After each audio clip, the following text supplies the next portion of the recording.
Chapter 17, Reno stared at the phone in his hand, a frustrated growl rising in his chest.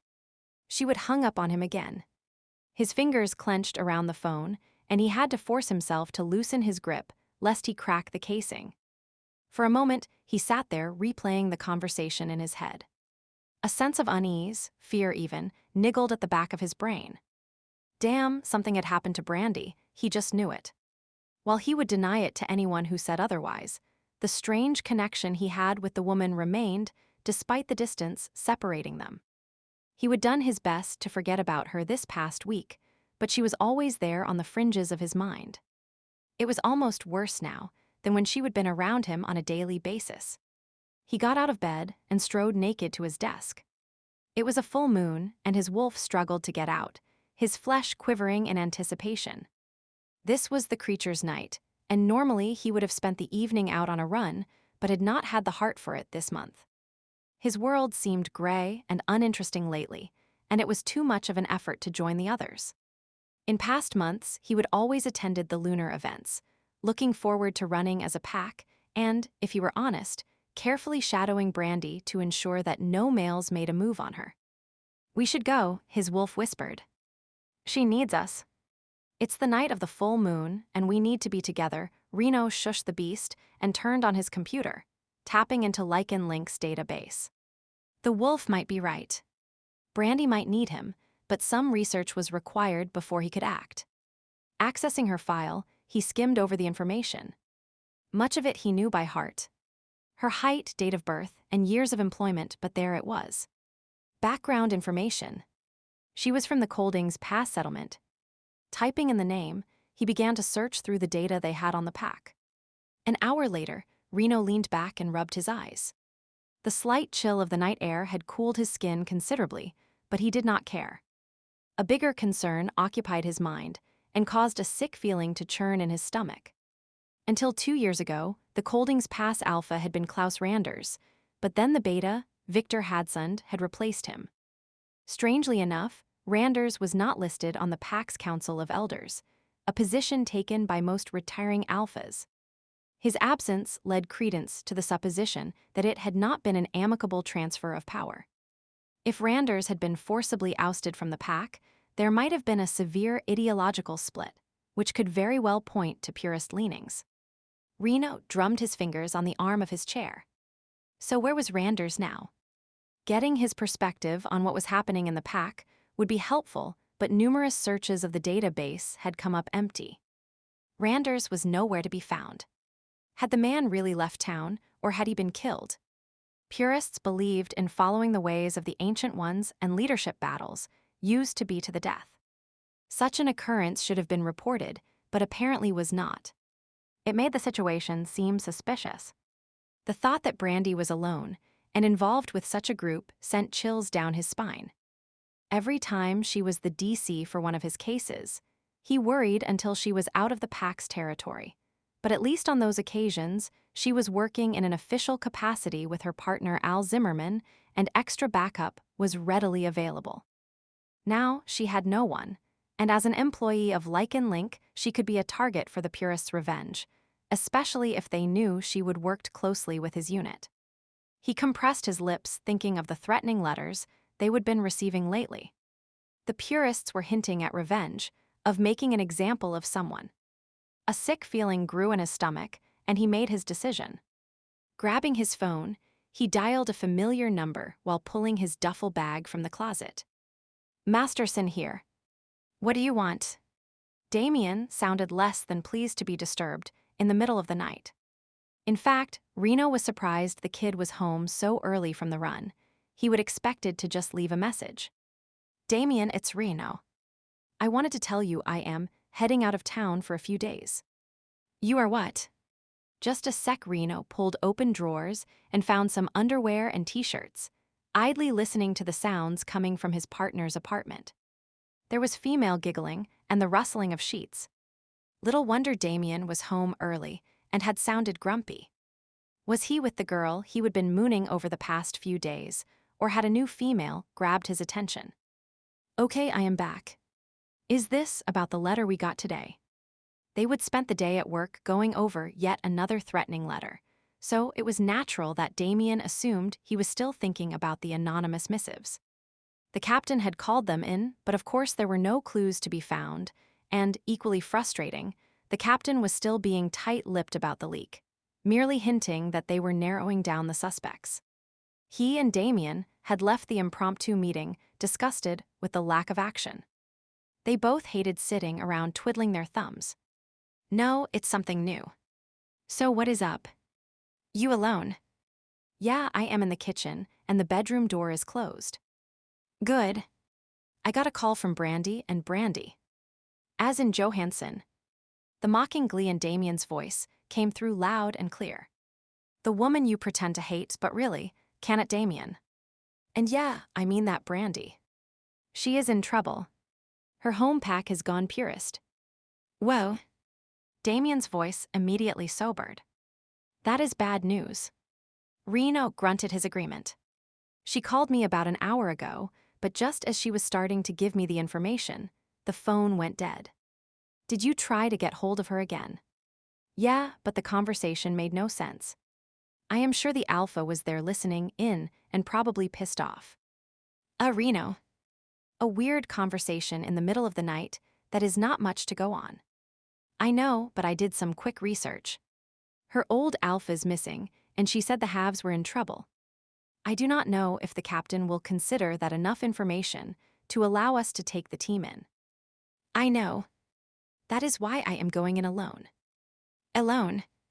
Reno, that is a dumbass move and against all regulations. So, regulations and I are not close friends. Besides, I am just taking a holiday. The captain said we're on standby. Maybe I suddenly wanted to visit the mountains. Kolding's Pass is probably a great place for a vacation. Damien sighed heavily. All right. Give me an hour and I'll go with you. No. You have to stay back and run interference with the captain. Me? How am I supposed to do that? I do not know. Make something up. Tell him I met a woman or I won the lottery. Like he would believe that. Reno finished shoving the last item in his bag and propped the phone to his ear with his shoulder while he tugged on a pair of pants. Whatever. You are also my backup. I'll call you tomorrow night. If you do not hear from me, tell the captain and get your butt to Kolding's Pass. Damien growled down the phone line. I do not like this, Reno. Neither do I, but I have to go. He paused and then spoke hesitantly. There is something between Brandi and me, Damien. I do not know what it is, but my gut is telling me she is in trouble. For a moment, Damien was silent. That does not surprise me. There has always been something about the two of you when you are together. He exhaled noisily. Okay, go, but be careful. I do not want to have to break in a new partner. Reno smiled to himself at his friend's concern. I will. Go back to your girlfriend. Bait. Damien gave a throaty chuckle. She is more than a girlfriend now. She is my mate. You're what? Reno almost dropped the phone. Had not Damien just met the girl last week? I'll tell you about it when you get back. Damien laughed again, sounding inordinately pleased with himself, before disconnecting. Several hours later, after flying halfway across the country, Reno was traveling up the twisting mountain road that led to Brandi's hometown. The afternoon sun was glaring in his eyes, casting shadows across the poorly maintained road. All too aware of the steep drop to the side, he forced himself to drive cautiously despite the urgency that ate at his gut. A close encounter with the deep gorges that flanked the roadway was not something he relished. A clear blue sky, puffy white clouds, and the distant purplish-gray peaks of the next set of mountains made for a breathtaking view.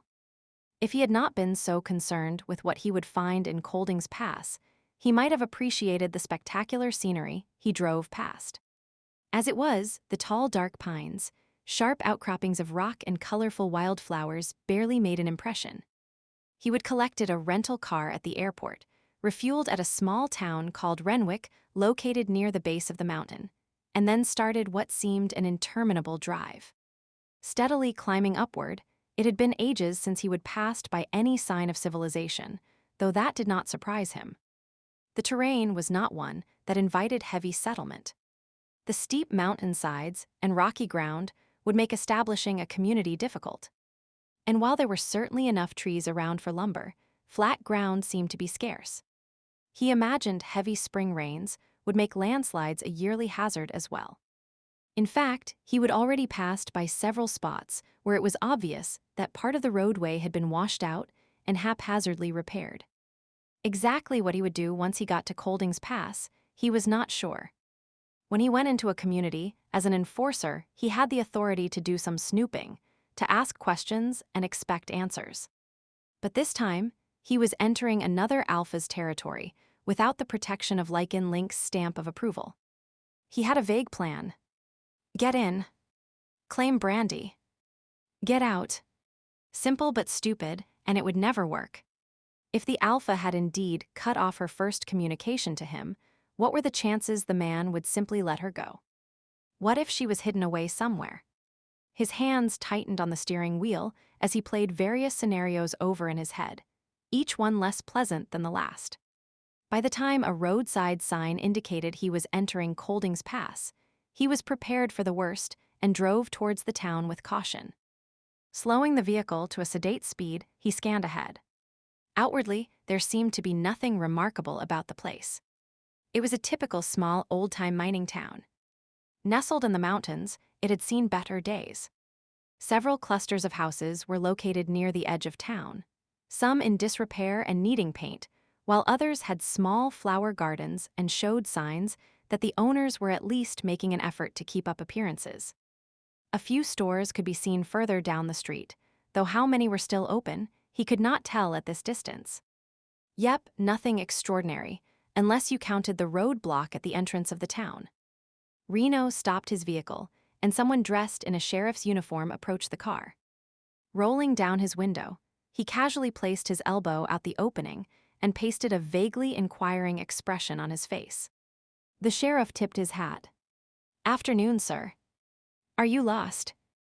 "Nope. Kolding's Pass is where I want to be." Reno gave the man a friendly smile. "Hi. Now that is mighty peculiar. We do not get too many visitors up here." While the sheriff still had an amiable expression on his face, Reno noted how the man's nostrils flared, picking up his scent and registering that he was another Lycan. The man assumed a more defensive stance, the friendliness of his smile fading. "Care to state your business in our territory? My fiancée grew up here, and she is home for a visit. I thought it'd surprise her." At first, Reno had not been sure how he would present himself. A coworker on vacation. A close friend. But recalling how Brandi had addressed him during their last brief phone call, darling, sweetheart, he decided to use fiancé as a cover. It also gave him a greater claim to her should the alpha prove to be difficult. "Fiancé, you say?" The man took his hat off and scratched his head. "I are not heard nothing about anyone planning on mating an outsider." "Well, we have been keeping it quiet." The man frowned. "What is this supposed fiancé's name?" Reno answered slowly, carefully watching the man for any reaction. "Brandi. Brandi Johansson." "Brandi. Yeah, she is here, but there has been no talk about her having a potential mate." The man, his name tag said he was Walt, stared at him suspiciously. "Like I said, we have not really told anyone yet. She wanted her birth pack to know first before we went public." The man rubbed his neck thoughtfully. "Well, now I'll have to check this out with our alpha. Give me a sec." Turning his back and walking some distance away, the man pulled out his phone and placed a call. Reno strained to hear what was being said, but the fellow was carefully keeping his voice low. Instead, he had to content himself with watching the man pace back and forth. His uniform would lead one to believe he was a sheriff, except Lycan packs did not have sheriffs. So what was Walt's rank? Beta? Scout? Or was the uniform just a cover for any non-Lycan visitors? Walt turned to face him and barked out a question. "What is your name, young fella?" Reno inwardly bristled at the term young fella. The man was only a few years older than him, but seemed determined to carry off a good old boy image. "Reno. Reno Smith. Pleased to meet you, Reno." He eyed Reno up and down while conveying the information. After listening to whoever was on the other end, he terminated the call. Victor says you can come in. Victor. He's your alpha. Reno feigned ignorance. Yep. Victor Hadsund. He's arranging a room for you at the Stargazer. Just head straight down this road, you cannot miss it. If you are willing to wait about half an hour, I can give you a personal escort. The man who is supposed to be on duty here called in sick, and I am waiting for his replacement. Thanks, but I am sure I can find my own way. Walt looked as if he would like to protest, but then nodded. I'll just move the barricade for you. Why the barrier? The man rubbed his chin, as if considering his answer. Well, we do not take to outsiders much anymore. This is a Lycan town, and people are used to acting natural, wolf-like, whenever they want. We do not need regular humans wandering in without notice. Would not want them to see something they should not, you know. Reno nodded. Good idea. Walt dragged the barricade over and waved him through. If you need anything during your stay, you can usually find me at the town hall. Putting the car in gear, Reno gave a slight wave and proceeded down the road. Walt's explanation of the roadblock was reasonable. A town totally made up of Lycans would need to guard against outsiders. Still, a barricaded entrance did not leave one with a welcoming feeling. Driving down the main street, he noted various small businesses, a school, and what appeared to be a town hall. He speculated it was probably used for pack meetings now. The sun was slowly sliding lower in the sky, but it was still early enough for Lycans to be lingering in town. Some were carrying packages, while others stood talking in small groups. As he drove by, each paused what they were doing to study him. He had a feeling strangers were not often seen in the town, nor were they overly welcome. Keeping his gaze fixed straight ahead, he was careful not to make eye contact. Antagonizing pack members was not part of his agenda yet. A sign proclaiming the Stargazer Motel and Diner came into view. It was a small building, and like much of the town, had seen better days. Reno parked his rental, grabbed his duffel bag, and got out. Somewhere to his left, a screen door slammed, and then a woman's voice could be heard exclaiming, I do not believe it. Brandi Johansson is planning on mating. My goodness, what a fine, strapping young werewolf she is picked out. Reno turned around to see a middle-aged woman bearing down on him. She boldly grabbed his hand and started shaking it. I am Nancy Campbell. Brandi lived next door to me when she was growing up. I babysat her a couple of times, too. The woman, Nancy, boasted their association while looking him up and down. And you must be Reno Smith. My heavens, the whole town has been a-buzzin', that our Brandi came home for a visit and now her young man is here. Why, when she went off to the academy to study, we figured she would never come back.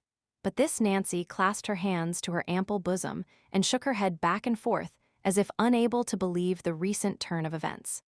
Well, we're both here just for a quick visit, Reno cautioned. I wanted to see where Brandi grew up. He looked around and hinted gently. I thought she might be waiting for me here. No. The woman replied slowly. I believe Victor's been busy talking to her. At least that is what he said when he called a few minutes ago, but he told me to make sure you had a room. Is she staying here or with family? Her aunt only has a small place, so she took a room here. Unit 2. I'll put you right next door in number 3. No need. Well, share. Reno held out his hand expectantly for the key. Oh, I do not know about that. Nancy suddenly looked nervous. Victor said to put you in number 3. I guess Victor must have forgotten what it's like to be in love. Reno gave Nancy his best slow, sexy smile and winked. Damn, if he were really engaged to Brandi, there was no way in hell they would have separate rooms. The woman flushed. Well, I suppose it will be all right, thanks. He tugged the key from her reluctant hand. I'll just put my things inside and then go find Brandi. Any idea where she might be? Will not you be wanting something to eat first? I can fix you a quick bite if you are hungry. The Stargazer serves a good meal. No thanks, I ate when I got off the plane. Reno shouldered his bag while declining her offer. He noticed she would avoided his question about where Brandi was, so he prompted her again. "And where will I find Brandi?" "She will be here in a while. You know you really should stay here and rest a spell after your long trip. There is a coffee maker in the room, and if you need anything just ring the front desk. I'll be happy to help you." The woman called the information after him as he headed towards the rooms, having decided an answer to his question would not be forthcoming. He gave her a negligent wave, but did not look back, merely finding the correct room and then shutting the door firmly behind him. Nancy Campbell seemed friendly enough, Reno thought to himself. She was nervous, though, and obviously trying to delay him. Had the Alpha given her strict orders to follow, or was she hiding something? Or perhaps both. When dealing with humans, it was easy to detect deception. They had no skill in controlling their breathing, no idea of the scent of a lie. With Lycans, it was another story. They were better able to hide their deceit from each other. It was never completely gone, but harder to determine among the vast array of other emotions the individual might be simultaneously experiencing. He looked around the room Brandi had been staying in. It was unremarkable but adequate, with a bed, dresser, table, 2 chairs, and small TV. Typical economy-class decor. What did catch his attention, however, was Brandi's scent. It had hit him as soon as he walked in, and his wolf was instantly alert, testing the air and looking for signs of her. Tossing his bag on the bed, he picked up a pillow and sniffed. She had been here, but the scent was at least a day old. Now why would that be? He grabbed the pillow from the other side, but it was obvious she had not used it. Letting it drop to the bed, he cursed softly. Where had she slept if not here last night? There were several innocent explanations. She might have stayed with a friend, or room service could have changed the pillowcases, though Reno doubted either was the truth. His gut was telling him the Alpha had kept her, possibly in a detention center, for the night. He clenched his jaw and fought to keep a grip on his temper. If the man had hurt Brandi, even a scratch, he did not think he would be able to control himself. His wolf rumbled, happy with the idea of taking swift action, but Reno knew he could not act on the thought.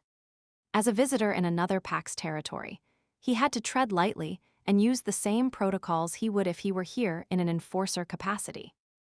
Diplomacy and forethought would yield better results than just rushing in blindly and starting a fight. But not nearly as satisfying, his wolf complained. Reno agreed with the creature, even while chastising it. "Behave," he said sternly, "or Brandi could end up in even more trouble than she is in already." The creature did not like it, but reluctantly agreed, sinking down and resting its chin on its paws. With his inner wolf under control, Reno decided to go in search of Brandi. He slipped out of his room and looked around. A few vehicles were in the parking lot besides his own. However, since they were near the diner, he assumed the occupants were inside eating rather than guests at the motel. Guests? He snorted at the idea. Who would want to come to a 2-bit town like this, he wondered. Frowning, he rubbed his chin thoughtfully. The exterior had the appearance of being run down, but the room was relatively well-maintained. Reno strolled past the other units, pausing to sniff near each door. None of the rooms had the stale scent that so often accompanied a place left shut up for extended periods. Someone must be using them on a fairly regular basis, but who? Visiting friends and relatives? Vacationers? It did not seem likely there would be enough business even to pay for keeping the place open. Something did not add up here. He tucked the facts into the back of his mind to puzzle over at a later date. Right now, his priority was locating Brandi. Thankfully, no one was around to question where he was going. Instinctively, he knew the pack would not appreciate him moving about unescorted. Since skulking movements were more likely to draw attention, he set off at a bold, brisk pace. Act like you belong and no one will question you. It was one of the basic rules of investigation, yet so few ever remembered to follow it. A myriad of scents assaulted his nostrils, and he carefully cataloged them in his mind for future reference. Male, middle age. Female, same. Young male, lower rank. Older female. When he finally came across Brandi's soothingly familiar scent, it was all he could do to not stop and revel in it. Without letting his pace falter, he subtly altered his path from heading towards the grouping of houses to the main street instead. His wolf urged him to hurry, to break out of his deliberate pace and find Brandi as quickly as possible, but it would not do to be seen racing through the streets. Following the scent, he found himself outside the town hall, a long, rectangular brick structure well over a century old, according to the date on the cornerstone. He circled around, eyeing the windows and doors. Despite its age, it was well maintained. The windows had recently been replaced, as had the doors, and it appeared to have several security features as well. That is strange, he thought. Why would a small Lycan community be concerned about security? Crime within a pack seldom involved break and enter or theft. Having gathered all that he could from the exterior, Reno started to climb the 5 steps that led to the front door. The building was slightly raised, indicating a partial underground structure, likely a simple cellar for coal or wood or maybe even a storm shelter. A patch of faded wood to the side of the steps caught his attention. It was a hatch, almost completely concealed by the overgrown bushes that flanked the stairs. The hatch, of course, must lead to the cellar, but was there an opening in the cellar that led up into the building? If there was, it might prove useful. Pausing on the steps, he tested the air. Brandi's scent was clear. Was she inside the building, or perhaps being held in the cellar? There was only one way to find out. Pushing the front door open, he entered. Chapter 18, Brandi fumed, as she paced the small room she had been locked in since the previous night. After Victor had dragged her down the road, he had taken her to the town hall and placed her in one of the back rooms. It was small and windowless, and contained 2 chairs, a table, and a lumpy lime green sofa that smelled musty. She wrinkled her nose as she recalled her futile attempts to sleep on it. This was a ridiculous situation to be in. Locked up, the next best thing to jailed, all because she had made a phone call. She cursed at herself for the rookie mistake she had made. Why had not she waited until she got back to her motel room before making the call? What had been the rush? An hour more or less would have made no difference. She knew the answer, of course. She would wanted to talk to Reno. 5 days away, and she felt like a druggy-going cold turkey. Her nerves were shot. Her reactions were bad. Even her judgment was impaired. At headquarters, she might not have seen him every day, but at least he was in the building. She would catch glimpses of him walking down the hall or hear his voice around a corner. Even when he was away on an assignment, his scent had lingered, vaguely comforting, while she waited impatiently for his return. Aiming a kick at the repulsive sofa, she glared at the locked door wondering when someone would come to check on her again. So far, visitors had been few and far between. At least she was not totally alone. There was a small air grate near the ceiling that connected to the room next door, and through it, she would discover her fellow captive, Peter Channing. It had been a relief to learn he was relatively unharmed, worried over what was happening to his family, and by his own admission, a few pounds lighter. But considering the possible alternatives, he was doing okay. When she would first heard Peter's tentative whispered calls, she would thought she had somehow let down her guard and tapped into Reno's mind, something she tried to avoid doing both for ethical reasons and her own emotional health. But when her name was repeated with increasing urgency, she would realize the sound was not in her head, but coming from the grate in the wall. Peter had heard the commotion when she was brought in. She had not come along quietly, and she knew Victor sported at least one bruise on his shin, if not more. Familiar with his jailer's routines, Peter had bided his time until he was sure all the Lycans had left the building and then made contact. According to him, there were several other humans in the building as well, all being held in the old jail section near the back. Being one of the last ones collected, there would been no room for him in the cells, so he would been put in his present location instead. Grateful to have someone to talk to, Peter had filled her in on the pack's decline from simple conservatism to the state it was in now. He still held out hope that not all the members completely prescribed to the purist's tenets. After all, he would reasoned, if they were all devoted believers, it'd likely be dead by now, right? There must be enough dissent among the pack to make Victor proceed with caution. Brandi was somewhat in awe of how calm the man was. But then again, He would had weeks to think about the situation and work his way through his anger and disbelief into acceptance of this turn of events. Not that the man had turned belly up and was meekly waiting his fate. He just was not wasting his energy on useless emotions. If worse comes to worse, I have an escape plan, he would shared. Brandi had pressed closer to the wall as his voice fell into an even softer whisper. There is a floor grate in my room under the bookshelf in the corner. It leads to the cellar below. What? If a wall had not been separating them, she would have stared at him as if he were insane. Then why have not you used it? Because my mate and pups are still in this town. If I escape, Victor will take it out on them and the other families. She would bit her lip and nodded to herself. The Langstaff case came to mind. It was now a textbook example of the extremes of what could happen to those left behind. So you are just going to keep waiting until... There is more. You see, but he would never finish the sentence. Footsteps had echoed in the hallway as Walt arrived to inspect his prisoners. Brandi had sunk down to sit on the floor, trying to appear as if she was just dozing.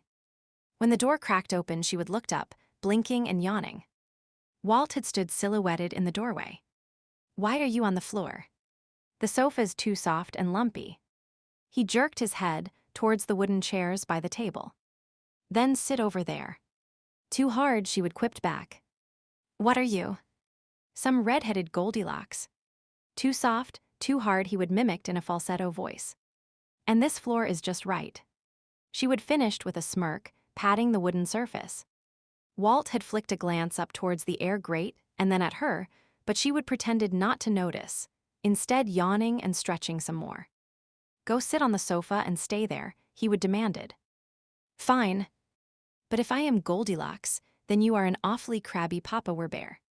She would grumbled and made a fuss trying to distract him from thinking too much about why she would been sitting directly under the grate that connected to the other prisoner's room. Stop being a smartass, or I will not bring you any breakfast. Will it be porridge? She would ask wide-eyed. Make sure mine is not too hot or too cold. Okay.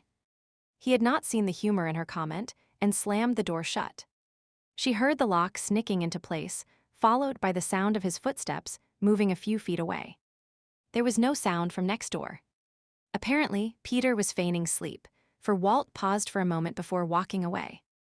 That had been during the night. Morning had passed, muffins not porridge had arrived for breakfast, and grilled cheese for lunch. Walt had taken her to a small bathroom to use the facilities, and she would cleaned up as best she could, though the thought of a shower almost had her drooling. Brandi had not dared to try and talk to Peter again, even though she could hear him moving about and being given his meals. There was always someone in the building, and she could not chance being overheard. Still, she wondered what he would been going to tell her. He would said there is more. But what? She would pondered the situation while checking her own room for a floor grate. There was none, and attempting to break down the door, also pointless. Hitting the door with her shoulder did nothing except give her an aching joint. The room was definitely werewolf-proof, but it did pass the time. Pounding and calling for help had been futile as well. Walt had stopped by at one point, commenting that no one could hear her, and even if they did, there would be no assistance as Victor's word was law. The Alpha had placed her there, and there she would remain until he decided otherwise. If she persisted in making so much noise, Walt said he would use some duct tape on her mouth to solve the problem. She would growled at the very idea, but wisely remained quiet after his warning. Now, with nothing else to do, she analyzed the situation over and over. What was this all about? What did Victor plan to do with her? If he would meant to kill her, he could have done that easily enough last night. What was the point in keeping her locked up? Unless she pursed her lips, considering another angle. Victor knew she would called someone. Was he waiting to see if anyone came looking for her? And what would the Alpha do if someone did? The only person who might come would be Reno, but would he? He would only heard part of her story, and their relationship was rocky at best.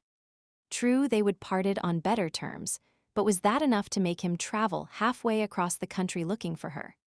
She sat down on the lumpy couch and focused on Reno, trying to sense him, to determine where he was. It was not something she did very often, finding it too painful, too heartbreakingly lonely, to experience such a one-sided bond. However, dire times called for dire measures.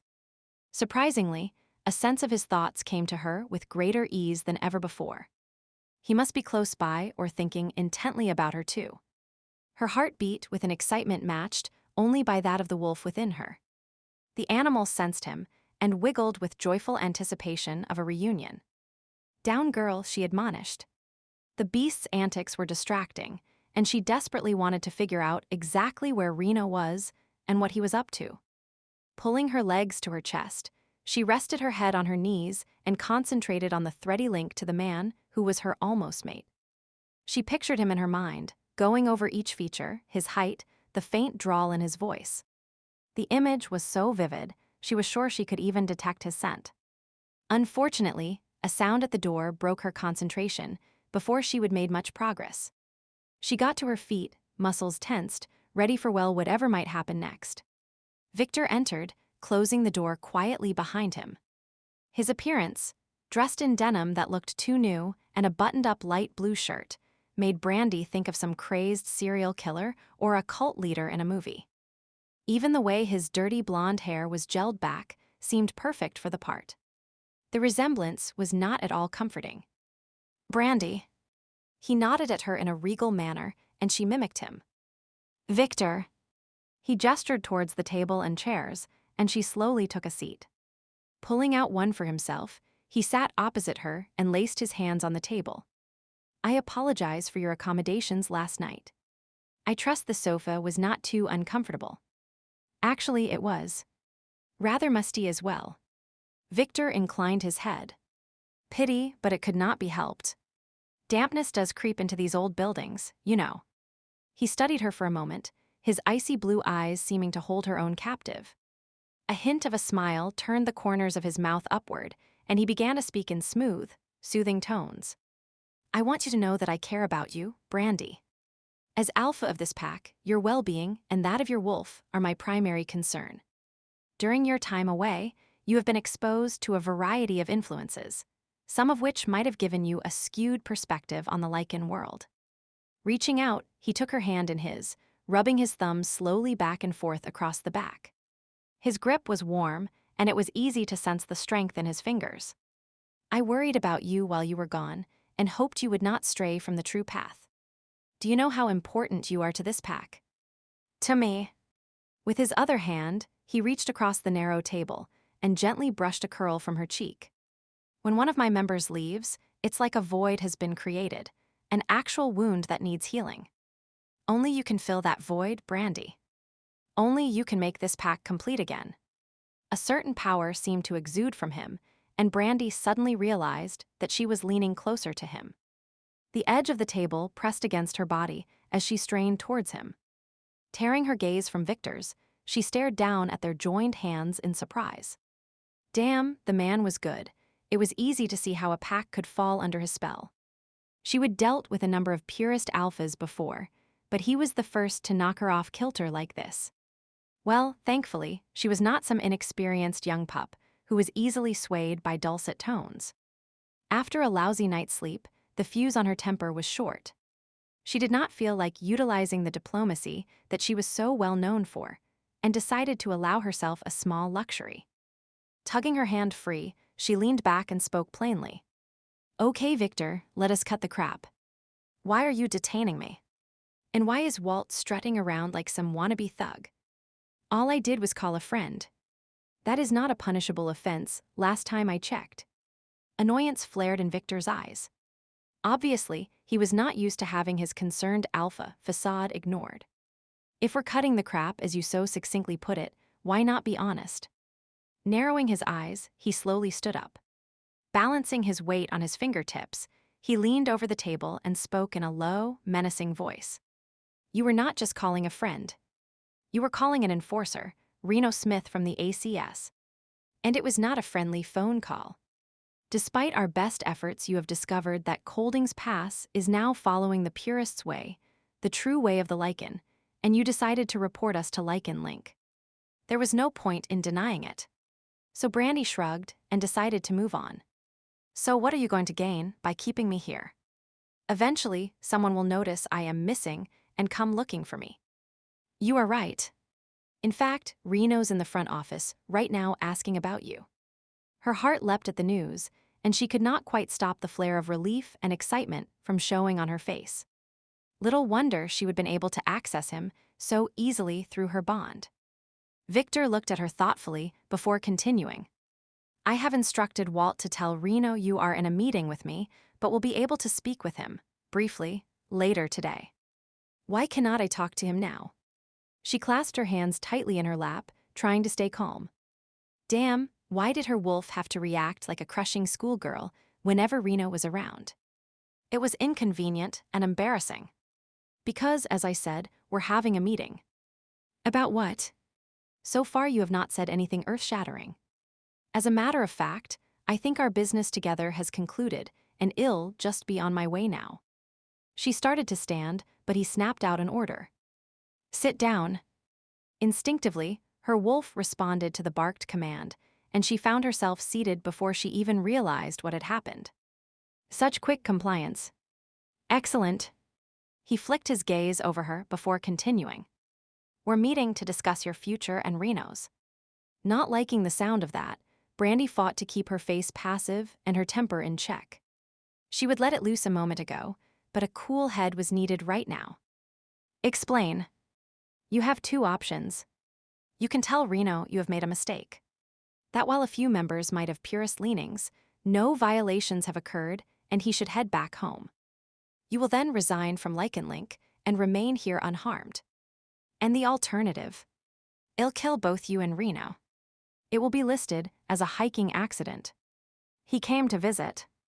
You took him to see the sights, but due to your long absence, you forgot which trails were safe and fell into one of the gorges or perhaps an abandoned mine shaft.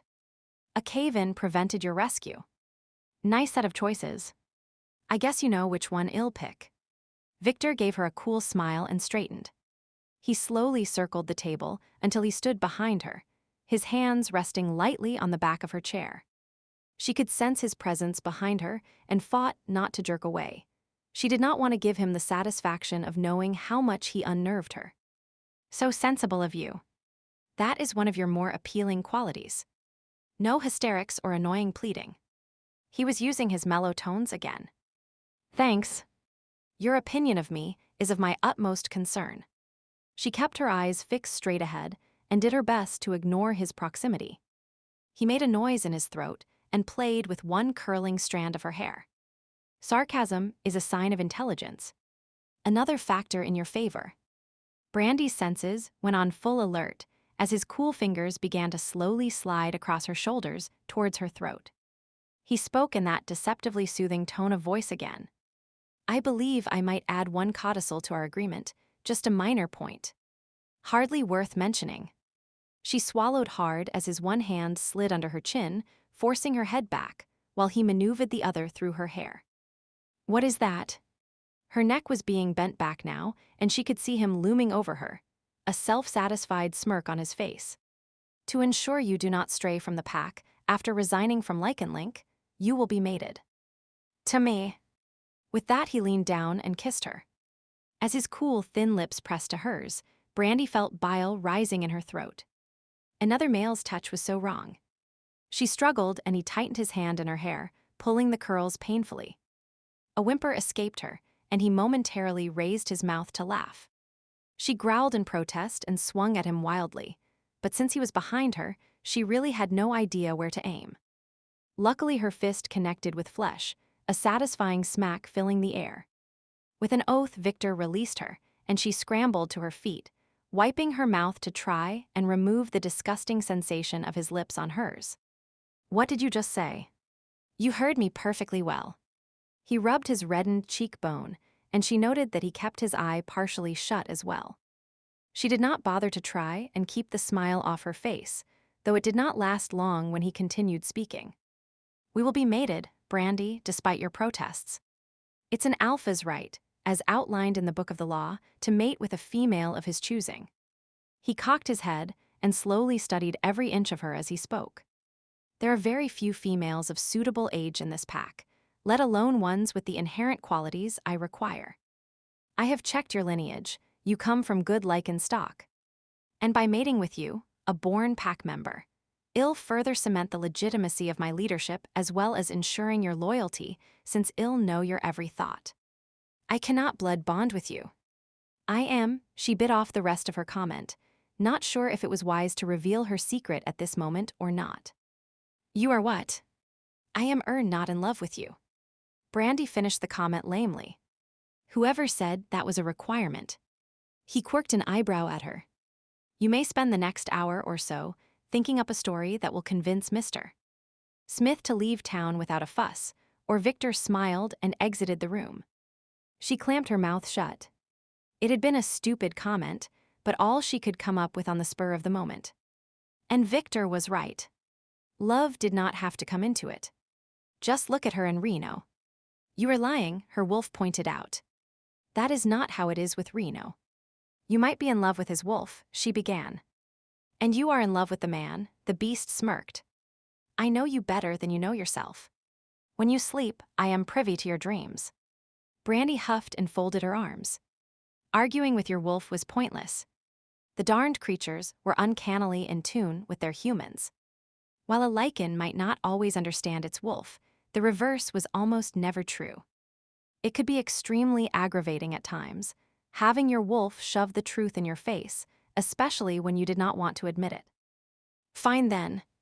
So I am in love with Reno. Brandi winced as she made the statement. It was not just lust or a chemical attachment caused by the accidental blood bond. She actually loved Reno. His integrity, his dedication, the way he championed those in need, and of course, there were his good looks and his commanding presence. When he looked at her and spoke, she felt all warm inside, and it was all she could do not to go belly up. There were not many males who could make her feel that way. Yeah, she loved Reno Smith. The more she said it, the easier it became, and a certain tension seemed to drain from inside her, as if holding in the truth had been physically taxing her all these years. Yet she rubbed her hand over her heart, admitting the truth did not solve the problem. If anything, it made stark reality even starker. She loved Reno, but he did not reciprocate the feeling, nor were their personalities compatible. And the man had no interest in settling down. Enforcers were notorious for being loners, seeking physical encounters that led nowhere, dedicated to their jobs, unwilling or unable to live in a real pack. A bleak and lonely future stretched ahead of her, even if she did manage to evade Victor. Her throat tightened with unshed tears, and she breathed deeply, forcing her feelings back under control. Bemoaning her fate would not get her out of her present predicament. There was no way she would mate Victor. Yet by refusing, she would endanger Reno. Despite the fact that he was probably one of the toughest enforcers in the history of Lycan Link, it did not mean he could withstand an attack by a whole pack. And even though Peter Channing reasoned only part of the pack was firmly in Victor's camp, the odds were still poor. No, she would have to act as if she were complying with Victor's demands and convince Reno to leave. Then, once Reno was safely out of the territory, she would find a way out of the situation. As she started to spin a convincing tale to tell Reno, her wolf paced agitatedly back and forth. You cannot send him away. I will not allow it. And even pretending to accept that alpha's demand to consider mating another is unacceptable. It is not real. She tried to soothe the beast, losing her train of thought as the wolf pushed to the forefront of her mind. It's too dangerous. Victor cannot be trusted. Hell forced the mating. Would you rather we endanger Reno? He would not be in danger. Our true mate is strong and a skilled fighter. Against 3 or 4 wolves, yes. Not a dozen. I'll help him. We'll survive together or die together. Her wolf stopped pacing, and in her mind, Brandi faced the creature eye to eye. Its chin was lifted. Its resolve was firm. You are not in charge here, remember. She glared at the animal, and only after a long moment did it look away. The wolf flopped to the ground, but it growled at her and kept flicking annoyed glances her way. I understand how you feel. Brandi tried to make amends. But you have to accept that this is a one-way relationship. Even if, by some miracle, we manage to escape unscathed with Reno, he still does not see us as his mate. He has no idea we're bonded. But if you told him no. She cut off the argument before it could start. I am not trapping him that way. Well, follow my original idea. Get Reno out of here and then deal with Victor's plans. Mr. Channing said there is more. He must have something up his sleeve. Once everyone leaves for the night, I'll try to talk to him again. We will not agree to mate Victor. Her wolf pedantically stated its position again before lapsing into silence. Brandi sighed heavily and rolled her eyes, then concentrated on formulating a story to tell Reno. Chapter 19, Reno entered the town hall and quickly sized up the interior. The office in which he found himself was a relatively small-sized room with several chairs lining the wall and a service counter in the middle. Beyond the counter, there were 2 desks and a set of double doors, which logically led to the larger back area of the building. Hey there. Reno walked up to the counter and casually leaned against it, giving the clerk a slow smile. Cynically, he noted how she flushed and smiled back. Hello. How may I help you? The clerk, a female were of about 30, looked him up and down with obvious appreciation before focusing back on his face. I am here to see Brandi. Brandi. Well, the woman clenched her fingers around the pen in her hand and cast a glance behind her towards the doors at the back. Brandi Johansson is in the building. He gently prodded the clerk when she seemed loath to answer. Her scent is strong. Yes. You are quite correct. She is here, but the clerk bit her lip nervously. She is my fiancée, and she is expecting me. Reno spoke with a smile, but his tone and level look conveyed his annoyance. Fiancé. Surprise flickered over the woman's face. Oh. Oh my. I did not know that, but I do not think. What Martha's trying to say is that Brandi is in a meeting right now and not available. The door behind the woman swung open, and a male voice interrupted. It was Walt, the supposed sheriff he would encountered earlier. The man took off his hat and placed it on his desk before turning to the clerk. Martha, make a note that Frank relieved me down at the barricade, and make sure he gets paid for extra duty. As the woman nodded and pulled out a ledger, Walt shifted his gaze back to Reno. I believe you were already told that you needed to wait for Brandi at the Stargazer. We do not appreciate visitors who disregard our requests. His eyes narrowed, and a trace of a growl accompanied his words. I can wait here. Reno gave an easy smile and glanced towards the chairs lining the wall. He knew the sheriff was getting pissed off, but decided to see exactly how far he could push the man. I do not think you understood me, boy. Walt stepped forward, the threat in his voice increasing. Brandi is busy. You need to leave. Now. Reno glared at the man, every muscle in his body tight and ready to react. He took a deep breath and exhaled slowly, forcing himself to relax before nodding and stepping back from the counter. As much as it galled him to do so, he pretended to acquiesce. My mistake. If I come back in an hour, will she be done with her meeting by then? Walt shrugged. Perhaps. She and Victor seemed rather involved when I walked by a few minutes ago. The man snickered, and the innuendo in his voice was almost Reno's undoing. His wolf surged to its feet, snarling. She is ours. The alpha has no rights over her. Reno could barely stop himself from lunging forward. A rumble rose from his throat and filled the room. Rage filled both him and his wolf at the man's words, and for a moment it was debatable whether he would be able to contain himself. Only the knowledge that an impulsive move might negatively affect rescuing Brandi kept him from acting. The woman at the counter looked at him with wide eyes, and even Walt seemed to be regretting his taunt, shifting his weight nervously. Fine. I'll be back in an hour to see my fiancé. With a final glance at the room's occupants, Reno turned and walked out of the town hall. A few yards from the building, he paused under a large tree and slammed his fist into the trunk. Pain radiated up his wrist and arm, but he welcomed the distraction. It had been years since he had been so close to losing complete control. And his wolf was becoming increasingly possessive, definitely not a good sign. Was this an indication he was going rogue? A grinding sound made him realize he was gnashing his teeth, and he forced his tense jaws to relax. No. He was overreacting. His wolf knew he was the boss. It was just being in a strange territory that was causing his wolf to act up. Well, that and Walt's implication that Brandi was sexually involved with the alpha. The very idea was eating away at him. His stomach was churning, his chest was tight. Brandi was his, no one else's. In her 3 years at Lycan Link, he was the only male she would ever been involved with. And he cringed to admit it. He would kept close tabs on her, so if there had been someone else, he would have known about it. She was friendly to everyone, but never once had he sensed a spark between her and another. No, that was exclusive to him.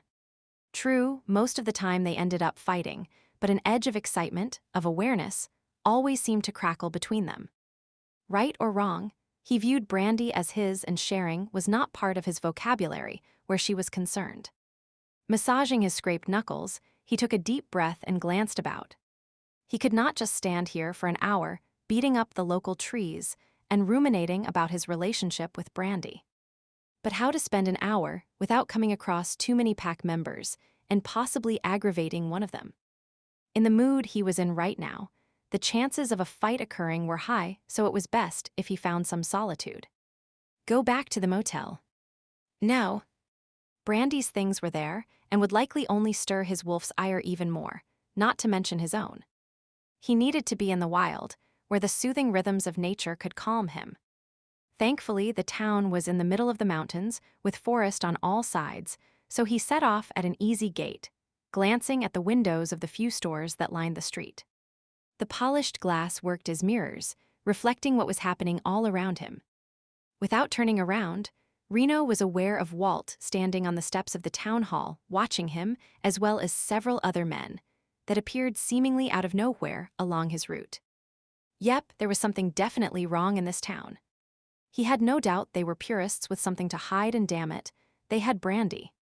For a moment he considered calling for backup, but knew he lacked the evidence needed to convince Lycan Link to authorize a deployment of enforcers. No, it was up to him to get Brandi out of here and gather proof that the purists were actively persecuting the haves.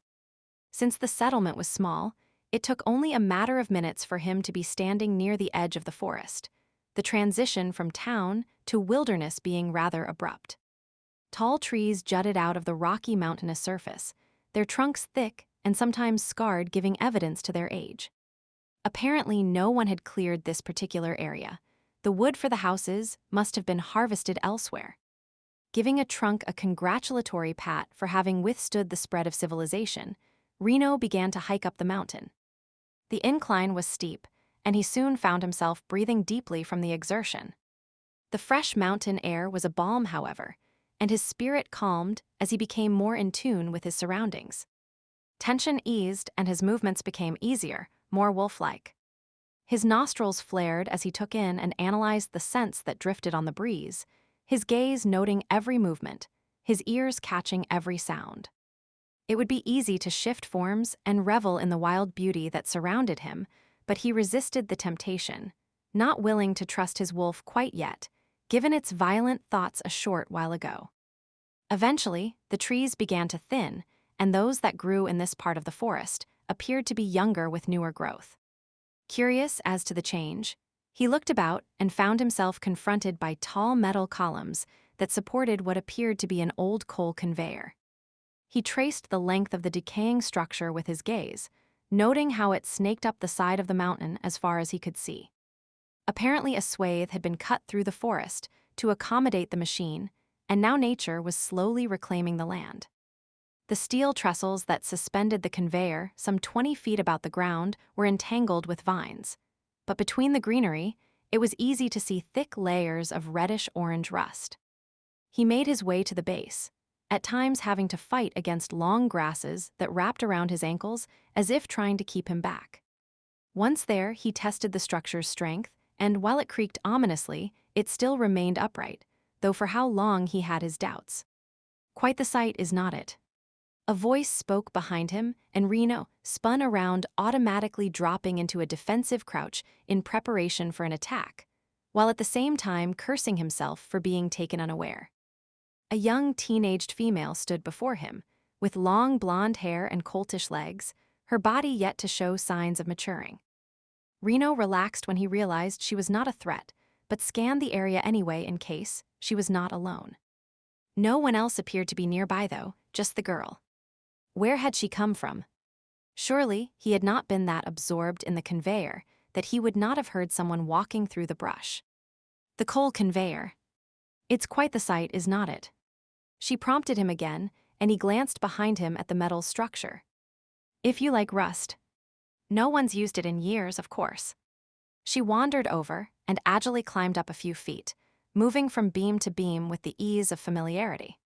The metal creaked in protest, and Reno resisted the urge to tell her to be careful. Obviously, she was from the area and had played on the structure numerous times. Gramps said Kolding's Pass used to be a thriving community, with hundreds of men working the mines day and night. The clatter of the coal carts was his lullaby, he always told me. Is your Gramps around? Reno scanned the area once again. No. She made a sad face and lightly dropped back to the ground, landing just a few feet from him. He's gone now. I miss him, but... She broke off and clamped her lips together and shrugged. Reno nodded and did not press her. He still recalled the pain of losing his family when he realized he could not endanger his pack by returning from the academy. Loss hurt no matter if it was from death or voluntary separation. Switching topics seemed a good idea, so he did. You must live in town, right? Yep, but I like being out in the woods better. I practice my tracking skills so that someday I can be a scout or maybe even a beta. A beta? He chuckled at her ambition. She bristled in response. It's possible. Just because I am female does not mean I cannot hold a position in the pack. At that moment, she reminded him a bit of Brandi, and he felt a pang in his heart. Brandi had probably been a spitfire as a pup too. You are right. You can be anything you want, he conceded. As long as Victor agrees, she added sullenly. You do not think he would want you as a beta? No. He's just an old. Once again, she compressed her lips and held back on what she wanted to say. She narrowed her eyes and studied him. You are not a friend of his, are you? No. I am most definitely not a friend of Victor's. Then why are you here? Only his friends ever come to visit anymore. I am here to see Brandi Johansson. Reno chuckled to himself. He would never been interrogated by a child before. Brandi. Really? You are a friend of hers? Her eyes brightened with interest. Yep. We work together, sort of, at Lycan Link. That is so cool. I was hoping to talk to her while she was here, to see what it's like going to the academy. You have not seen her yet. He frowned.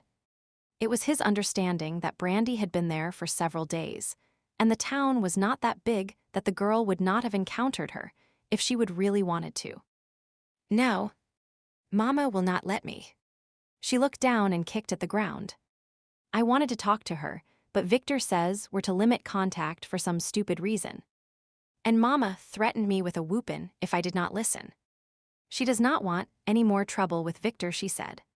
He's been giving your mama trouble. Reno went on alert, wondering what the girl was alluding to. No, not really.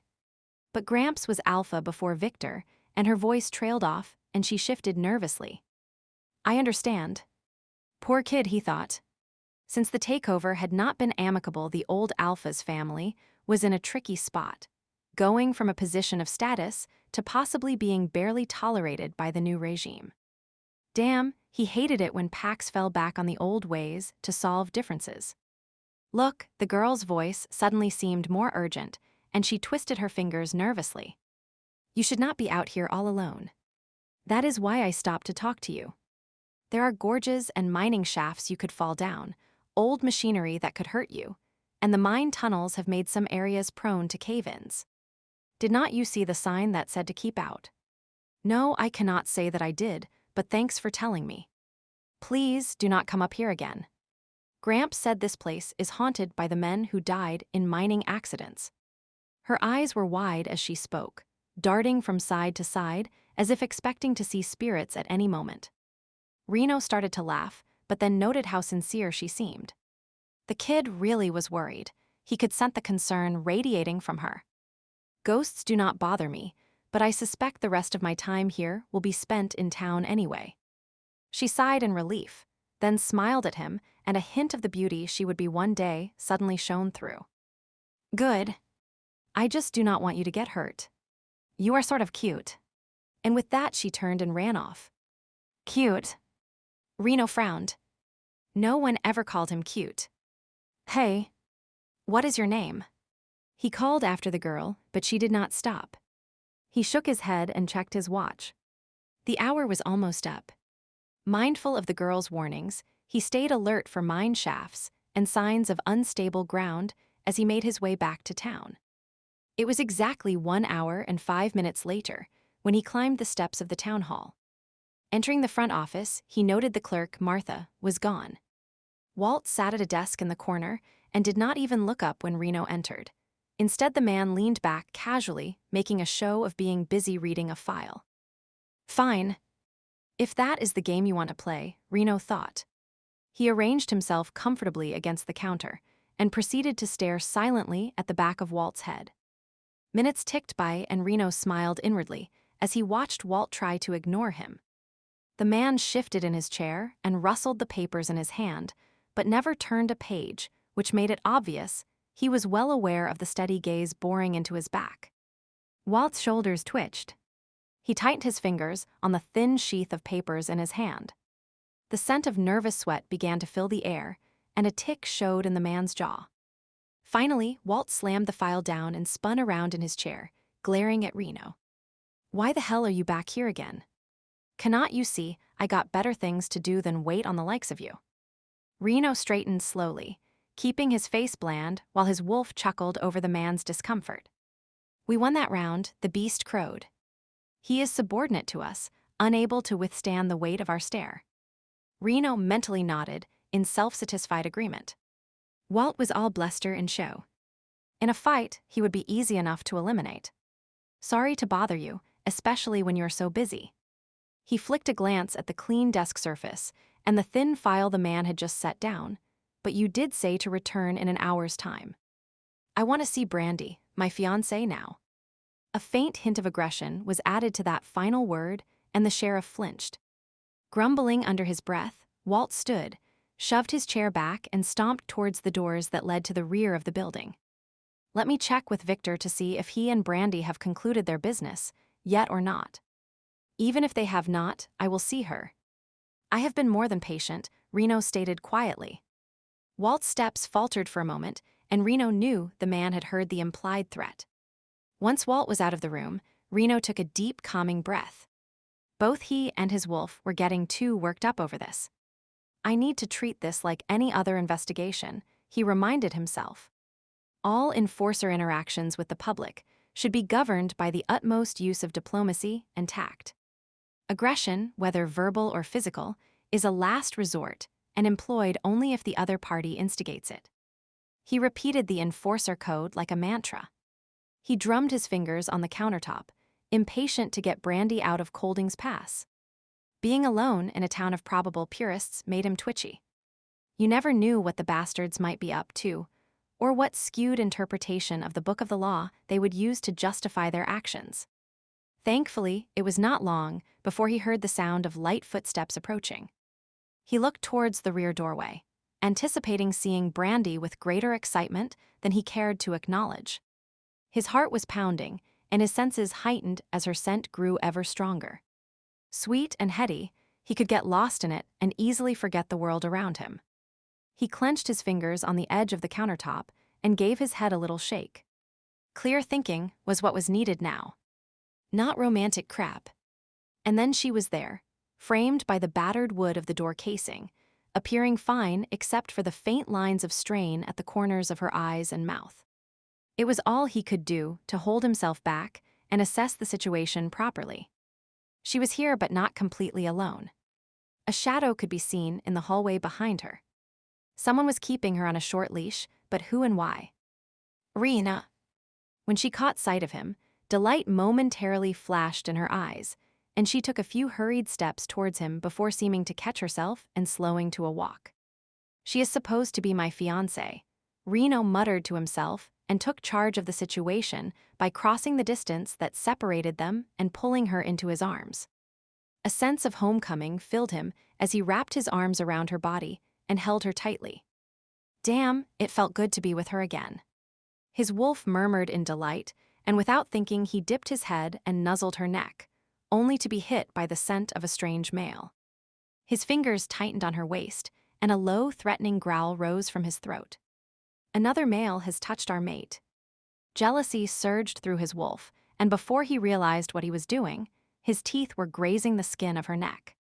Only at the last moment did he manage to rein his beast in and restrain himself from breaking the surface. Brandi stiffened and then seemed to melt into him, her hands clutching at his shoulders, a sigh of delight escaping her lips. The way she clung to him soothed some of the inner rage he was feeling. She had not willingly gone to another male, he was sure of it. And while he would like to challenge the one who had tried to usurp her affections, he knew now was not the time. Burying his face in her hair, he inhaled deeply, taking in her scent in an attempt to erase the offensive memory of the other male. He absorbed the warmth and softness of her body, the faint caress of her fingers as they played over his chest. Contentment filled him, and he would have stood there for the rest of the afternoon, just holding her, if she would allow it. Instead, within moments, she began to move, pushing herself away. It's good to see you, but he silenced her with a kiss, his wolf still wanting to stake a claim. The fact that his wolf's desires and his were in accord made the action impossible to deny. Dipping his tongue into her mouth, he rumbled in pleasure. So sweet, he thought as he explored the warm cavern. Threading his fingers through her hair, he held her head in place with one hand while sweeping the other down over her back to cup her delightfully curved rear. Arousal hit him hard and he pressed closer, making her aware of his need. She gasped and broke the kiss, staring up at him with wide eyes. Her fingers splayed across his chest, her nails faint pricks through the material of his shirt. Reno laughed, unexpectedly feeling joyful in her presence. I have missed you too, darlin', so I came down for a visit. I thought we could drive back to Lycan Link together. Brandi blinked at him, and he could see her thoughts were racing. Reno wondered why she was not jumping into the scenario that she had started to create during their brief phone call the other night. She was usually quicker than this on the uptake. He decided to give her a subtle prompt, mindful that whoever was lurking in the hallway was listening in. Playfully, he wrapped a strand of her hair around his finger and gave it a gentle tug. I know we were not planning on telling anyone yet, but I let slip to Walt that we're engaged.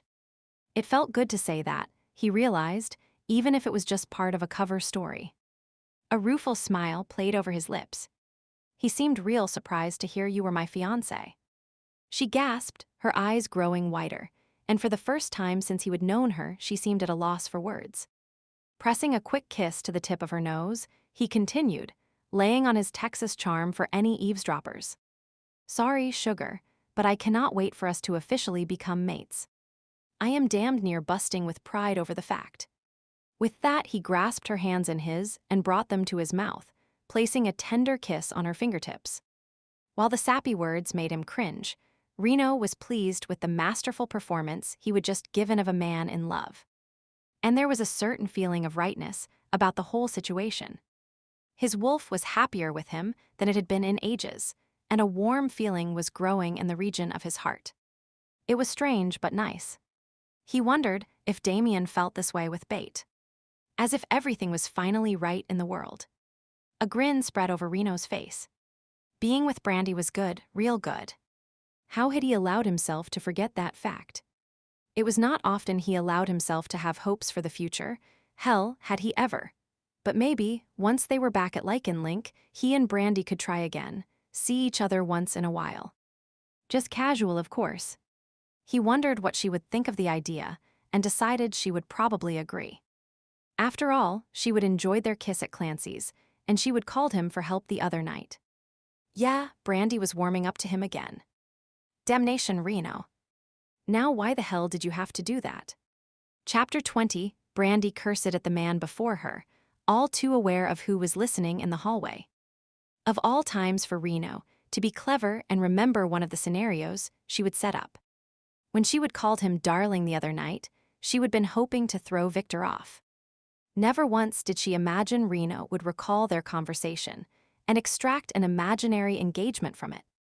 Now she had to do some fast thinking if she was going to save Reno's butt and get him out of Kolding's pass in one piece. As much as she hated to leave the comforting circle of his arms, she forced herself to push away and made a show of wiping her mouth and hands as if his kisses had not been welcome.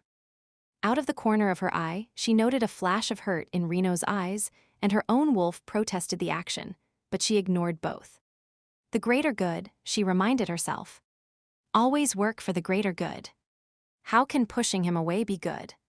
Her wolf pouted discontentedly, recalling the pleasant roughness of his stubbled chin against her cheek and the nip of his teeth. I have explained that, she answered shortly. He's in danger if he remains. Convincing him to leave will ensure his safety. The wolf's ears twitched as it puzzled over this yet again. Saving our mate is important, but so is being with him. We can do both at the same time. We are stronger together than apart. Brandi rolled her eyes inwardly at the recalcitrant animal's logic and focused on the man before her instead. Damn it, now she had to work the phony engagement he would told everyone about into the story she would just spent over an hour concocting, and hope he had enough sense to follow her lead. When she spoke, the frustration in her voice was not in the least bit feigned.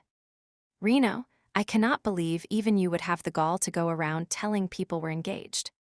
For years, she would been hoping for a real relationship with Reno, and now she had to act as if it were the furthest thing from her mind. She hoped she could be sufficiently convincing. But I mean, what the hell were you thinking? When did I ever give you the slightest bit of encouragement? Well, she ignored the fading of his smile and the puzzlement on his face. Sure, we have had sex, but really did you actually think it'd even consider a permanent relationship with an enforcer? She gave him no chance to respond. No, of course you did not think. All brawn and little brain, that is what enforcers are known for, is not it? She threw in a taunting laugh. Well, that, and for being barely civilized rogues. He made no attempt to interrupt this time, but she could see a muscle working in his jaw. A shudder seemed to have fallen over his eyes as well, and the light of happiness she would briefly glimpsed upon greeting him was now gone. Everyone warned me, why did not I listen? I guess I thought you were different, but you are not. You are just like all the others, so wrapped up in dealing with your inner wolf that you never think about how other people might feel. She flicked a disdainful gaze up and down him. I guess that is why they kick your kind out of packs. If she did not know better, she would swear she saw Reno flinch, but of course she had to be wrong. Continuing her impromptu tirade, Brandi allowed all the bottled-up feelings from the past 3 years to come pouring out. The words were not true, but Victor would not know that. He would just sense the emotional hurt. And while Reno knew they were not really engaged, hopefully her performance would anger him enough that he would leave town. Why I mooned over you all these years, I'll never know. I guess it was the edge of danger, the thrill of sleeping with a rogue, but once that was gone, she paused and gave a one-shouldered shrug. The sex was good, but anything permanent is out of the question.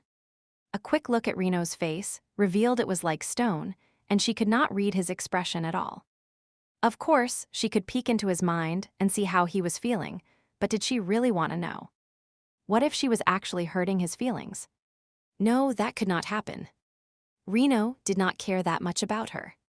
Her opinion would not really matter to him. And even if it did, it was for his own good. I have only been here a few days, but it's been long enough to make me realize some things, and one is that there is no future with you. She took a deep breath, planted her hands on her hips, and lifted her chin.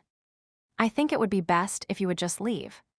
Arching one brow at him, she gave him the bitchiest look she could muster while holding her breath and wondering how he would respond. Leave? Why the hell did you call me in the middle of the night? If Reno clamped his mouth shut on whatever he would been about to say. His chin began to jut belligerently, and his hands fisted at his side. most likely to keep himself from grabbing her and shaking her in anger, she thought with trepidation.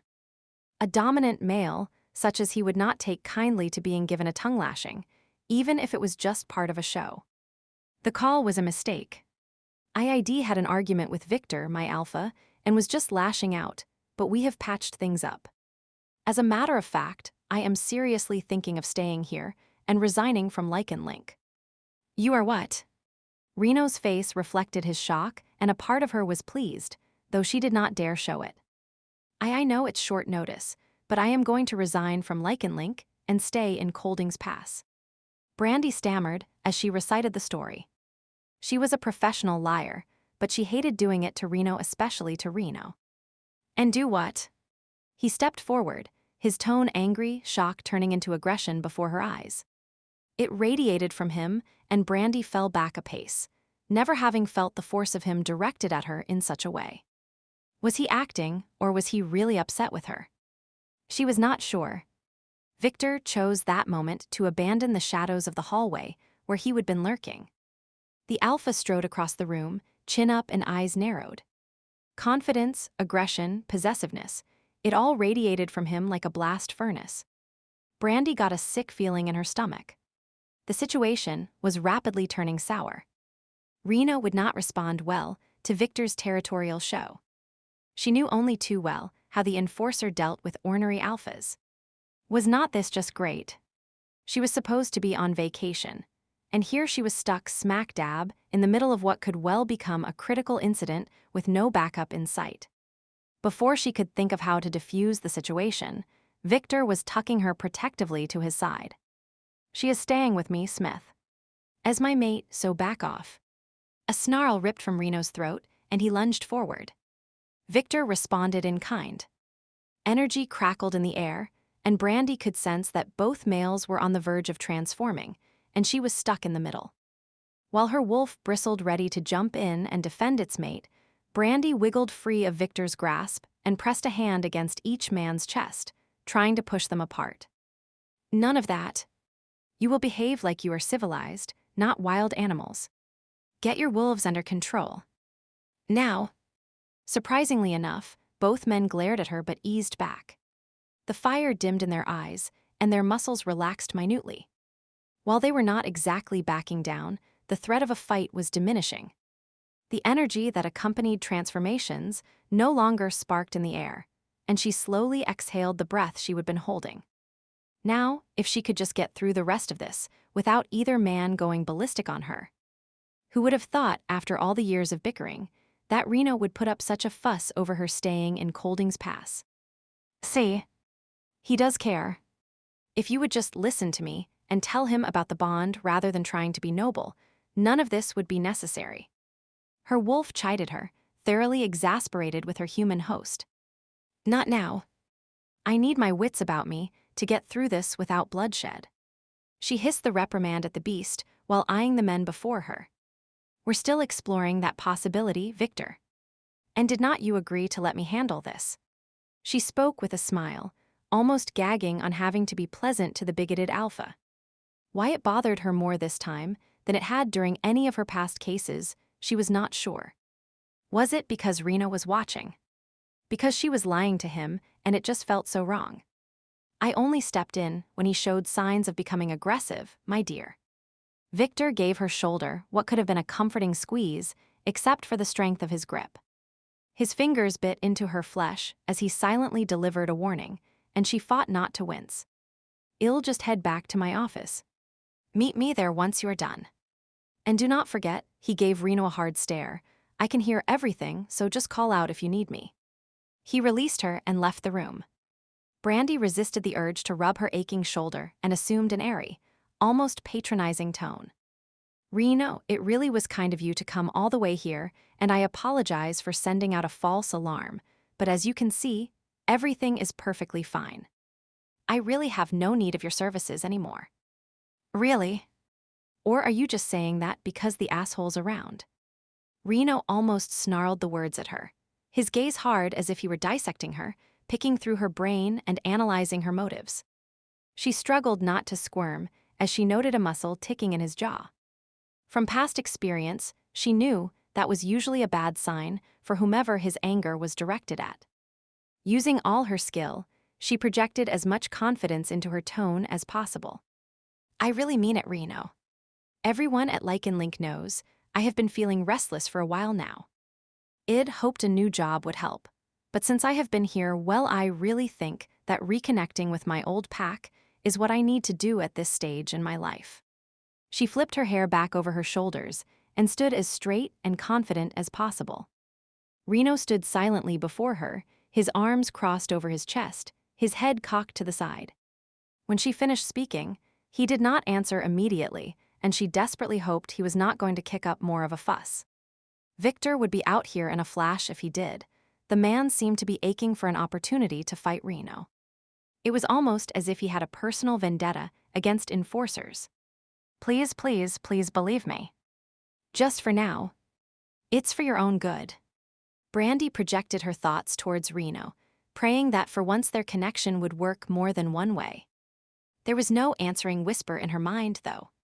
Finally, he gave a quick nod. Fine.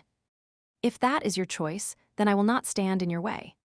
But when you realize what an asinine decision this is, do not expect me to come running to your rescue. I would not dream of it. Thanks for your concern. I'll see you around. She gave him a saccharine sweet smile and held out her hand. He stared at it for a moment before slowly reaching out to grasp it lightly.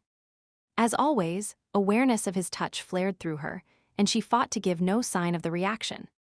He stared at their joined hands, then flicked a glance up at her face before completing the perfunctory shake and letting go. Reno worked his jaw, then surprised her by reaching out to cup her face. Gently, he rubbed his thumb over her lower lip.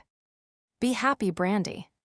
She felt tears welling in her eyes and blinked rapidly to keep them back, but could not stop the small catch in her voice when she bid him farewell. Thanks. You too. And with that, he left. As the door shut behind him, Brandi's knees almost gave out and she leaned against the wall for support, wrapping her arms around her stomach.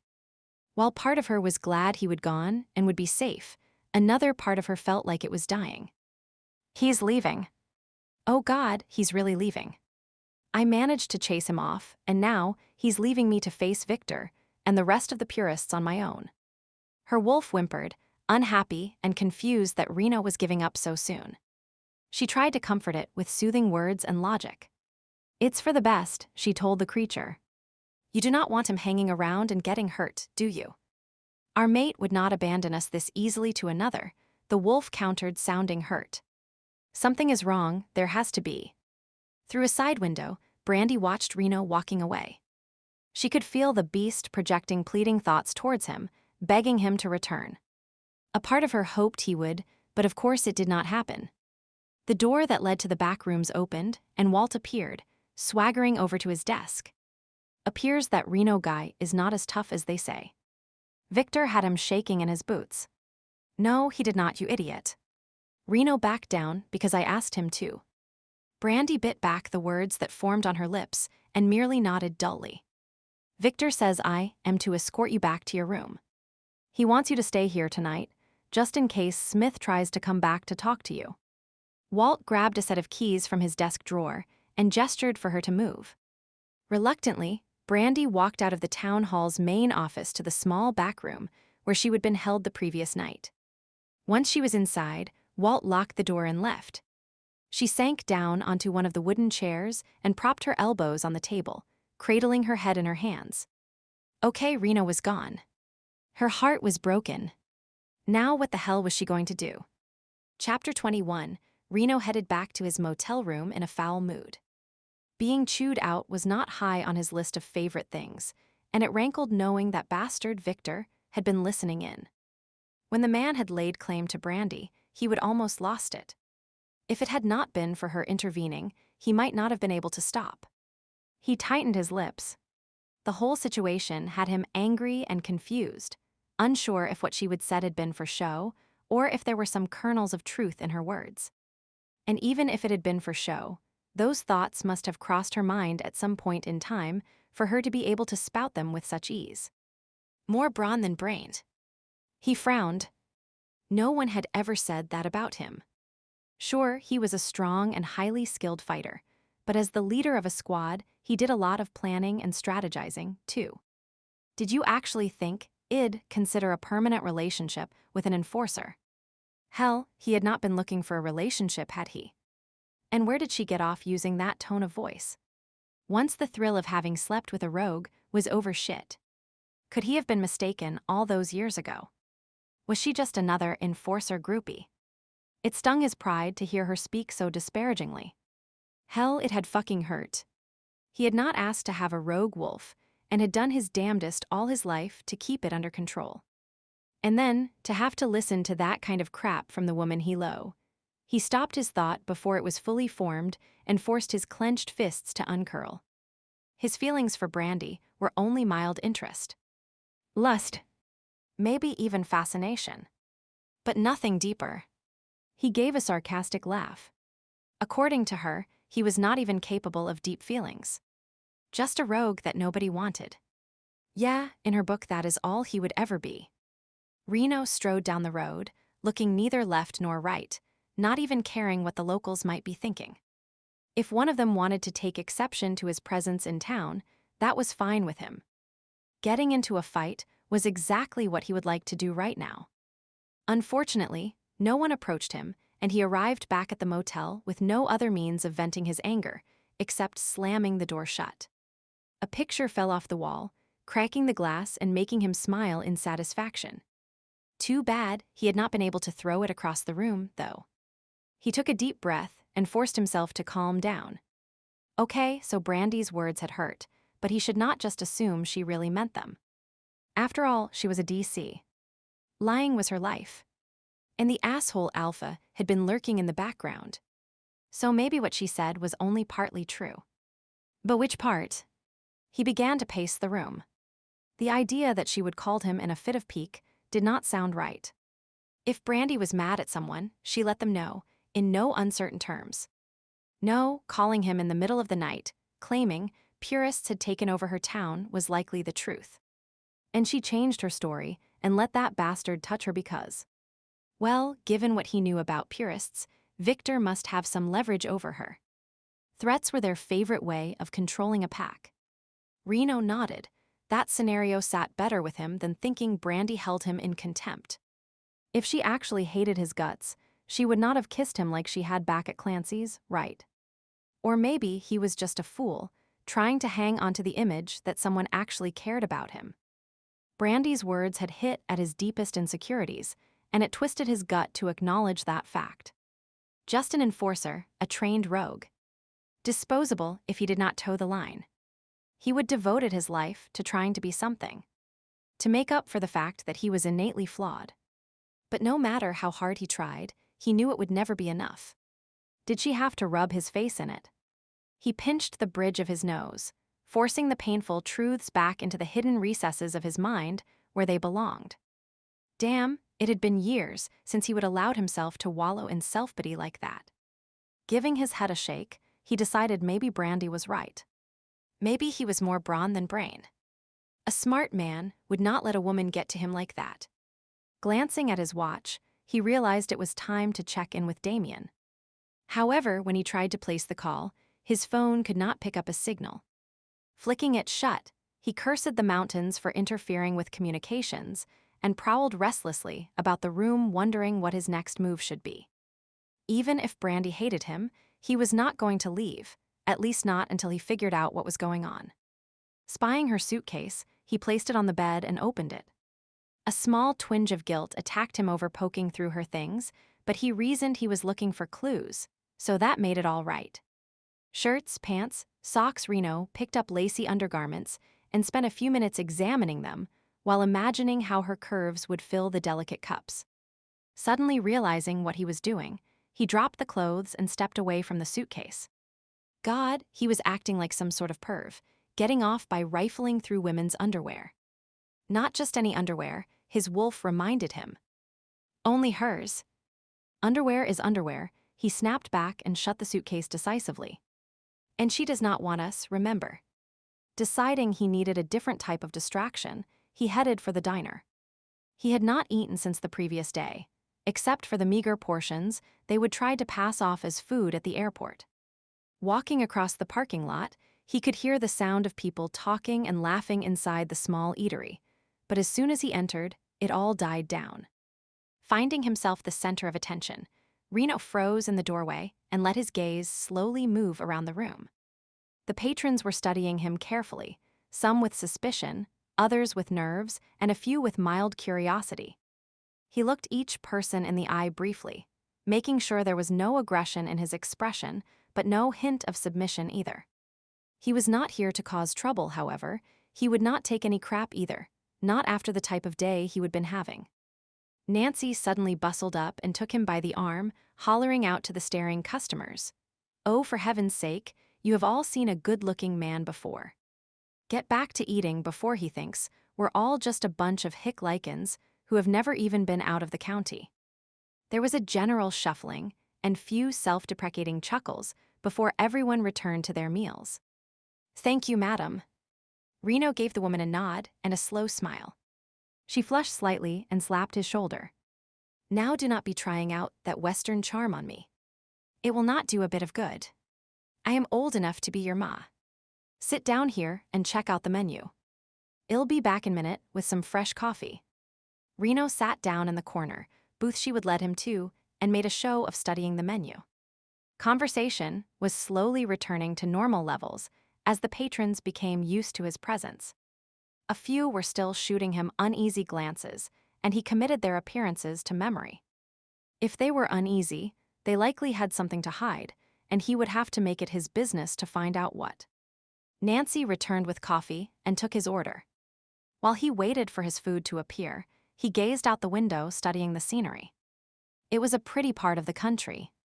The distant mountains were varying shades of purple, and those that were nearer showed splotches of green forest. Occasionally, dark scars marred the sides, possibly evidence of past mining activity. That reminded him of his encounter with the young girl, and he turned his face to study the land nearer the town. Now that he knew what to look for, he was able to pick out the remains of the coal conveyor as it snaked up the mountainside. Just as he was turning away, a flash of light near the conveyor caught his attention, and he narrowed his eyes, trying to determine what had caused it. There was nothing shiny up there. Everything had been covered in rust. He watched carefully, alert to any movement. Then another flash. Yep, someone was up there, but who? The girl had claimed the area was posted as off-limits. Either someone was not following the rules, or she would lie to him. And if so, why? Nancy returned and set a plate of rare steak, fries, and gravy in front of him. A basket of fresh biscuits and salad arrived too. Damn, it was good to eat in a restaurant run by Lycans. They knew what size portions a werewolf could handle. "That looks mighty tasty, madam." He emphasized his Western drawl, and as a reward she elbowed him in the shoulder. "Like I told you, boy. Enough of that.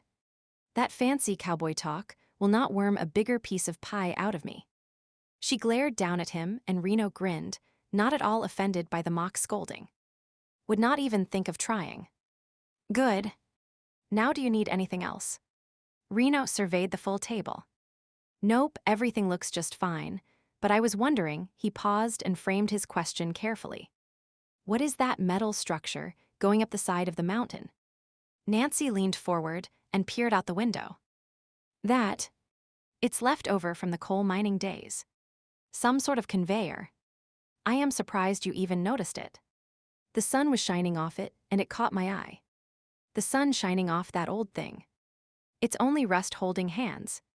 Nothing shiny up there. Oh. Maybe it was a hiker, and the sun was reflecting off his binoculars. No, not likely. Areas posted as off-limits. There were a few accidents up there in the past, and Klaus, our previous alpha, ruled it out of bounds. She nibbled on the stub of a pencil. She wrote down orders, then shook her head. "You must have been mistaken. Not even the pups dare go up there." She chuckled. Klaus concocted some grand ghost stories to scare the young ones away. Perhaps it was not something shiny I saw after all. Maybe a bird, a white pigeon or something, landed on it, and that is what I saw. Humph. Could be. She eyed him thoughtfully. You know, that is the sort of crazy tale Brandi would have come up with when she was living here. You two must work closely together up there at Lycan Link. Reno gave a noncommittal shrug. Well, she certainly seems set on giving up her job and staying on here now. Well, miss her. She is staying. Nancy stared at him in surprise. But I thought you said she claims to have had a change of heart. Reno shook his head regretfully while studying the woman's reactions. His announcement was obviously news to her, and working in the restaurant, she likely had access to all the latest gossip. Yep, something was definitely wrong with the story Brandi had fed him. Victor must be pushing for Brandi to stay, most likely because she would found out something she should not have, like the fact that the rights of the Halfwers had been violated. He clenched his fists under the cover of the table. How could a woman as pleasant as this waitress condone the ill treatment of her neighbors? Of course, maybe she did not condone it, but it was quite likely that she was at least turning a blind eye to the situation, and that was all it took. Evil did not need much of a toehold to start spreading. Well, that certainly is news to me. The woman was recovering from her surprise, and there was a certain gleam in her eye. She had news to spread and probably could not wait to start sharing it. I am sorry that you and Brandi did not work out, but we'll all be mighty pleased to have her back living with us. Such a fine girl. A bit too spirited at times, but still a nice young lady. Nancy patted his shoulder, in what might have been consolation over the supposed loss of his fiancée. Or possibly, the pat was in thanks for giving her a scoop on the local gossip, because she immediately hurried away, probably to spread the latest news. Even before Reno had taken the first bite of his meal, he could hear her whispering away to the other servers. Slowly, he ate his dinner trying to ignore the buzz that was growing around him. Glances were cast his way, but he kept his gaze fixed on his meal or out the window, using the reflections off the glass to keep track of what was happening around him. By the time his meal was done, everyone seemed to have heard the news, and he bit his cheeks to keep from smiling at the comments from some of the female patrons that followed him as he left the building. Brandi's turning down that. My gosh, the woman must be blind. I'll take him if she does not want him. He chuckled to himself. In different circumstances, if Brandi really had thrown him over for Victor, those women would have gone a long way towards soothing his broken heart, he thought. Darkness was rapidly falling as the sun dipped down behind the mountain range. The dim light that hung over the diner door seemed designed to cast only enough illumination to ensure that no one tripped on the steps. Beyond that, the parking area was mostly in shadows as the clouds obscured the almost full moon. Reno crossed the parking lot, heading towards the room that was supposedly Brandi's. He was sure she would not be returning to spend the night.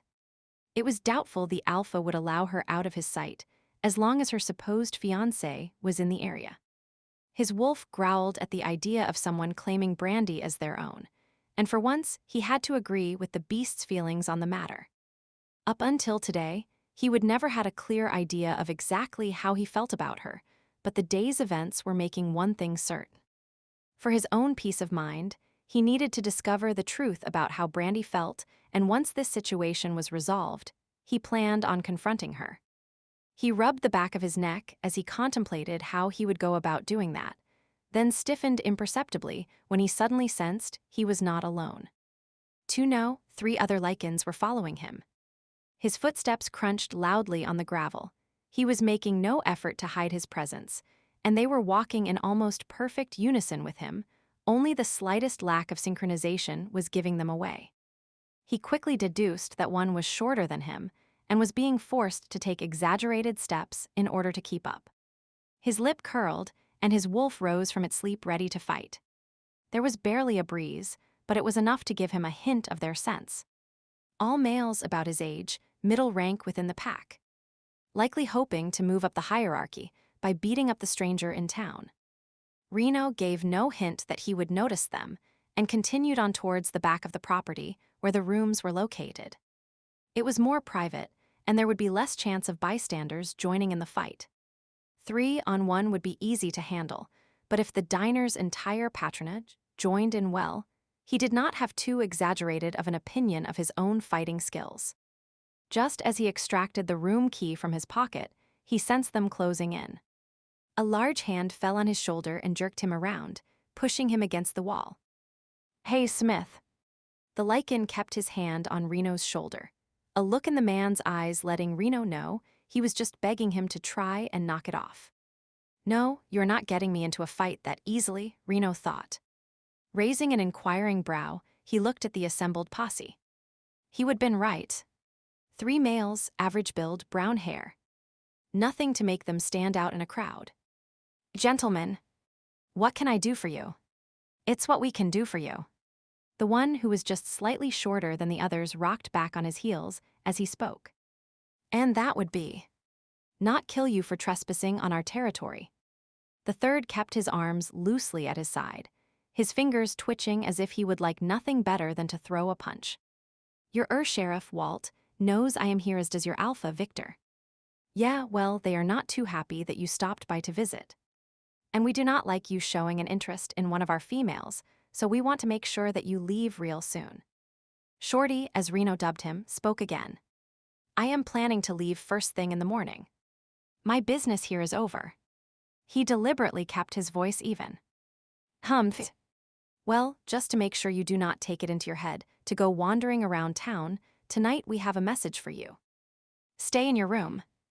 And with that, the fellow who had been holding his shoulder let go and punched him in the stomach. Air whooshed from Reno's lungs, but it only took him a moment to recover. Without even thinking, he let his arm fly out, catching the man in the throat, and then kicking the fellow's legs out from under him. The other 2 set upon him. Their skills were adequate, but Reno's were better. As much as he would have loved to take them all out, another thought crossed his mind. Carefully, he held back, allowing them to slowly gain the upper hand. While it galled his wolf no end, Reno figured a few cuts and bruises were a small price to pay for what he had planned. A fist clipped his jaw, and he made a show of staggering backwards. Hands grabbed his arms and held them, while blows were landed to his body. He started to slump, giving his attackers the impression that he was beaten and they were the winners. "Okay, guys, that is enough." The restraining hands let him go, and he sank to the ground. A final kick was delivered to his back, and he landed face first in the gravel, his grunt of pain not entirely a facade.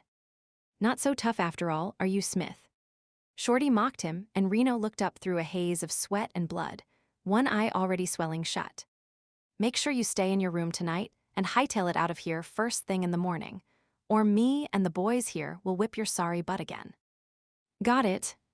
Reno nodded, and the 3 men swaggered off, congratulating each other on how they would manage to best one of Lycan Link's lauded enforcers. Slowly Reno got to his feet and staggered into the motel room. Pushing the door shut, he flicked on the lights and made his way to the bathroom. The sight that met him in the mirror was not pretty. One eye was swollen shut, his lip was split, bruises adorned his cheekbones, and bits of gravel were embedded in his skin. Carefully, he pulled off his shirt, hissing as his ribs protested the movement. Bruised, not broken, years of experience had taught him the difference. Grabbing a washcloth, he dabbed at the damage, cleaning himself up as best he could. A memory flashed by, Brandi tending him after the Langstaff affair, her fingers undoing his shirt and gently easing the material away from his wounds. Her presence that night had made the difference, he was sure of it. True, his physical wounds would have healed on their own, but mentally and emotionally, it was as if she would known exactly how he felt, what he was thinking. She would gone beyond the call of duty, and he would been an ass. Little wonder their relationship never got off the ground. But well, try again, his wolf insisted. Once she is free, well, try again. You said so earlier. Maybe.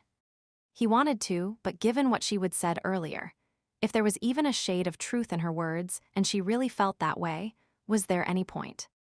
Throwing the dirty washcloth in the sink, he made his way to the bed and flopped down, groaning in relief as his body relaxed into the softness. He hated getting beaten up. However, it would prove to be worth it if his plan worked. Having received what the locals thought was a thorough beating, they would not be expecting him to be prowling around town tonight. With their guard down, his chances of success improved greatly.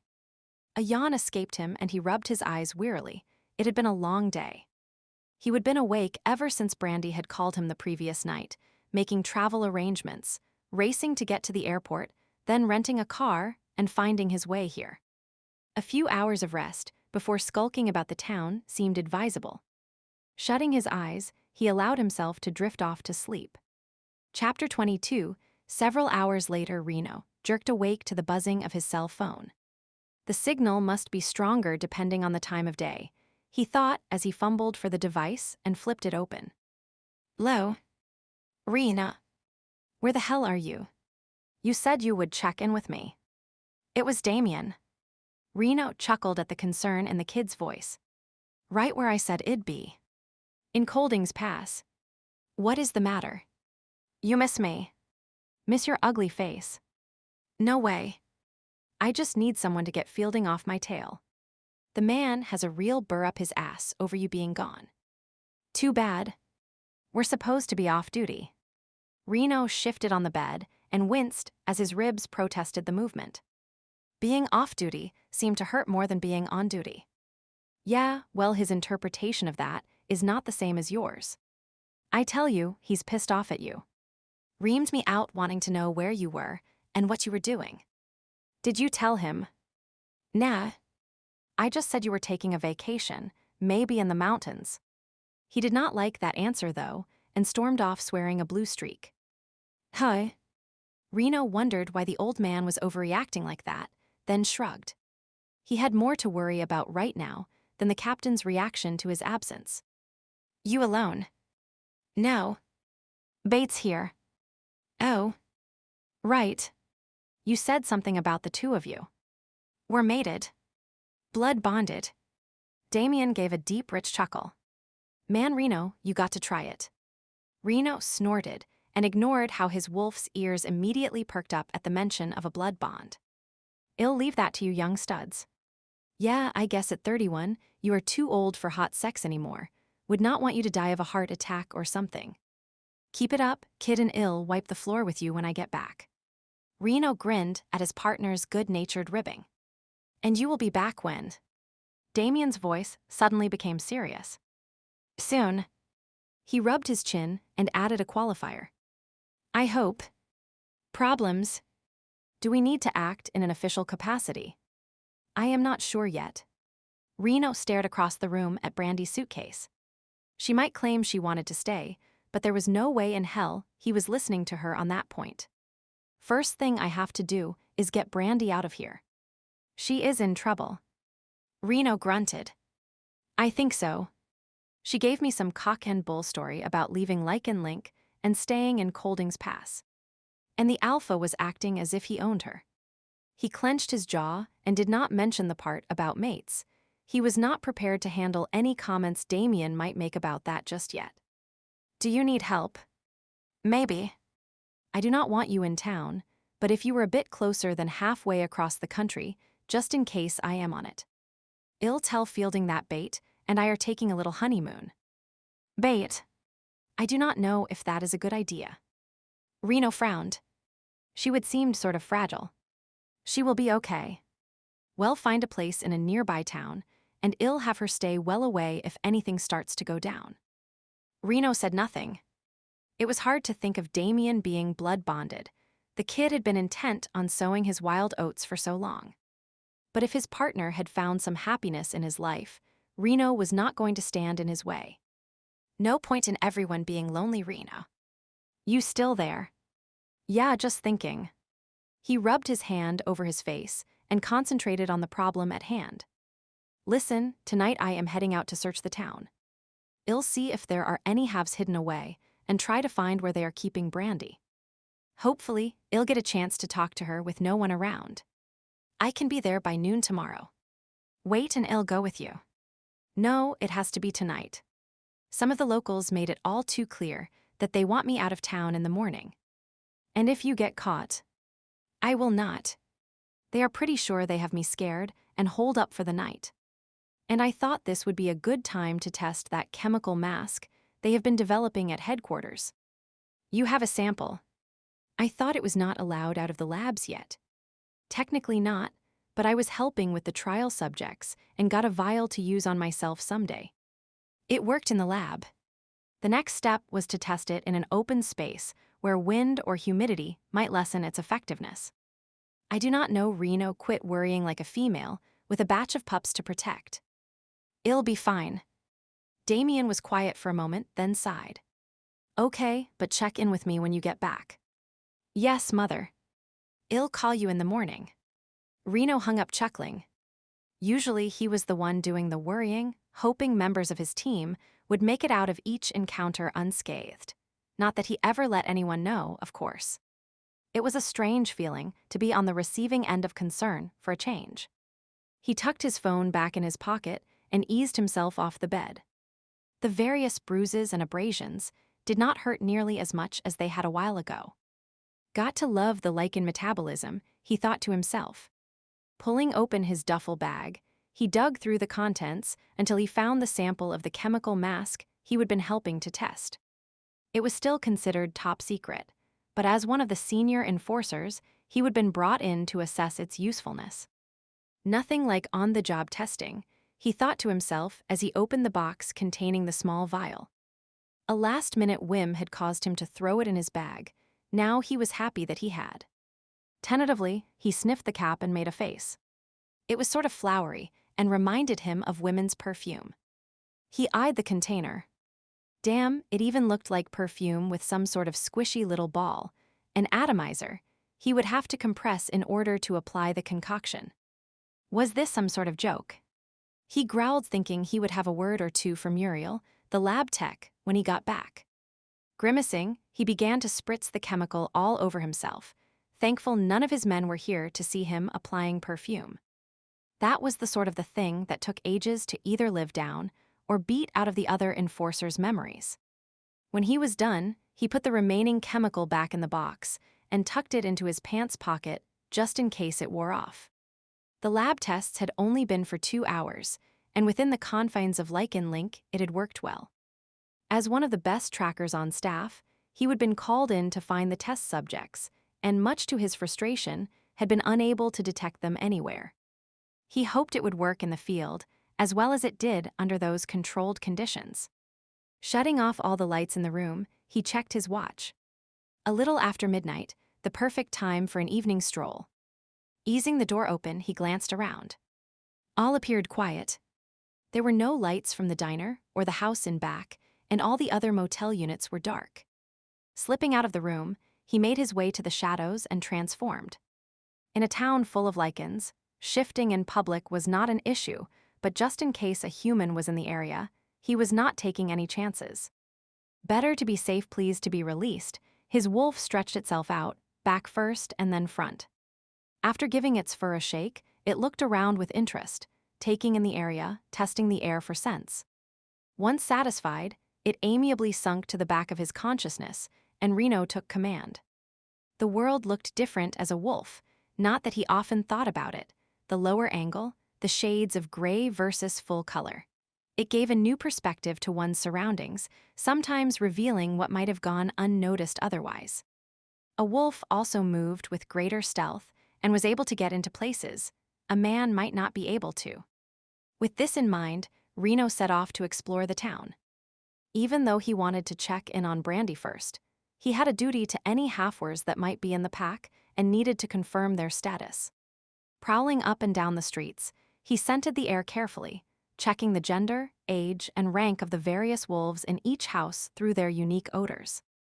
As an enforcer, he would developed an especially keen ability when it came to profiling other Lycans.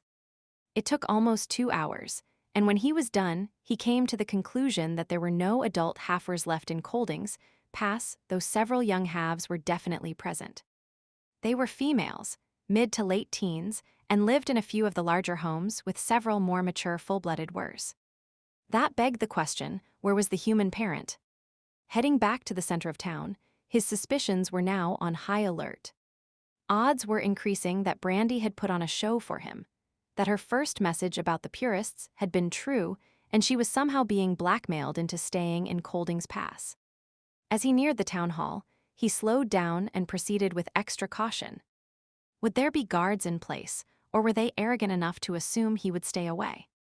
Sliding under a bush, he lay low and studied the building.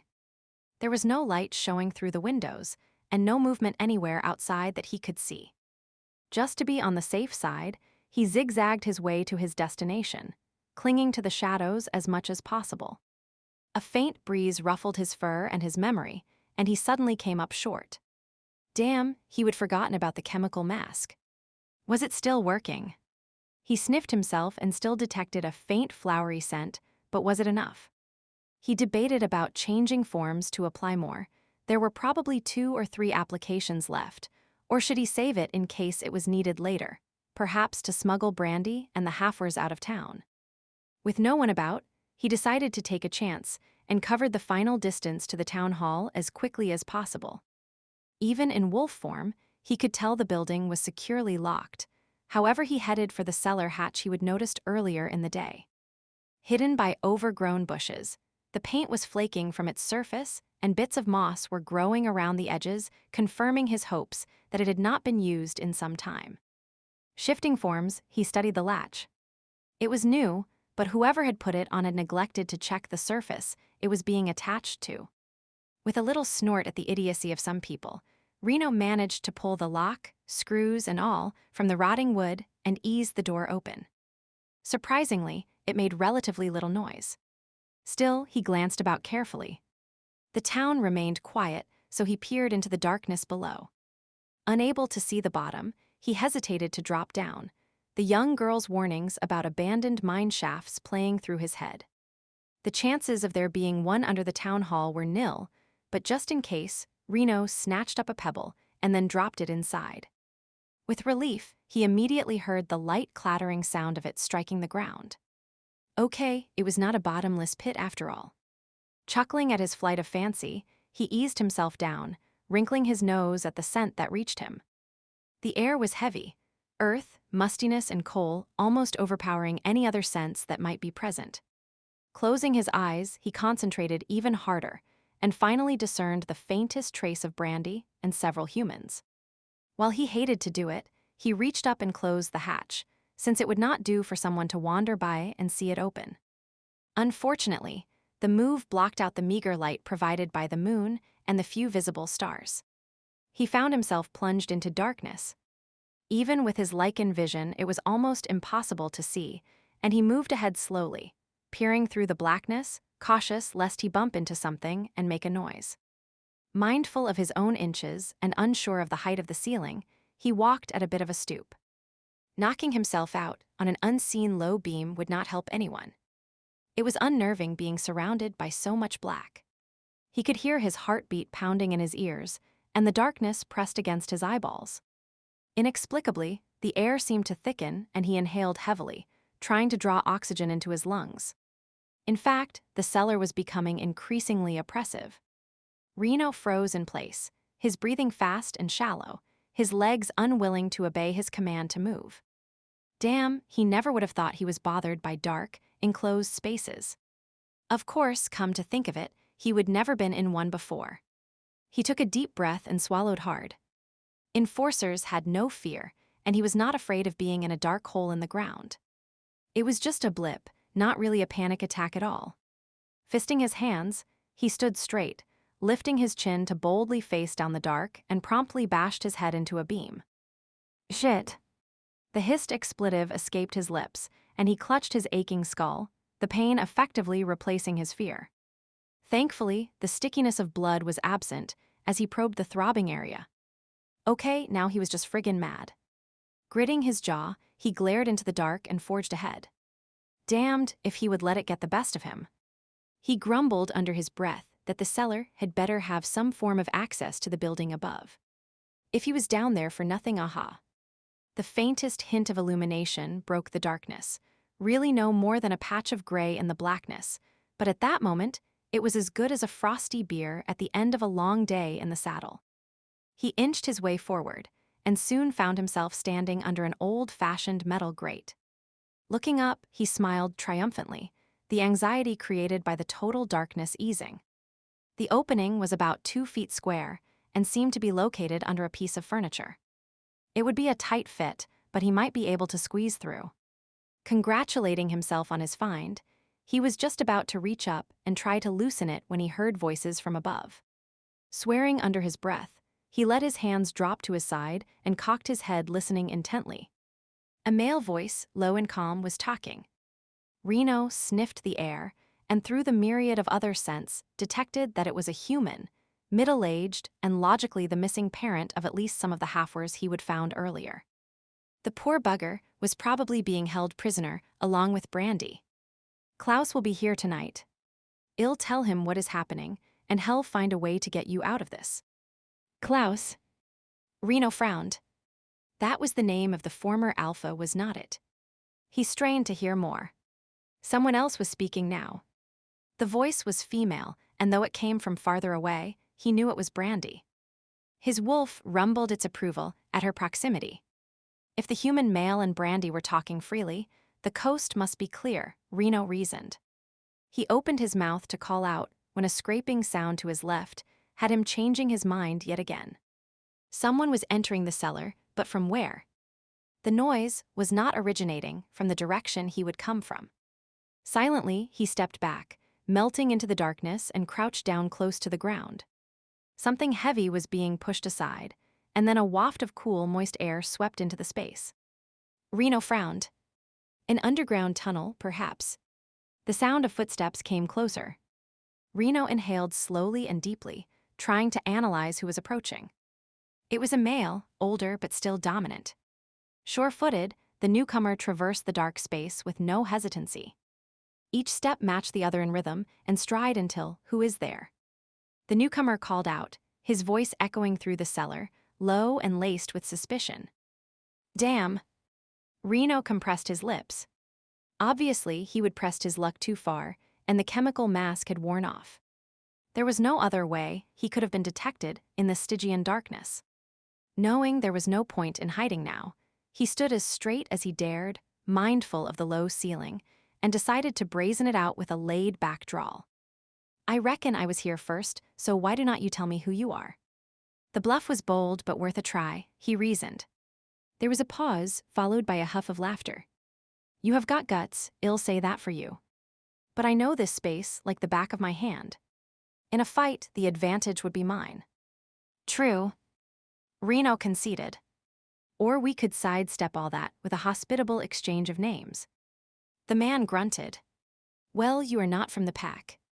And you are not one of Victor's cronies, or you would not be skulking around down here, so I suppose there is no harm.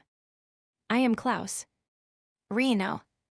Both men stepped forward slightly, and the dim light from the vent allowed a shadowy glimpse of each other.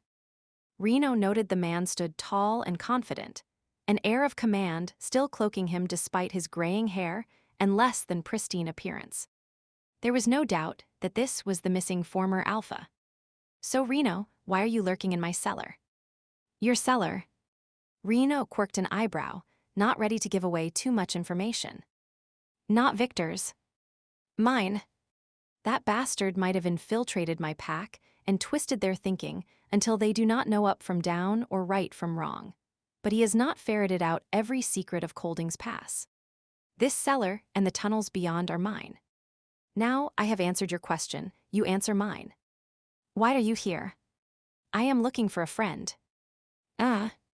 And that would be the lovely lady upstairs, Brandi, correct? Reno nodded slowly. If the man thought Victor was a bastard, he could not be all bad. Good. If you are a friend of hers, then you will be on our side. Our side? Yep. Victor thought he would dispose of me, but I am tougher than he thinks. He caught me off guard, knocked me down a mining shaft, and sealed the entrance. Then he came back into town, claiming he would issue a challenge, won and I'd run off. When no one could find me, most assumed he would told the truth. But I got out, stayed hidden until I recovered, and for the past few months I have been slowly rallying the members that are still loyal to me. And why have not you acted yet? Klaus shook his head. The time's not right. This is bigger than I thought. Victor's deep into the purist organization and has picked out Kolding's Pass as one of their regional headquarters. He's been prepping some of the old mining tunnels, turning them into barracks and meeting rooms. sort of like a doomsday bunker for the purist elite. Reno felt his heartbeat quicken. This sounded like the break his team had been looking for. Are they using the tunnels now? Not yet, but there has been a steady stream of visitors in and out of town for the past few months. My spies have told me a big meeting is about to happen. We just have not figured out exactly when. I plan to wait until a number of them are in the tunnels along with Victor, and then blast the entrance. He gave a dry laugh. Payback for what he tried to do to me. The old Alpha's plan had Reno chuckling even though he could not officially approve of the method. So you are lurking under the town hall too. Pay a visit to Peter. I check on the prisoners every few days. Victor's had him and the others locked up for weeks now. Thankfully, we have been able to maintain enough rumbles of dissent within the pack to keep them safe. And you do not dare just help them escape in case there is retribution against their families. You know about the children. I scouted out the town earlier this evening and located them living only with full-blooded wers. That made me wonder where the human parents were. You are good at this, boy. Klaus sounded impressed. It's my job. Reno bit back his ire over being called boy again. What was with these people? Klaus. A man's voice, the human Peter, sounded from above. I have been listening to you two yammer away long enough. Brandi and I want to know what is going on. Klaus chuckled. Hold your horses, Peter. You got company, in case you have not figured it out yet. Says his name is Reno, and he's a friend of Brandi's. That is what I thought. The scraping sound of furniture being pulled across the floor echoed through the cellar. Reno looked up at the grate to find the pale face of a middle-aged man looking back down at him. Hi. It'd shake hands, but Peter indicated the grate ruefully. Reno nodded while trying to look beyond the man. Where is Brandi? In the room next door. And before you ask, there is no floor grate in her room. We have been talking through an air vent near the ceiling. Glad your jailers are stupid. Reno grunted. Or they just do not have very high expectations of a mere human, and a female were. Peter added. Whatever. Reno shrugged off the information and reached for the grate. I can pull this loose, shimmy my way up and get Brandi out. Klaus' hand landed heavily on his shoulder. Not so fast, boy. If Brandi disappears, they are going to wonder how it happened, and I cannot have them discovering this access. Right now, it's the only means of escape, Peter, and the others have if something goes wrong. Reno let his arms drop to his sides. As much as he wanted to get to Brandi and rescue her, he could not endanger the others. So what do you suggest? I am not willing to leave without making sure Brandi is safe, and no offense, leaving that job to someone else just does not sit well with me. Best bet is for you to leave town in the morning, then circle back through the mountains and head for the mines. I can have my granddaughter meet you near the base of the mountain and lead you back. We can formulate a plan then. This granddaughter, is she about 12 or 13 with blonde hair and lots of ambition? Reno thought back to the youngster he would encountered earlier. I think I met her today near the old coal conveyor. Klaus shook his head. That would be her. The minx is not supposed to be there, but she keeps wanting to help and has decided that guarding my temporary home is her job. Well, she did her best to scare me away. Reno chuckled thinking of her tales of ghosts and falling into mine shafts.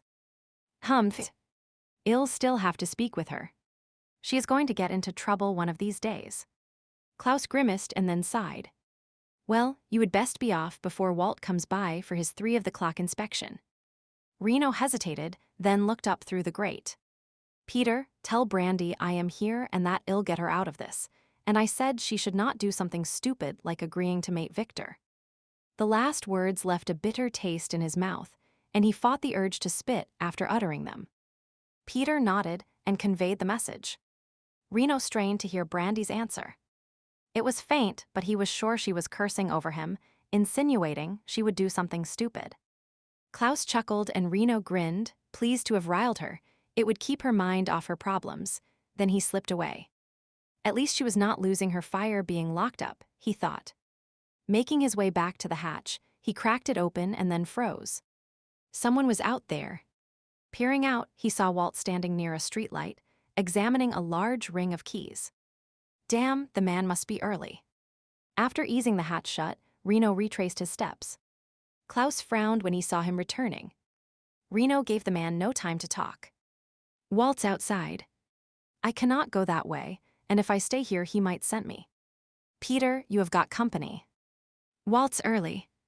Cover up the grate. Klaus issued the order to the man, who quickly complied. What do you want me to do? Reno asked, tightly hoping his presence did not end up harming those above. He rubbed his eyes and gave his head a shake. 2 nights without sleep were slowing his thinking. Well, hide in the entrance to the mine shaft until Walt leaves. Klaus led the way to the tunnel he would use to enter the cellar. The natural sense of the cellar and the way the dresser blocks the grate should keep him from discovering we were here. Reno followed, recalling how he would frozen in the blackness of the cellar. A tunnel might even be worse. He swallowed hard but steeled his nerve. There was no way he would show weakness in front of the Alpha. To keep his mind off the lack of light, he questioned Klaus. It's hard to believe no one has noticed you have been down here. It's usually just Martha and Walt upstairs. Victor spends most of his time at his project down by the mines. Martha's one of my spies, so she airs the place out if my scent is noticeable and Walt well. He's an unknown factor in all of this. How so? The man's smart but he's weak, and he runs with whoever seems to have the power at the moment. I know he has his suspicions that I am still around. He's alluded as much to Martha. Apparently, he has not decided what to do about it yet. Near as I can figure, he's waiting to see who comes out on top before making his allegiance known. Reno narrowed his eyes. Does not sound very trustworthy. Why not eliminate him? He has his uses. If someone completely loyal to Victor was in charge of the prisoners, they would have mentioned their suspicions about my presence already. And if Walt decides to play his hand early, well, I have people in place who are watching him and they will give me warning. Reno grunted. Victor does not strike me as being stupid. Why is he putting his faith in Walt? Victor's arrogant, his superiority complex is his weakness. And while I am sure he knows Walt can be duplicitous, he does not think the man would dare double-cross him. A dim light began to glow in the depths of the tunnel and Reno stiffened, wondering if it could be Victor's people. But Klaus gave a string of whispered curses. Catherine, I told you to stay behind. I ought to tan your hide for not listening. A young girl appeared, holding a flashlight, and in its glow Reno saw the youngster he would met earlier. She lifted her chin and tossed her hair over her shoulder, then looked the Alpha directly in the eye. You always tell me not to go in the mines by myself, so I am just making sure you follow the same rules. The effect of her show was then ruined when she threw her arms around the man in a bear hug. Besides, I love you, Gramps. Klaus sighed and returned the hug. I love you too. But I still should tan your hide. Reno suppressed a smile as he noted the girl winking at him over her grandfather's shoulder before she kissed the man's cheek. But you will not, because you are just an old softy. Klaus released her. Softy or not, I am still your Alpha, and you need to show respect and follow orders. Someday, I will not be in charge, and then you might find yourself in more than a spot of trouble for your defiance. The gentle warning had the girl hanging her head. I am sorry, Gramps. The Alpha accepted her apology before nodding towards Reno. Katie, I hear you already met this fellow out by the mines. But we were not properly introduced. She held out her hand and Reno shook it, amused at her boldness. Either she did not know he was an enforcer, or she was very brave. Few greeted him with that sort of aplomb. Reno Smith. I know. Everyone is talking about you. She giggled but subsided when Klaus gestured for them to be quiet. The faint sound of footsteps could be heard. Walt was in the town hall. Chapter 23, Brandi sat on the lumpy sofa, grumbling under her breath, while she waited for Walt to finish his inspection of the detainees, as the man had loftily put it. Good Lord, why had not she ever noticed what a bag of hot air the man was when she was growing up? Walt had already poked his head in her room and was now checking on Peter.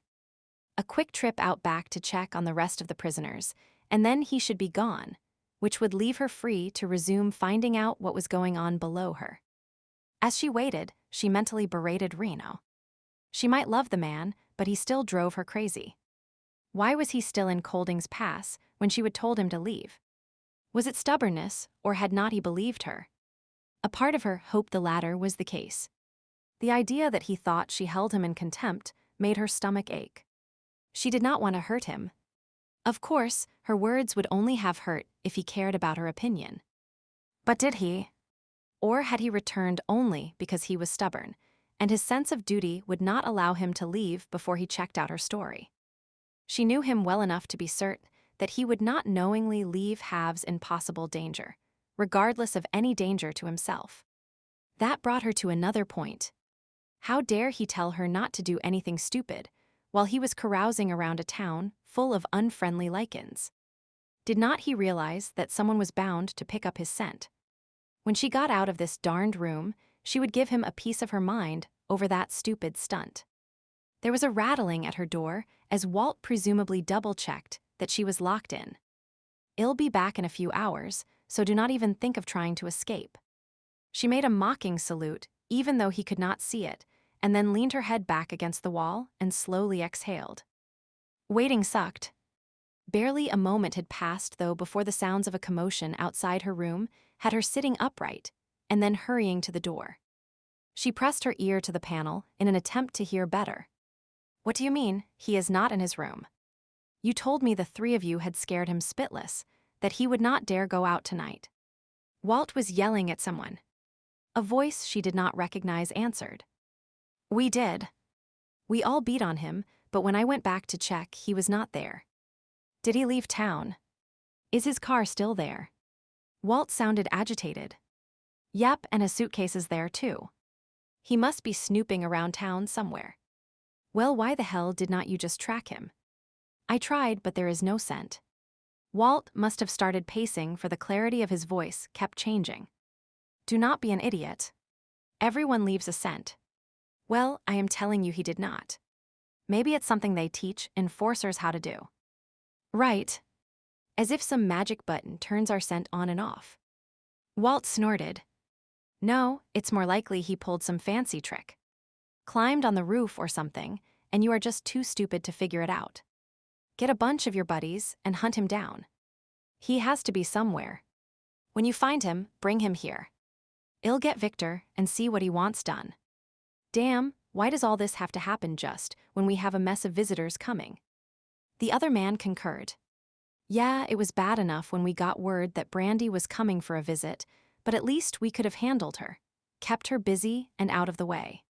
Having an enforcer wandering around, though if this meeting gets messed up, Victor will be majorly pissed off." Brandi could almost picture the man running his hands through his hair, or perhaps wiping the sweat from his forehead. Him special visitors were coming, and outsiders were not supposed to know. Purists. Maybe even some of the leaders. The thought had her heart pounding. Walt continued. "They will be here by noon, and we need to get this under control before then. Cannot we just call and tell them to stay away?" "Nope. Thought of that when we heard about Brandi's visit. Victor says it would not look good. He's trying to impress someone, and this has to go smoothly." The sound of the outer door slamming had Brandi scrambling across the room. Oh God, the purists were holding a meeting in town. And Walt was sending some of the locals out to go hunting for Reno.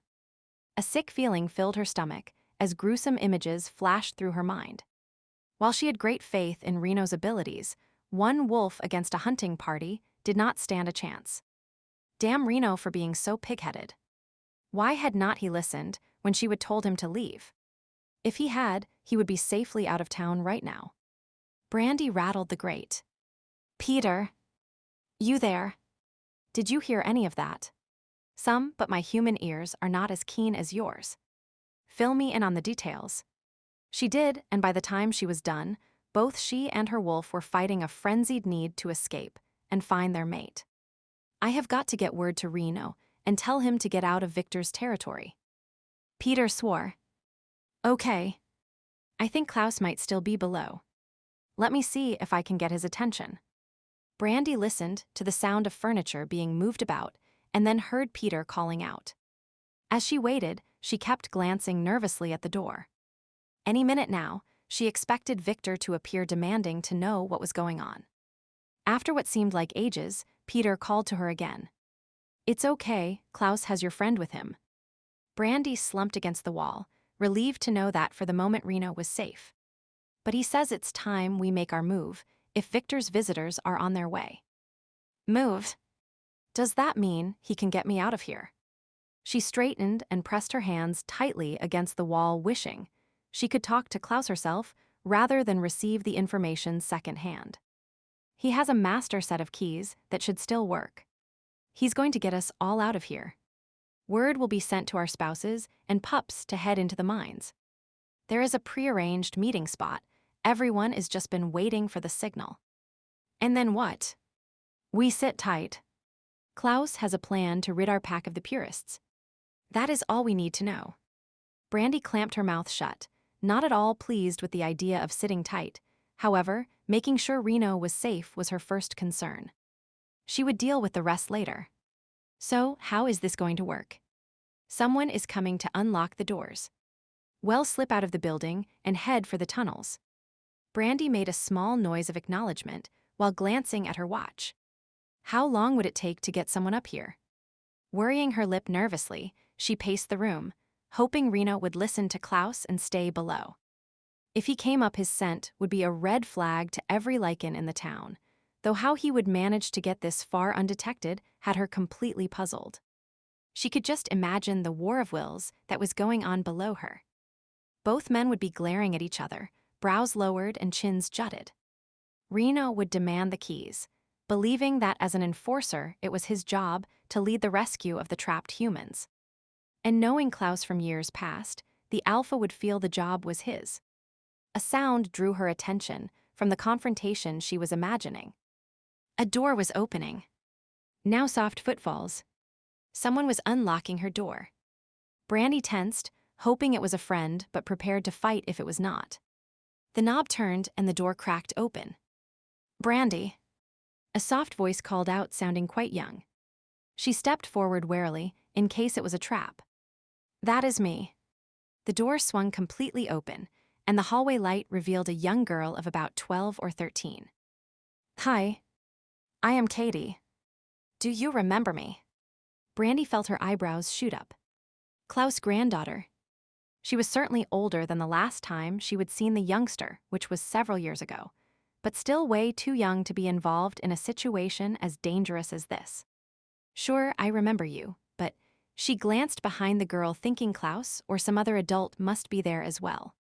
Katie followed the direction of her gaze and must have quickly figured out what was on her mind. "No one's with me. Gramps and Reno were busy arguing about who should come up here, so I just grabbed the keys and came myself." She rolled her eyes. "No one notices what pups do. Come on, let us get Mr. Channing and the others, and then we can get out of here." Brandi opened her mouth to scold, but then thought better of it. She would let Klaus deal with the child.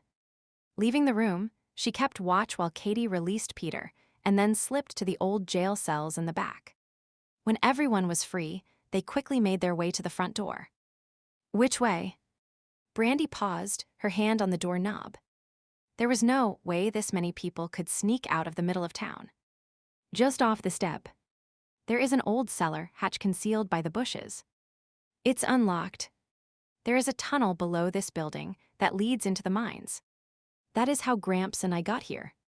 "I never knew that," Brandi whispered as she eased the door open and checked if anyone was outside.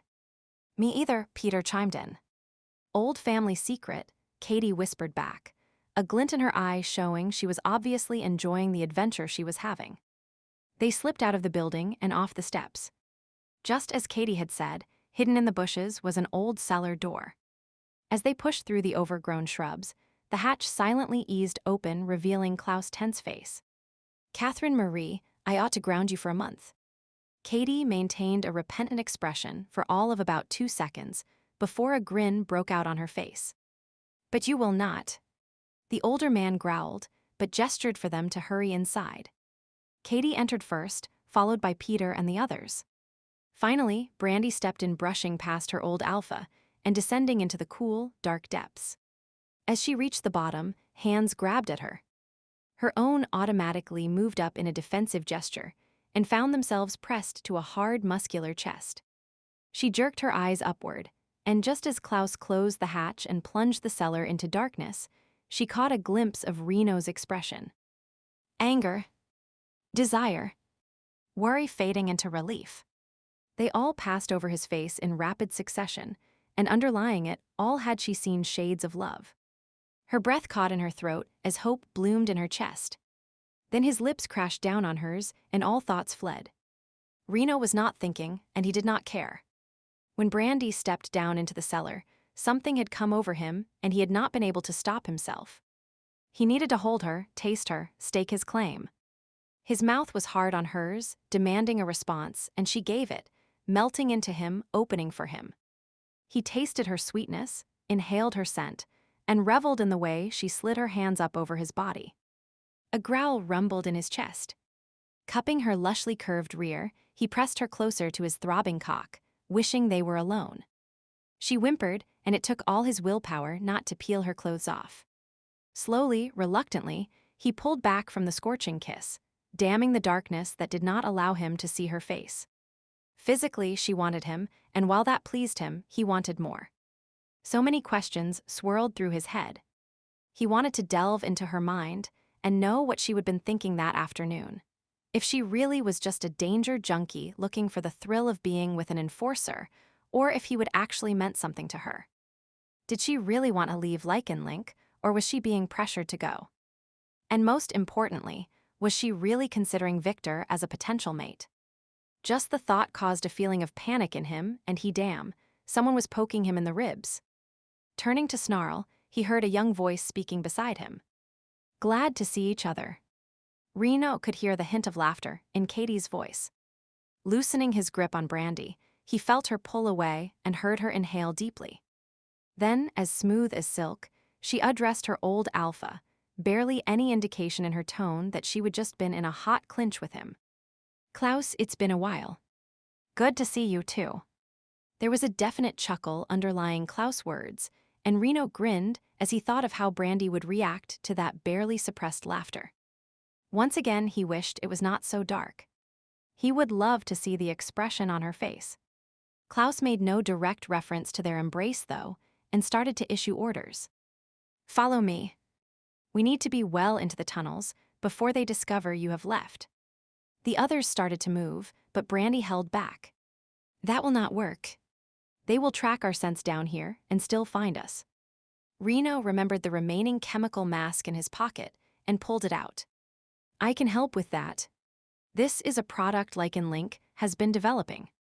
There is not much left, but it will cover our trail for a while. He took a moment to explain how the concoction worked. Will not they just follow the tunnel along anyway? Peter asked. No. There is more than one tunnel, so they will not know which one to take, will they, Gramps? Katie's pride in her grandfather was evident in her voice.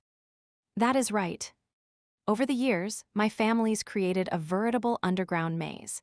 It is partly a hobby and partly a contingency plan in case circumstances like these ever arose. Unless a person knows which tunnels to take, they could be lost underground for weeks, stumbling around in the dark. Reno barely stifled the distress sound that rose inside him at the thought of being lost underground. You all right? He sensed Brandi looking at him, but thankfully Klaus began leading them toward the tunnel. Get moving. I need to start spraying the chemical mask behind us. His tone was gruffer than he intended, and she huffed and moved away. Well, better that she was in a snit than him having to confess his newfound phobia. Once they were all in the tunnel, Klaus shut the door, which was cleverly concealed behind an old shelf. As it slid into place, Reno felt his breathing accelerate and forced himself to count each breath. In out, evenly paced, it was not working. His throat tightened, and he gave a cough trying to relax the muscles. The air is not very pleasant, is it? Brandi commented, obviously thinking that was his problem. He grunted in agreement and tried to concentrate on his job, spritzing the chemical around the edges of the door. It was not exactly the recommended application method, but it would have to do. A faint light flickered.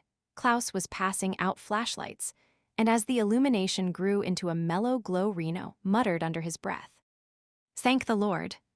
Brandi peered at him over her shoulder. "What was that?" "Nothing." He gave the squishy ball on the bottle of mask an extra firm squeeze. "Just happy we're safe in these wonderful tunnels." "Oh." She frowned, staring at the bottle in his hand. "You know that look?" She paused, sniffed, "and smells sort of like perf. Do not you dare say it." Reno cut her off, scowling. He definitely was going to have words with the developers of the product. His men were not going to go around smelling like flowers. Before Brandi could reply, Katie was urging them to keep up. "You do not want to get lost down here, do you?" The girl's cheery voice echoed strangely, and Reno gave a start when he noticed the others were several yards ahead. "You heard her, get moving." His hand pressed against Brandi's back, and she hurried along. One tunnel led into another, each seemingly identical to the last, with small chunks of rock, litter in the ground, and rough stone walls leaching trickles of water. Wooden posts and beams provided bracing every few feet, streaks of rust identifying the presence of nail heads. Reno wondered how long the struts had been there, and how close they were to rotting away and allowing the ceiling to cave in. It was not a thought he wanted to dwell on for too long. Eventually, the bottle of mask ran out, but based on all the twists and turns they would taken so far, Reno decided no one would be able to track them anymore. Without that job to occupy his mind, however, he became increasingly aware that they were deep underground. Tons of soil and rock were over their head, just waiting to crash down and seal them in this hellhole forever. Their footsteps echoed down the long passageways, and their shadows loomed on the walls, creating menacing shapes. Reno could feel nervous sweat forming on his skin. It seemed like ages, but probably was not before Klaus called back. "We're almost there." "How can you tell?" Brandi asked. "Everything looks the same to me." "I am following the marks on the wall," the Alpha explained. "If you did not know where to look, you would not see them, but I have put markers all along the way. Each tunnel junction has a sign that tells which way to go depending on your destination." He lifted his flashlight to illuminate an arrow mark near the ceiling. "If you are ever down here alone, just follow these and you will end up in our safe room." "That is good to know, is not it, Reno?" Brandi glanced back at him. "Yeah." He nodded while muttering under his breath that it would be a cold day in hell before he ever set foot in these tunnels again. "The other tunnels all lead somewhere too, do not they, Gramps?" Katie boasted. "Yep. Some lead to other exits like this one." He pointed to the left. "If you see 1X, then it leads to exit number 1, the closest to town. 2XS are for one higher up, near the old conveyor. 3 would be the third, and so on. This one has a triangle," Peter pointed out, peering up at a mark near the ceiling. "Triangles are danger. The tunnels are either unstable or could possibly have pits you could fall into." Klaus explained. "What does this circle mean?" Reno reached up and traced the shape, listening intently as he studied each symbol. "Circles mean the tunnel leads nowhere. If you are in one, you end up where you started, except you will not realize it." Katie exclaimed excitedly. "Gramps designed those ones on purpose, so people will just wander around and around forever." Reno dropped his hand away quickly, and Katie laughed. "Do not worry. I'll take care of you." She grabbed his hand and grinned at him. For a moment, Reno stiffened, unsure what to do when someone that young tried to flirt with him. He cleared his throat and extracted his hand from her grip. "I am an enforcer. I take care of myself." He spoke gruffly, then set off to follow Klaus. Out of the corner of his eye, he noticed Katie sidle up to Brandi and start walking beside her, then overheard the young girl's whisper. "I think Reno's scared of the tunnels." "Really?" Brandi shot a glance in his direction, and he looked away quickly. Damn it, how the hell had Katie come to that conclusion?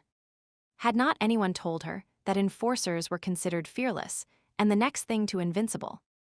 That, with their rogue tendencies, their sense of self-preservation was skewed, and they were more likely to fight to the death rather than give up. Everyone knew it made them formidable opponents and basically fearless in the face of danger. Up until today, Reno had firmly believed that last fact, but these fucking tunnels were messing with his mind, and he did not like it. Not one damned bit. "Here we are," Klaus announced, and suddenly, the confines of the tunnel seemed to fall away, and they were in a relatively large space that loosely could be called a room with several tunnels leading off from it. Reno felt a wave of relief wash over him. While they were still underground, it did not seem like it. There were a few pieces of furniture, and, as Klaus moved about turning on other lights that were mounted near the walls, the room grew progressively brighter. Even the air seemed fresher too, and when he mentioned this, Klaus jerked his chin up towards the ceiling. This is a naturally occurring cave. The stone is quite stable, so you do not have to worry about cave-ins. There is also a vent that leads to the surface, and we installed a fan that recycles the air. Keeps this area breathable. Klaus explained. The other areas are not. Reno asked sharply, staring back at the tunnels they would just left. Depends. My tunnels are good because of the venting I have installed, and we routinely check air quality, but I cannot say much for some of the older ones. There are gases that can kill you before you even know there is a problem. Black damp, that is a mixture of carbon dioxide, nitrogen, and water vapor, causes asphyxiation, and methane's a big worry too because of possible explosions. Reno nodded, a muscle working in his jaw. What is the plan now, Klaus? Peter and the others sat down on old wooden crates that were scattered about to serve as chairs. Will Alice be here soon? And my girls? The others nodded in agreement and looked at the alpha expectantly. Klaus checked his watch. Should be, but it takes time. Everyone cannot suddenly leave town and hightail it into the hills. And extracting the children is trickier. They need to sneak out of their rooms without alerting the bastards they work for. I am willing to head into town and create a distraction, one of the men said, suddenly standing up. My life for the freedom of my mate and daughter would be a small price to pay. No need, Aaron. Klaus shook his head. My spies are out there overseeing the process. We have been planning this for months. Aaron sat down, but did not look happy with his inactivity, and the others muttered and shifted in their seats, their expressions equally displeased. Reno did not blame them. Any male, even a human, wanted to protect his family, and being jailed, forced into inactivity, for so long had to be a bitter pill to swallow. His admiration for the men grew. Mating a werewolf and joining a pack took guts.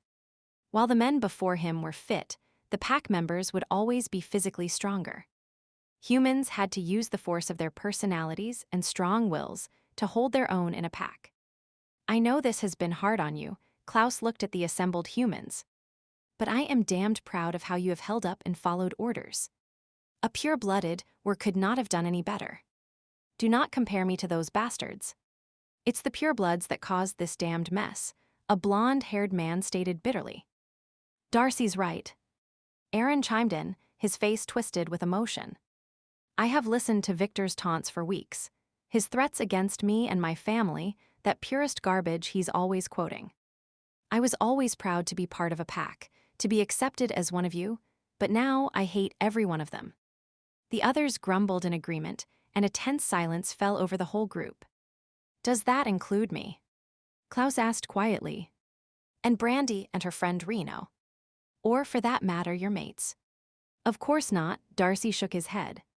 It's just I believed in this pack, and now, they have let you down and shattered your trust. Klaus finished the thought and sighed heavily. If it makes you feel any better, they have done the same to me. I'd never have believed they would be so easily swayed. Some of them are just afraid. Katie piped in. That is what Mama says. Afraid or not, they should have stood up for what they knew was right. They were our friends and neighbors. But when we really needed them, they just looked the other way. Peter stared down at the floor, his hands loosely clasped between his knees.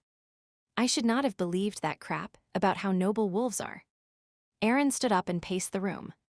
When the other mixed families left, I thought they were weak, that I was more of a wolf than the ones who caved into their fears. In reality, they were the smart ones, and we were the fools. I am at fault too. Klaus added. I allowed the serpent into our pack. I thought he was charismatic, full of energy and new ideas. I took him at face value, rather than really analyzing what he was saying. The alpha suddenly looked old and tired. I am sorry. If it's anyone's fault, it's mine. Laying blame and deciding who you hate will not solve the problem. Reno decided to interject. I have seen quite a few packs face the same problem, and you have got two choices. You can live in the past and dwell on the wrongs done to you. Or you can move on. That does not mean you forgive and forget. Some things are too big, too painful for that. But if you let your hatred rule your life, you become no better than they are. The group was silent for a moment, and then Peter slowly nodded. True. I do not know if I want to stay with this pack. I'll have to talk it over with Alice. But hating all wers makes no sense. Purists are a small percentage of Lycan society, and I will not let them color my thinking. I will not give them that power. Katie's young voice broke the somber mood that had fallen over all of them. Gramps, why do not I take them closer to the first exit? That is where everyone will be coming in, and they can see their families sooner. That will make you all feel better, will not it? Her youthful enthusiasm made the others smile, and Klaus agreed. Katie grinned, obviously happy to have an official role. We'll talk some more once this mess is sorted out, but for now Katie's plan sounds good. Klaus gave a nod. I need to check in with some of my spies and see what is happening in town. Victor will have discovered that his prisoners are gone by now, and I am curious to see what he'll do. What do you want me to do? Reno shoved his hands in his back pockets and shifted his weight, unused to being on the sidelines. Stay put. Walt's friends are looking for you, and I do not have enough manpower to help you if you get caught. Same for you, Brandi. The alpha shot a look her way, and Reno bit his cheeks to keep from smiling when her mouth snapped shut, and she started to glower. It appeared he was not the only one who did not appreciate twiddling his thumbs. Katie led her small contingent down one of the passageways, and Klaus watched her for a moment, a mixture of pride and exasperation on his face. I do not know what I am going to do with that one, he muttered before shifting his attention back to Reno. He raised a brow and cocked his head. I could not help but notice you two had a mighty interesting way of greeting each other back in the cellar.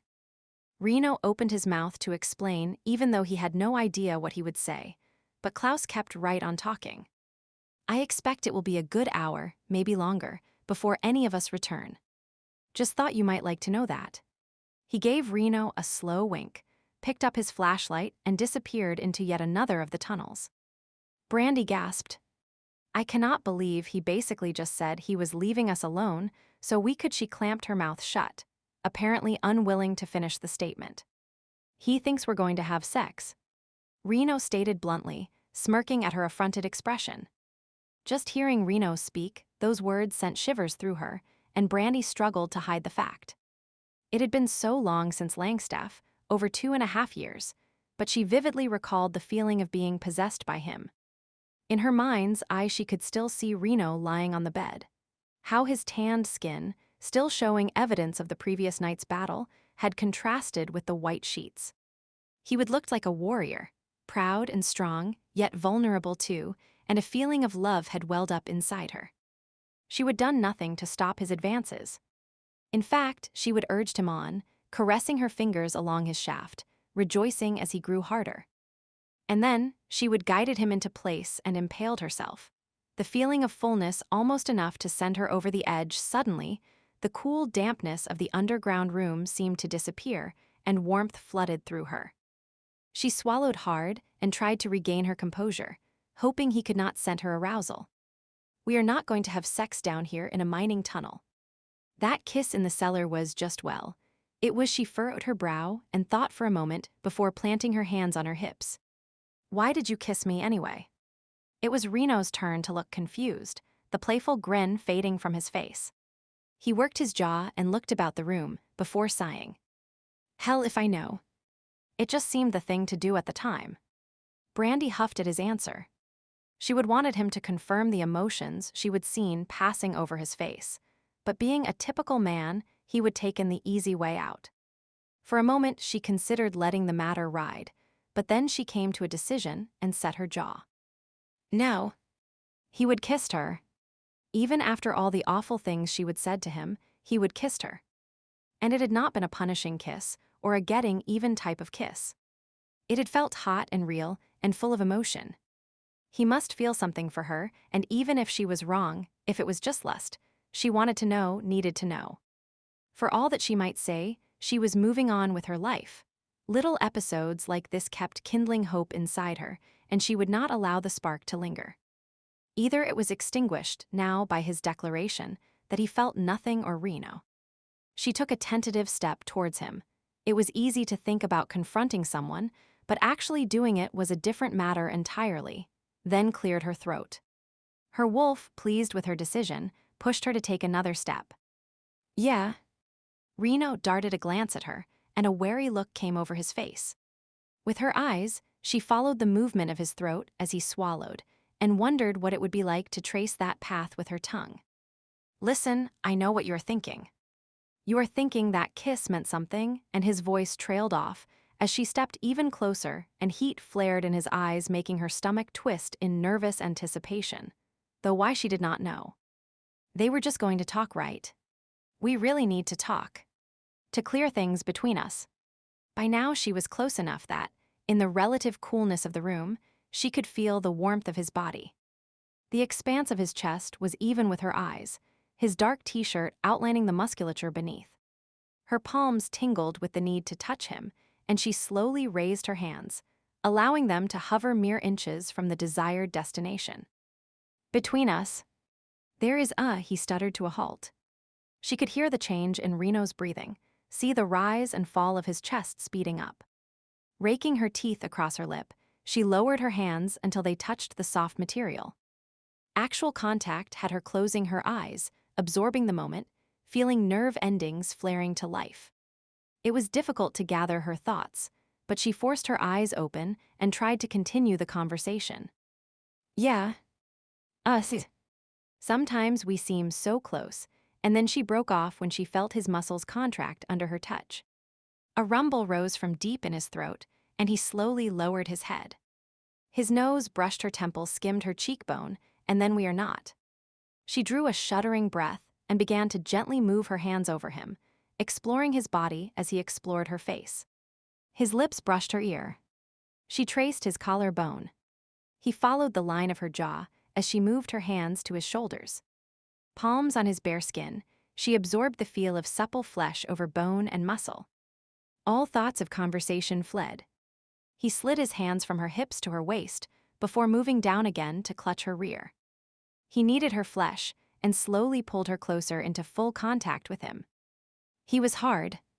She could feel the length of him pressed against her stomach and cursed the barrier of denim that kept them apart. To be one with him, to join with him. We need this, her wolf insisted, and she knew it spoke the truth. At this moment, she had no willpower. She wanted this man, and there was no excuse. She was not a co-ed grabbing a one-time chance with a heartthrob, nor was she offering or seeking comfort from a traumatic event. This was desire to be with the one she loved. To share herself with him, to give and receive pleasure. To be joined in the most intimate physical way possible. Later she would deal with the regret, but for now, this was all she could think about. Brandi leaned infinitesimally closer and brushed her nose over the hollow of his throat. With the tip of her tongue, she licked the small indent and inhaled deeply, savoring the taste and scent of her mate. He slowly rocked against her, and she clutched his shoulders tightly while sliding her lips up his throat to his jaw. Rough stubble abraded her lips, sensitizing them until they felt tingly and swollen. She nipped his chin, then slid a hand around his neck and urged him to lower his head. For a long second they stood poised, lips but a hair's breadth apart, little puffs of breath dancing over the waiting surface. Brandi raised her eyes and stared into his. Expectation filled the air, and of one accord, they closed the distance, and their lips made contact. Soft and sweet, so different from their earlier kiss, they touched and retreated only to brush back and forth again, testing and teasing, drawing out the moment despite the desire inside that clamored for more. Slowly, reluctantly, they pulled apart and softly exhaled. Twice now they would come together frantically. But this time Brandi slid her hands up to bury them in his hair and slowly brought their mouths into full contact. Lips parted and tongues tentatively touched, stroking, exploring. Reno flicked the tip of his over the roof of her mouth, and she clenched her fingers tightly in his hair. He murmured his approval and pulled her closer, caressing her back, her hips, her rear. Sliding his hand down her thigh to her knee, he lifted her leg up. Willingly, she wrapped it around his hip, aligning their bodies more intimately. He rocked against her, and desire shot through her. She clutched at his back. A floodgate opened inside her, and she became desperate to feel his skin on hers, to have him touch her where she needed it the most. "Reno, please," Brandi panted. I need exactly what she could not decide. His taste. His touch. To explore his body. I know. Reno pressed her even closer. Me too. He shoved a hand up the front of her t-shirt, and she almost cried out in relief when he pushed her bra aside and stroked her breast. Work-roughened fingers played over her tender flesh, sending more waves of desire spiraling through her. She worked his shirt free of his waistband, and then fumbled to undo the button on his pants. Sliding her hand inside, she gasped as she came in contact with hot, hard flesh. He was commando. Reno groaned loudly and roughly thrust against her hand. It thrilled her to pleasure him, and she caressed the silk-encased shaft, feeling him grow ever firmer under her ministrations. He teased her nipple while lightly biting on the cord of her neck. White-hot needles shot through her, going directly to her core. God, she could not take any more. There was a roaring in her ears. The ground felt like it was shaking under her feet. Reality crashed down around her as bit of rock began to fall and dust filled the air. It's a cave-in. As one they dove towards the table and huddled underneath as the world seemed to crash down around them. Chapter 24, dust swirled around them, and soon they were both coughing, choking on the microscopic debris that filled the air. How long it took for the world to settle, Brandi had no idea, for just when the first round seemed to be subsiding, a second roar had filled the room. While it seemed like hours, it was likely mere seconds. 1 minute the room was filled with noise, and the next there was only the light clatter of the occasional stone settling into place. Slowly, she released the death grip she had on Reno and looked at him, blinking rapidly to free her eyes of dust particles. "Are you all right?" She managed to choke out the words. "Yeah. You." Reno was coughing as well. His eyes were red-rimmed in his grime-colored face. Brandi assumed she looked no better. "Fine." Carefully, they clambered out from under the table, pushing away the small rocks that were in their way. Dust still filled the air, millions of particles floating in the dim light of the remaining lamps. Fits of coughing overcame them both, tears streaming from their stinging eyes. Reno ripped off his shirt and tore it in two. "Masks," he said curtly. "It would be better if they were damp. They would filter the dust better, but it's the best I can do." Spinning her around, he tied it behind her head, covering her nose and mouth, and then she returned the favor. Able to breathe somewhat better, they stared at their surroundings. Surprisingly enough, the room was basically intact. A few of the lights were broken, and filth covered everything, but otherwise it appeared much as it had just minutes before. "I guess we were lucky." Brandi slowly turned in a circle, assessing the situation. "Damn lucky." Reno agreed, doing up his pants. The passion of moments ago had been thoroughly doused. There is no damage here, so the cave-in was. He looked towards the tunnel they would originally used, the maze Klaus had created, then the tunnel the others had taken. "Let us check that one." She pointed to the latter, and with a nod, Reno picked up a flashlight and headed that way. Brandi grabbed his hand, both for reassurance and because she remembered Katie saying Reno did not like the tunnels. Had the girl been right? She gave him a sideways glance. Above the mask, he did look rather tense, small furrows showing between his brows. For a moment, she debated about opening the bond between them, but decided not to. No. All these years, she would tried her best not to invade his privacy. This was no different. Giving his hand an extra squeeze, she walked along beside him. They did not have far to travel, barely 100 yards, before they came to a blockage. Brandi stared at the tumble of rocks. Broken pieces of wood were intermingled with the stone that created a wall blocking what used to be a passageway. It was plugged almost to the ceiling, with just the smallest of openings showing. Of course, how far the opening went she did not know, and there would have been 2 cave-ins, so possibly another blockage existed on the other side of this one. Just in case, she scrambled over the debris, getting as close as possible to the opening before calling out. "Hello? Anyone there?" She waited a moment, listening intently before trying again. Still nothing. "Damn. Reno, do you hear anything?" "No." His curt answer was followed by a pause, and she noted his fingers clenching and unclenching around the flashlight. "What do you think happened?" "I thought Klaus just said the roof was stable." She carefully climbed back to stand at his side.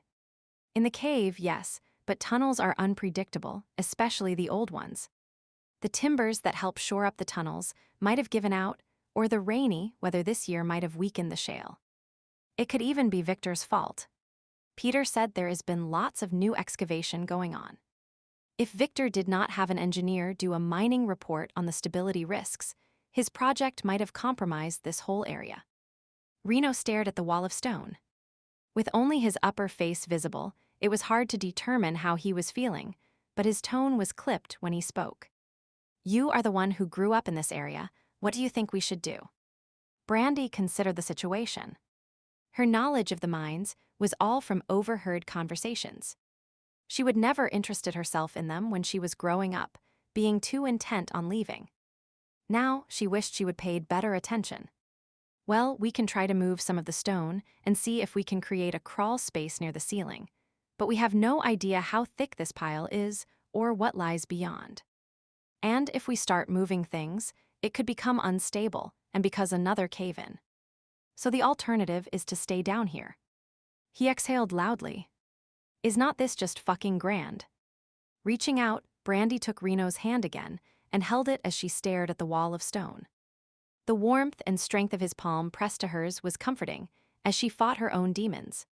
Fear was rising inside her, tightening her chest and causing her skin to prickle. "I never knew my dad. He died in the mines when I was a baby." The roof caved in. She felt tears welling in her eyes and took a deep breath, trying to steady her voice. "People always said I was like him. It made me feel closer to him, sort of proud. I just never thought we'd be the same in the way we died." "Hey, we're not going to die." Reno pulled her to his chest and wrapped his arms around her. Resting his chin on her head, he rocked her back and forth. "We'll be fine. Peter or Katie or one of the others will go get help. They will dig us out." The warmth of his body seeped into hers, and she snuggled closer, inhaling his scent and feeling inexplicably safer in his arms even as she expressed her doubts. But Peter and the others cannot show their face. And Klaus does not control the pack, Victor does. Klaus might have a few wolves he can count on, but he cannot just appear back in town and expect the rest to fall in line with him. She shook her head. "No, it's up to us to get out of here." "Then we will." He spoke with confidence, but there was the faintest hesitancy in his voice. "Let us head back. It's sort of stuffy in this tunnel." Brandi leaned back and looked up at him. In the dim light, it was hard to make out his face, but under the grime she thought he looked pale. She chose to say nothing, though, and they made their way back to the room where Klaus had left them. Once there, they pulled off their makeshift masks and sat side by side on 2 crates, their backs against the rough stone wall. It was hard to believe that just a short time ago, they would been in the throes of passion. Was death just around the corner now? She cursed the cave-in. If it had not happened, then perhaps she and Reno would have made love. He might have confessed his true feelings, and she could have told him about the blood bond. Maybe Reno would even have bitten her, and at least she would have been able to leave the world, knowing what it was like to feel whole again. The lights flickered, and Reno jerked beside her. She could hear him cursing under his breath. "Do not do this to me." "Do not do what?" "The lights." He paused and looked at her sheepishly. "Look, do not laugh. But I just found out a little while ago that I do not do well in dark, underground places.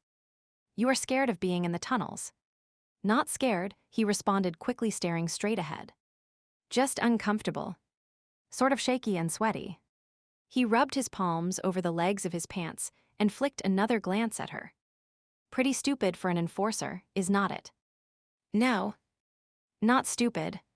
She hugged his arm and rubbed her cheek against his shoulder, pleased he was confiding in her. Everyone is different. I do not like spiders. He snorted. Not even close to the same thing. Hey, a fear is a fear.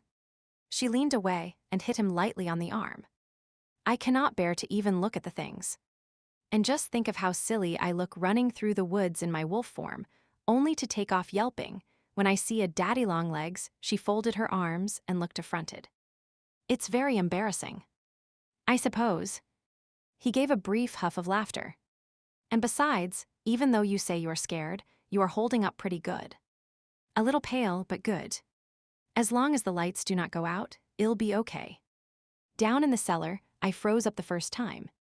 I had to really talk to myself to keep moving.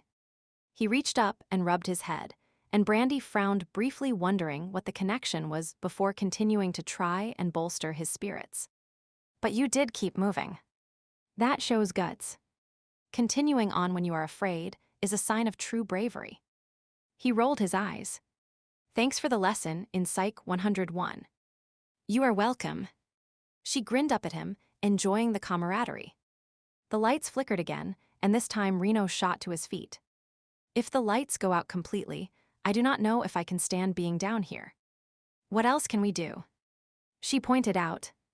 Unless you want to chance Klaus Maze and see if we can find the tunnel that leads back to the town hall. God, what a choice.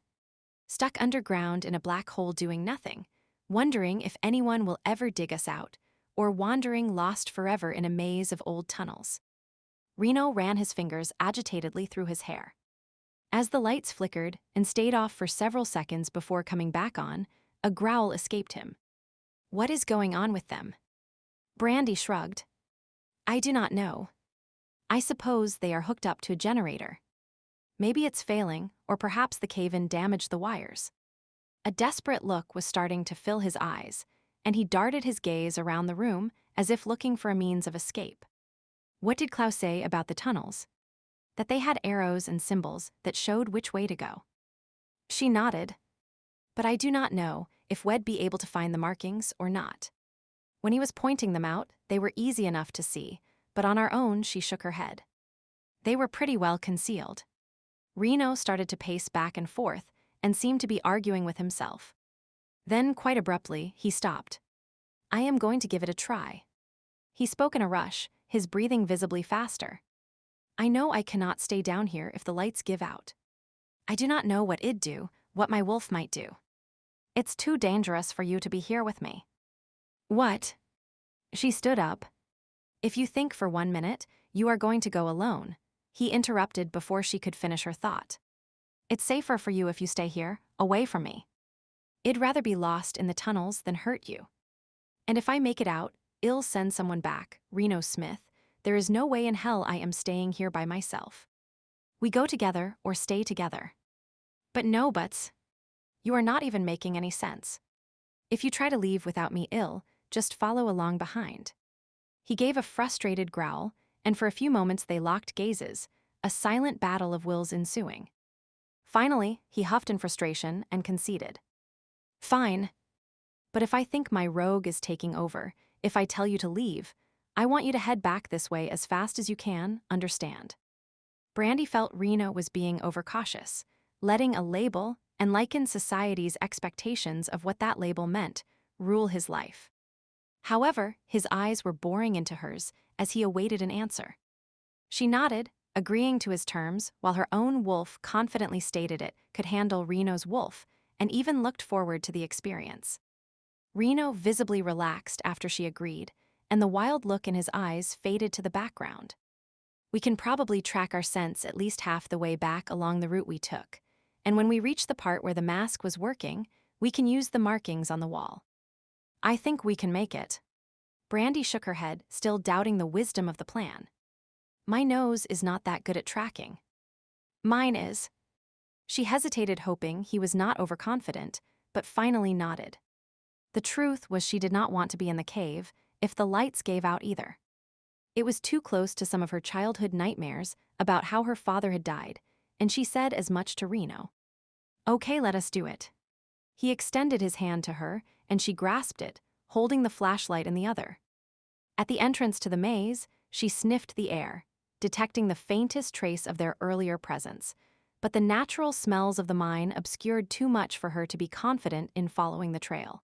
Come on, Reno gently tugged at her arm. You are sure you can follow the trail? Tracking was one of the courses I taught at the academy, remember? Do not worry. You are in good hands. Deciding she would have to place her trust in him, she gave a tentative smile. At first, Reno walked along quickly, barely pausing at each junction to check for the symbols before choosing which way to go. Brandi followed and prayed his nose was as good as he claimed it was. Eventually, Reno began to slow his pace and finally stopped altogether. What is wrong? Has the trail disappeared? It's fading but still there. Now there is something else, a new scent. Do not you notice it? Brandi sniffed carefully, furrowing her brow. What is it? I think the other cave-in was in one of the tunnels in the maze. What? She stared at him aghast, gripping her flashlight even tighter. But surely, not the one back to the town hall, right? Klaus had that one in good repair. It has to be one of the other ones. He nodded grimly. Maybe, but I doubt it. There is a distinctive chemical odor that was not present at the site of the other cave-in. And it would make sense for Victor and Walt to seal the tunnel we escaped in. They likely followed your scents into the cellar and found the tunnel entrance. When they realized they could not track you, they decided to trap all of us inside. Brandi swallowed hard, not wanting to believe him, but knowing his words made sense. And the other cave-in. There was no chemical smell, so I think it was just an unexpected byproduct of this explosion. A thought suddenly occurred to her. What about Klaus? They must have noticed his scent too. Probably. The man's been lucky not to have been discovered in all this time, even if Walt has been sitting on the news. He must have stayed deep underground and depended on his spies to bring him news of what was going on in town. So they are looking for him now. Reno nodded. And that means we cannot count on him to organize a rescue party. He and Peter and the rest will be trying to stay ahead of the hunting parties. No one will be trying to clear the cave-in, and we cannot use the town hall exit. Maybe they did not blow it up. Maybe it's just Reno cut her off. Brandi, what else would they be blowing up down here? I do not know, but I want to check. She set her chin in a determined fashion. Usually, she did not want the facts candy-coated, but was reluctant to give up hope. He sighed. All right, follow me. They traveled a bit farther, but all too soon came to the remains of the tunnel's entrance. See? Brandi stared at the tumble of stone, her spirits plummeting. There would have been a vague hope in her heart that Reno was wrong, but now you were right. She turned to look at him, making no effort to hide her fear. What do we do now? Reno slung an arm around her shoulder. We look for another way. Wrapping her arms around his waist, she buried her face against his shoulder, breathing in his comforting scent. I am scared. Hey, I am the one who is afraid of dark underground places, remember? Yeah, well, I am going to join you now. Sorry, no can do. It's an exclusive club. She tried to smile, knowing he was attempting to lighten the mood, but it was not working very well.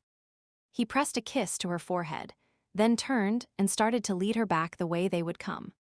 You know, we were damned lucky. How is it lucky to have someone blow up a tunnel and trap you underground?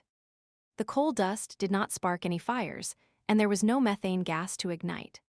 Brandi stopped in her tracks, realizing how much worse off they could be. A fire would have depleted their oxygen if the smoke did not kill them first. You are right, we are lucky. They walked in silence for a while before she questioned him. Where are we going? Klaus said there was an exit farther up the mountain. We're heading towards that one. But what if they block that one too? We'll have to hope they do not. And if they did, well, look for the next one. Actually, I think they will have their hands full and might forget about us for a while. Someone must have noticed the halves are missing by now, and Victor's group needs to capture them before the other purist leaders arrive. Maybe he'll just cancel the meeting, and the others will not come. No. From what you and Peter related about the conversation you overheard, Victor will not want to lose face in front of them. I suspect he's been boasting about having the perfect location for them, a place to meet, to hide if necessary. After all, no one can get into Kolding's pass unnoticed. He will not cancel, he's too sure of himself. We're no more than an annoyance to him, as is Klaus. Brandi hoped he was right and said no more. However, inside she had her doubts. Even if they got to the second entrance, what would they do then? Victor, his men, and any number of purists were still out there, and they had no idea where Klaus might be or how many followers he had. Reno stopped. They were at a junction, and he was staring hard at the symbols on the wall. Circles were for the maze, he murmured. And triangles were danger. So this is definitely an X, and here is another. Reno traced his fingers over the rough cut markings. We must have to go this way, to the second exit. What do you think? He looked at her for confirmation, and she nodded. And so they continued on, pausing each time the tunnels branched off, studying the markings before proceeding. For the most part, Reno was silent, but in the dim illumination of the flashlights, she could see the inner struggle he was waging. His face was tight, his pupils dilated. At times he would pause to take deep breaths, give his head a shake, or mutter under his breath. Was he battling his wolf, his fear, or both? Whatever the case, he gave her no because to worry for her own safety. The ground finally developed a definite upward slope, and Reno seemed to be trying to make it a positive sign. See? He grinned back at her. Klaus said the second exit was higher up in the mountain. We must be going the right way. The grin seemed forced, but she said nothing about it, merely nodding and rubbing his shoulder. He placed his hand over hers and gave it a gentle squeeze. No word of thanks for the encouragement crossed his lips, but she knew he appreciated the comforting gesture. She was starting to believe that with Reno, actions carried more meaning than words. Hours, days even for all she knew, seemed to pass. This part of the mine had been played out years ago and was in greater disrepair than the tunnels Klaus had used. They climbed over rocks, ducked under low beams, and sidestepped old coal carts left abandoned by long-ago miners. The remains of the tracks that the coal carts had run on appeared, and at first she would thought that meant the entrance was near. But after walking and walking and walking some more, she realized she would been premature in her thinking. At some point, Brandi fell into a bit of a daze, moving automatically and barely acknowledging Reno when he pointed to a symbol and changed their path. His stamina exceeded hers, and she was more tired than she would ever imagined possible. He could lead them anywhere for all she cared. Her legs were tired. Her eyes itched. Her throat was dry. She eyed the dampness on the wall with a scowl. It seemed to mock her with its wetness, but she knew the moisture was not palatable. Dreams of a long, cool drink were filling her mind when, quite unexpectedly, she slammed into Reno's back. Why did you stop? Sniff. The air is fresher, which means he paused and looked at her expectantly. It took a moment for her tired brain to process the information and its implications. When it did, she gave an excited whoop and clutched his arm. We're almost at an exit, and no one has tried to seal us inside. A real smile spread across his grime-covered face. Impulsively, she kissed him before pushing at his body, urging him to move on. Her legs lost the heavy, tired feeling that had plagued them for the last while, and the final yard seemed to fly past. There it is. Reno pointed straight ahead, and the sky, awash with the bright blue color of a crisp mountain morning, showed through a small opening in the stone. They gave each other a quick hug and then hurried towards the entrance. Unfortunately, it too had suffered a cave-in, for just feet from the opening it became apparent that it was too small to fit through. Crap. Brandi eyed the debris and sighed, before exchanging weary glances with Reno. As one, they began the tiresome task of removing the rubble from the opening. Brandi's muscles ached. Her fingers were bleeding, her nails were cracked. Sweat dripped down her face. She leaned back against the wall to catch her breath and watched Reno working. A sheen of sweat covered him, and his muscles flexed and bunched with each move. He must be just as tired as she was, despite his training, yet he kept on working, each motion smooth and fluid, his face set with determination. She wondered what extremes he could be pushed to, if he would ever admit to a weakness. Or would the rogue in him keep going, refusing to give up until he finally collapsed of exhaustion? Well, she would not chance it. Shoving off from the wall, she set to helping him again, carrying away the smaller stones, rolling those she could not lift. "I'll do that." Reno grabbed a large piece she had been struggling with and easily hefted it. "Show off," she jibed teasingly. He flashed her a smile, his teeth startlingly white against the grime on his face, but kept on working. Finally, just when she was sure her arms could not move another stone, Reno stopped. "I think we can squeeze through." Brandi eyed the hole and then the breadth of his shoulders. "I do not know. Maybe if you shifted now. My wolf's too unstable right now to be set free." His face showed that he would brook no argument, so she merely nodded. "Guess we'll have to try this way then." She stepped towards the opening and began to squeeze herself through. It was not that tight of a fit, though the roughness of the stone could be felt through her clothing. Her main injury came from banging her head, when unexpectedly she felt Reno's hand on her rump. "Hey!" she yelled in protest. "Sorry, but the way you were wiggling it back and forth, I could not resist." Laughter could be heard in his voice, and after the tense tones he had been using over the previous hours, it was like a balm. She smiled and gave her rear an extra wiggle before continuing. The fresh air and blue sky were calling to her, and she moved as quickly as she could. 1 inch, then another, she was out. Scrambling to her feet, she barely glanced around before poking her head into the tunnel. "I made it. Your turn." The sound of grunting and swearing following. She could see Reno's head, then his shoulders. Wincing, she noted the fresh raw scrapes and cuts on his flesh as he forced his too wide torso through the narrow space. Biting her lip, she said nothing until at last, he too was free. The strength seemed to leave her legs, and she sank to the ground beside him, and he gave her a hug. "We did it." "Yeah, we did." He kissed the tip of her nose, and then they both just sat there, faces tilted to the sky. Chapter 25, new chapter. Reno knelt on the ground, taking in deep lungfuls of the fresh mountain air while looking around at his surroundings. They were on a small plateau, and several yards away the mouth of the coal conveyor could be seen. The broken remains of the tracks that the coal carts had moved along still remained, though weeds grew up between the ties. A lone coal cart was lying on its side, forgotten and rusty, with a clump of daisies blooming nearby looking rather like a simple funeral bouquet. A passing whim almost had him getting up and plucking them to give to Brandi, but moving seemed too complicated to even consider at the moment. Instead, he reveled in the feel of the sunshine on his bare skin. After the cool dampness of the mines, the warmth of the sun and the untainted sense of nature were like an elixir pouring life back into his tired body. And he was tired. While the physical exertion of traversing the tunnels had been hard, it was the battle he would waged internally that had drained him. The feeling of being enclosed underground, and the knowledge that only the dim glow of a flashlight kept the darkness at bay, had driven him and his wolf to the edge. At least he, in his human reasoning, had been able to understand the need for measured progress through the maze of tunnels. His wolf, however, had constantly pushed for control, wanting to transform and deal with the nebulous enemy in a frenzied rush.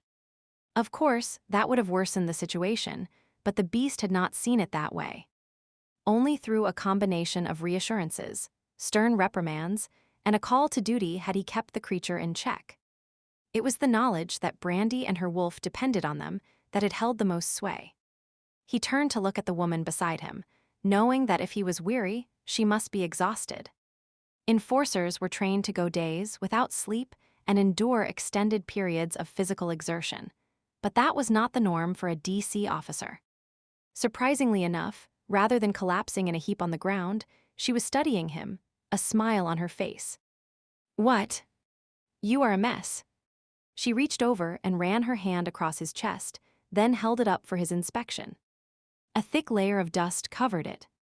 Glancing down, he noted the filth covering him, slightly cleaner streaks showing where she would run her fingers. He felt a crooked smile forming on his face as he imagined how he must look. It widened even more when he took in her grubby appearance. "You do not look much better." He brushed his thumb over her cheek and showed her the smudge. Brandi stared at it for a moment and then laughed. "We make a fine pair, do not we? But you know what? I do not care. We made it out of that stupid mine, and that is all that matters." Unexpectedly, she leaned over and gave him a hug. "Yeah, we did." He returned her embrace, chuckling at her lack of vanity. Leaning back against a convenient boulder, his arms still loosely holding her, he mused over what a trooper she would been. Never once had she complained, and she would kept up with him. There would been no lagging behind or asking for reassurance. She would just jutted her chin and continued on. Strength of spirit, brave and sexy, even covered in coal dust, her beauty was obvious to him. An ache grew in the region of his heart, and he tightened his grip on her. A primal need to possess and protect rose up inside him. This female is ours. We have saved her, taken her from Victor, and safely led her through the darkness. Do not let her get away this time. His wolf's thinking closely echoed his own, and he wondered why he had not listened to the beast's thoughts on the matter sooner. Brandi shifted in his arms. His concentrated appraisal of her must have been noticeable, for the smile faded from her lips, and a blush showed under the layer of grime. She glanced down at the ground and cleared her throat. I suppose we should try to get cleaned up and then find the others." She pulled away, and he reluctantly let her go. "If I recall correctly, this particular mine entrance is fairly close to a stream." Pointing to the left, she continued, "If we head that way, there should be a place we can splash off. It widens out to form a pond not too far from here." Reno nodded and stood up, extending his hand to her. After a moment's hesitation, she took it and he pulled her to her feet. When she would have moved away, he held on, a memory having stirred to life. He waited until she raised her eyes to meet his. "This reminds me of when we met. I helped you up off the floor that first day." With his thumb, he caressed the back of her hand, enjoying the feel of her delicate bones, then brought her hand up and kissed it. He quirked a smile at her, thinking she would enjoy the shared memory. Instead, her mouth parted on a small gasp, and her eyes widened. For a moment her stare was so intense, he was sure she was waiting for him to say something else. He searched his recollection of what had happened that day, wondering what her expectation of him might be. Nothing came to mind. You looked cute." He tacked on the last bit, hoping it would suffice, but the general statement, obviously, was not what she would been hoping for. "Thanks." She pulled her hand away, and her shoulders slumped. "Let us go find that pond. It will be good to be clean again." Her tone belied her words, and it sounded to him like cleanliness was the last thing on her mind. Hell. Somehow, he would disappointed her, but how? Why were females so hard to figure out? He furrowed his brow, considering the situation, but she must have mistaken his look for confusion. "Do not worry, you have done enough tracking for the day. I'll show you where the pond is." Brandi took the lead and he let her, despite the fact that the water's fresh scent was easy to follow. They walked in silence, and he shot her speculative glances out of the corner of his eye. She felt something for him, and it was more than just lust, he was sure of it. But another factor was in the mix too. He reflected on their past encounters, times when he would caught her eyeing him, when she seemed to be on the verge of saying something only to draw back. The times when he would make an idle comment, and a look of expectancy intermingled with fear would flash across her face. "Here we are." Brandi announced their arrival, and sure enough, they rounded a clump of saplings, and a small pond stretched out before them. The walk seemed to have returned her to a happier frame of mind, for she grinned and twirled a finger at him. "Now turn around while I strip down. I'll tell you when you can look." "I have seen you naked before," he grumbled while obeying her request. "That was different," she replied primly, though he was sure he heard a hint of underlying laughter. The soft sounds of her shimmying out of her clothes stirred his imagination, as well as other parts of his body. By the time he heard water splashing, the fit of his pants was decidedly uncomfortable. "Okay, I am in. You can turn around." When he looked, only her shoulders and face were visible, and she was staring at him expectantly, a mischievous glint in her eye. He quirked an eyebrow her way, his hands resting on the waistband of his pants. "I had to turn around, so she rolled her eyes. As if males care. You all love to strut your stuff." Reno shrugged. "Fine with me." He shucked his pants and grinned when he heard her gasp. Apparently, she had not expected him to be aroused. "You might have warned me," she scolded while turning away. Her back now to him, she sluiced water over her arms, trying to remove the grime that coated them. "But that would not have been as much fun," he replied, slipping into the water and wading over to where she was. Brandi paused in her ablutions and peeked at him over her shoulder. "True." She flashed a playful grin at him before taking a deep breath and ducking under the water. She grabbed his ankle, gave a yank, and he toppled over with a shout of surprise. Bobbing to the surface, she started to laugh, obviously finding the sight of him flailing about trying to regain his footing amusing. The laughter quickly died, however, when he steadied himself and planted his hands on his hips. He glared at her, and a look of apprehension appeared on her face. She started to back up. "That was not very nice of you, Brandi." He kept his voice low, a hint of threat lacing his words. As he advanced on her, she began to retreat with even greater speed. Reno's wolf stirred, its ears perked with interest. "A chase?" "Yes. We should pursue her. Hunt her down and claim her as our own." "Reno." She tentatively said his name, faint lines of worry appearing on her brow. He sniffed the air and realized she was excited by the idea that he was stalking her. An unprovoked attack on an enforcer deserves punishment, do not you think? PP punishment. A shiver ran over her. "What kind?" He growled, and her eyes widened. Suddenly, she twirled around and began to swim away. With a shout, Reno launched himself forward, his long strokes rapidly eliminating the distance between them. In a matter of moments, he was able to grab her ankle and tug her back towards him. Lashing out, she struggled to be free, but Reno merely wrapped his arms around her, stilling her actions. "Caught you, you minx." "No." She made a half-hearted attempt to escape, but laughter was bubbling beneath her supposed protests. He shifted one arm lower and brought them into intimate contact, and her struggles stilled completely as a gasp came from her parted lips.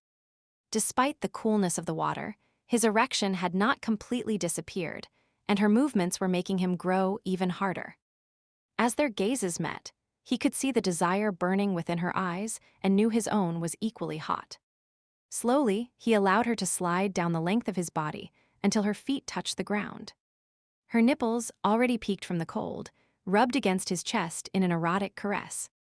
She nudged her hips against him. "Is this the punishment?" She exhaled the words softly.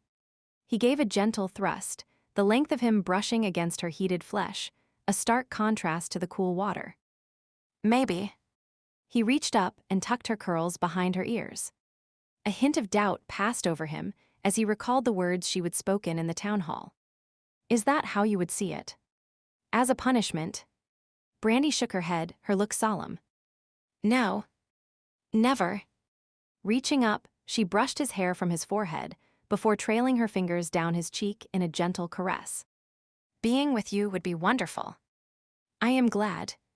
He closed his eyes for a moment as relief flooded him. While he had been sure her cutting comments at the town hall had just been a show, it was good to hear her refuting them. Opening his eyes, he gave her a crooked smile and then turned his head to lightly nip her wrist. She inhaled sharply, and he soothed the small hurt with a slow lick over the tender skin. You are all clean now," he murmured, dipping his head further and pressing a kiss to her shoulder. "Are you sure?" She breathed out the question, clutching his shoulders. He licked her collarbone. "Perhaps I should keep checking." I suppose. After all, I might have missed a spot." She dropped her head back, exposing her throat. Her eyes were heavy-lidded, her teeth slowly raking over her lower lip. Reno slid his mouth up the side of her neck to nuzzle her ear. Desire pooled in his belly. Brandi rubbed against him sensuously, caressing his shoulders, sliding her hands down to the small of his back and then lower still. The feel of her clutching his butt sent shivers up his spine. He pulled her tightly against his body, nibbling her jaw, before moving to her mouth and sucking her lower lip. Yes, she hissed the word, and then captured his mouth with hers. Her kiss was frantic, hot and wet and passionate. She seemed intent on consuming him, as if some inner hunger was driving her onward. Reno lifted her, and she responded without hesitation, wrapping her legs around his waist. The tip of his erection brushed her core. He could feel her heat and slickness. The need to bury himself inside her, to claim her as his own, grew exponentially, and he shuddered trying to hold back. Always before, their coupling had seemed rushed, driven by desire alone, but not this time. This time he needed to know that there was more between them than lust. Perhaps it was the sting of her earlier comments that drove him, for he suddenly had to know they would see each other again, that this moment would not end in yet another fight, another misunderstanding. Brandi, I want you too. She slid her hands through his hair and tried to lower herself onto his waiting shaft. He gripped her hips tightly, holding her in place even as his body screamed his need to plunge into her waiting warmth. No, an insistent sound, completely out of sync with their natural surroundings, unexpectedly caught his attention and he groaned in frustration. It was his cell phone. Brandi took advantage of his distraction, wiggling from his grip and partially impaling herself. He staggered at the sensation of heat and tightness, barely keeping them upright. My phone, forget it. Brandi rocked against him, and he slipped even deeper inside her, eliciting a groan from each of them. Who would call you anyway? She latched onto his neck and sucked firmly. He could not think, sensation clouding his mind, and he gave a hard thrust. Oh, Brandi gasped her approval. In the distance, he heard the phone quit ringing only to begin again. Ignoring its summons, he set up a rhythm, the water lapping about them. Tension built. Brandi raked her nails over his skin for a second time. The phone stopped and then started up again. This time Brandi groaned and stilled her movements. She pressed her forehead to his, breathing heavily. Someone really wants to talk to you, yeah. He closed his eyes and sighed. A moment ago, he had not been sure they should do this, at least not until they talked, but now maybe it's not important. Yet even as he spoke, he was loosening his hold. Brandi slipped from him. And maybe it is. Go check. We should not really be doing this right now anyway. Klaus and the others, she let her voice trail off, as they both recalled the reality of their situation. Reno pressed a quick kiss to her forehead and then waded over to his phone. A quick check revealed it was Damien. What is up? Damn it, Reno, I have been trying to get hold of you for hours. What the hell have you been up to? Just now. He smiled over at Brandi, who scowled at him. Or, never mind. Listen, you have got to get your ass out of Kolding's pass. Why? Something about Damien's tone had all his senses on high alert. The captain is leading the ACS squad in, he grunted in approval. Good. The place is crawling with purists. And Brandi's name is on the list of those to be apprehended. What? That is crazy. Reno growled down the line, not believing what he was hearing. They are going to arrest her. She is the leak. No fucking way. Reno shot a glance at Brandi. She was watching him with a puzzled expression while squeezing water from her hair. He gave her a tight smile and walked further away, keeping his voice low. Is this some weird joke? Because if it is, it's not funny. Sorry. I wish it was.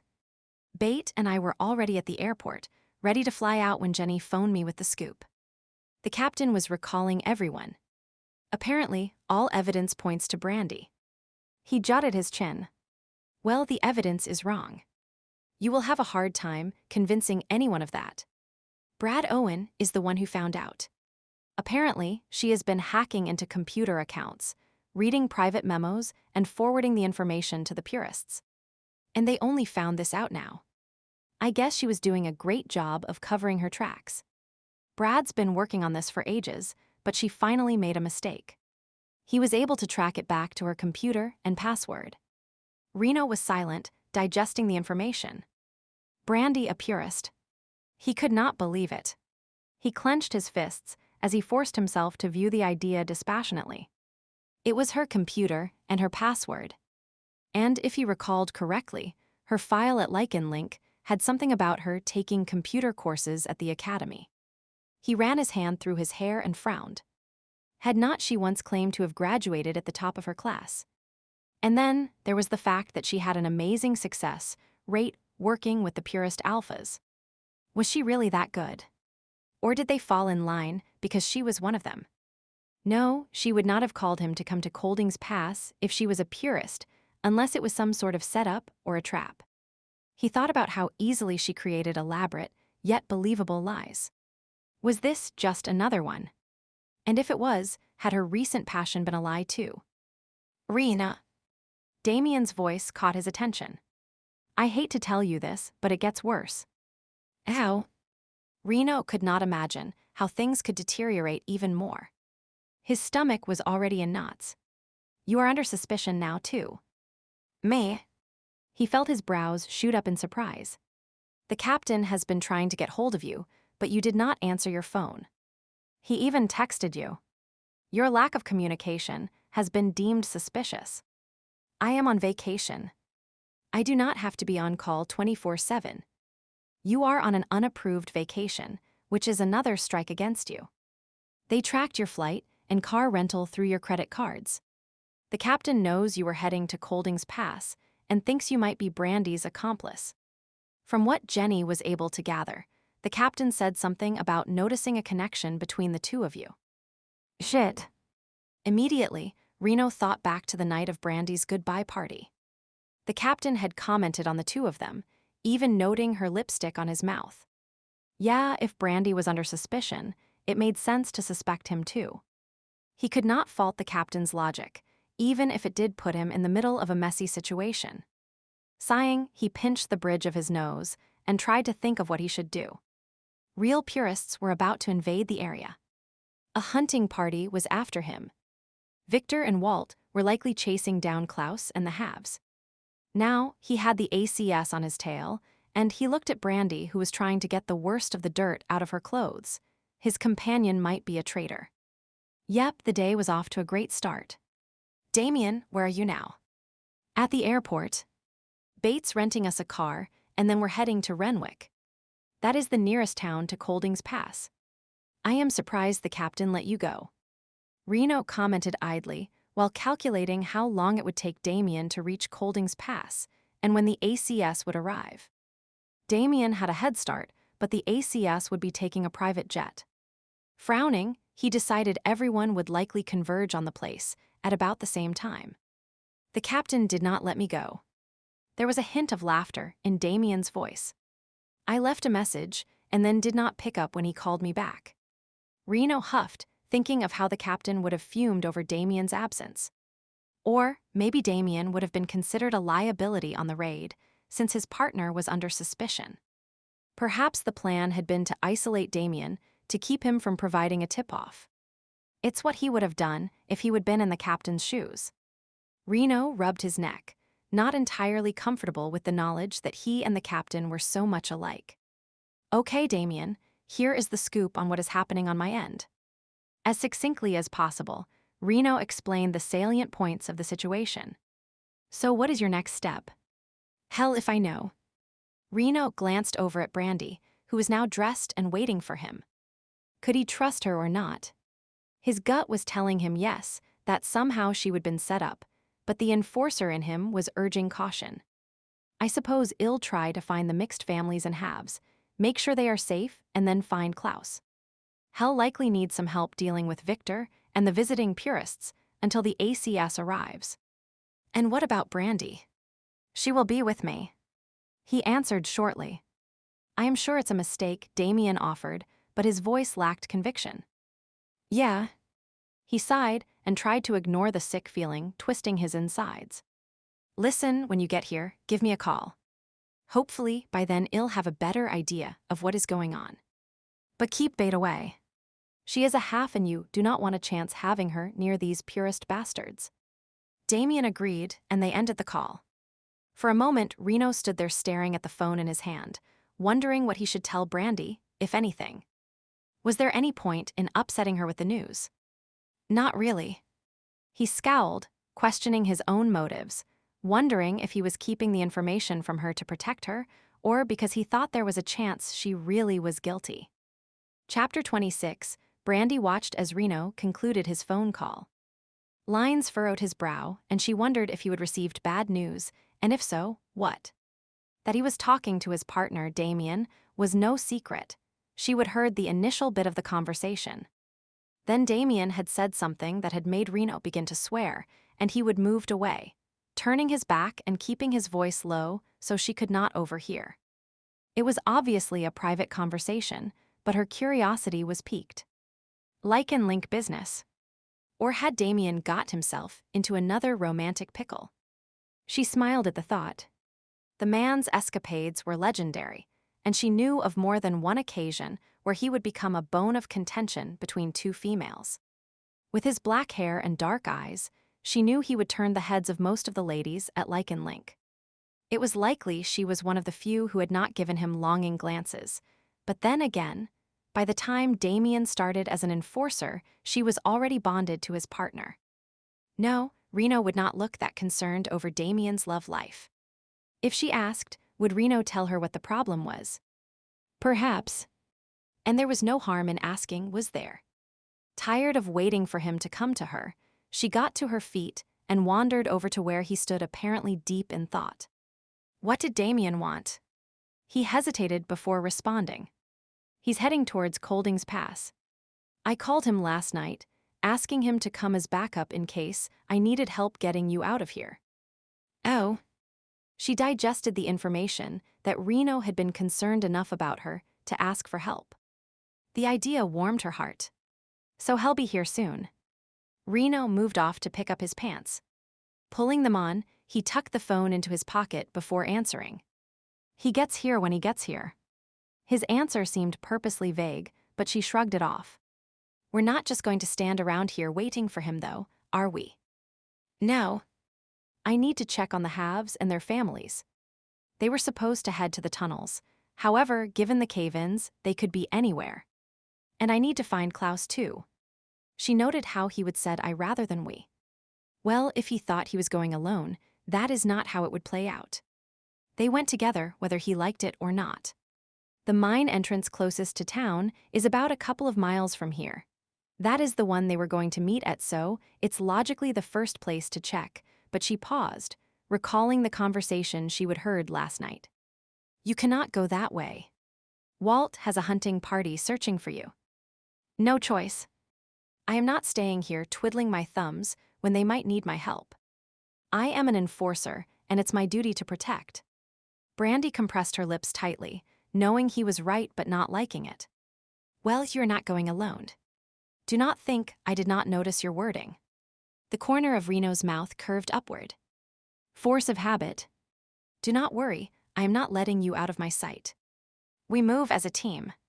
Still worried about his safety from the hunting party, she racked her brain for any means of reducing the danger. We could go through the stream at least part way. That would throw the hunting team off our scent. He shook his head. Fallacy. The raft's dead skin sells that all living creatures she would float on top of the water. And even if the water's moving downstream like this is, our scent is in the air. We'll just have to hope the hunters are not in the area. If they are, he paused and gave her a hard look, it'll distract them and you take off. There is no sense in both of us being captured. But no buts. I am in charge. You follow orders. He lifted his chin, an air of authority radiating from him. Brandi swallowed back her comment, instinctively acknowledging his leadership.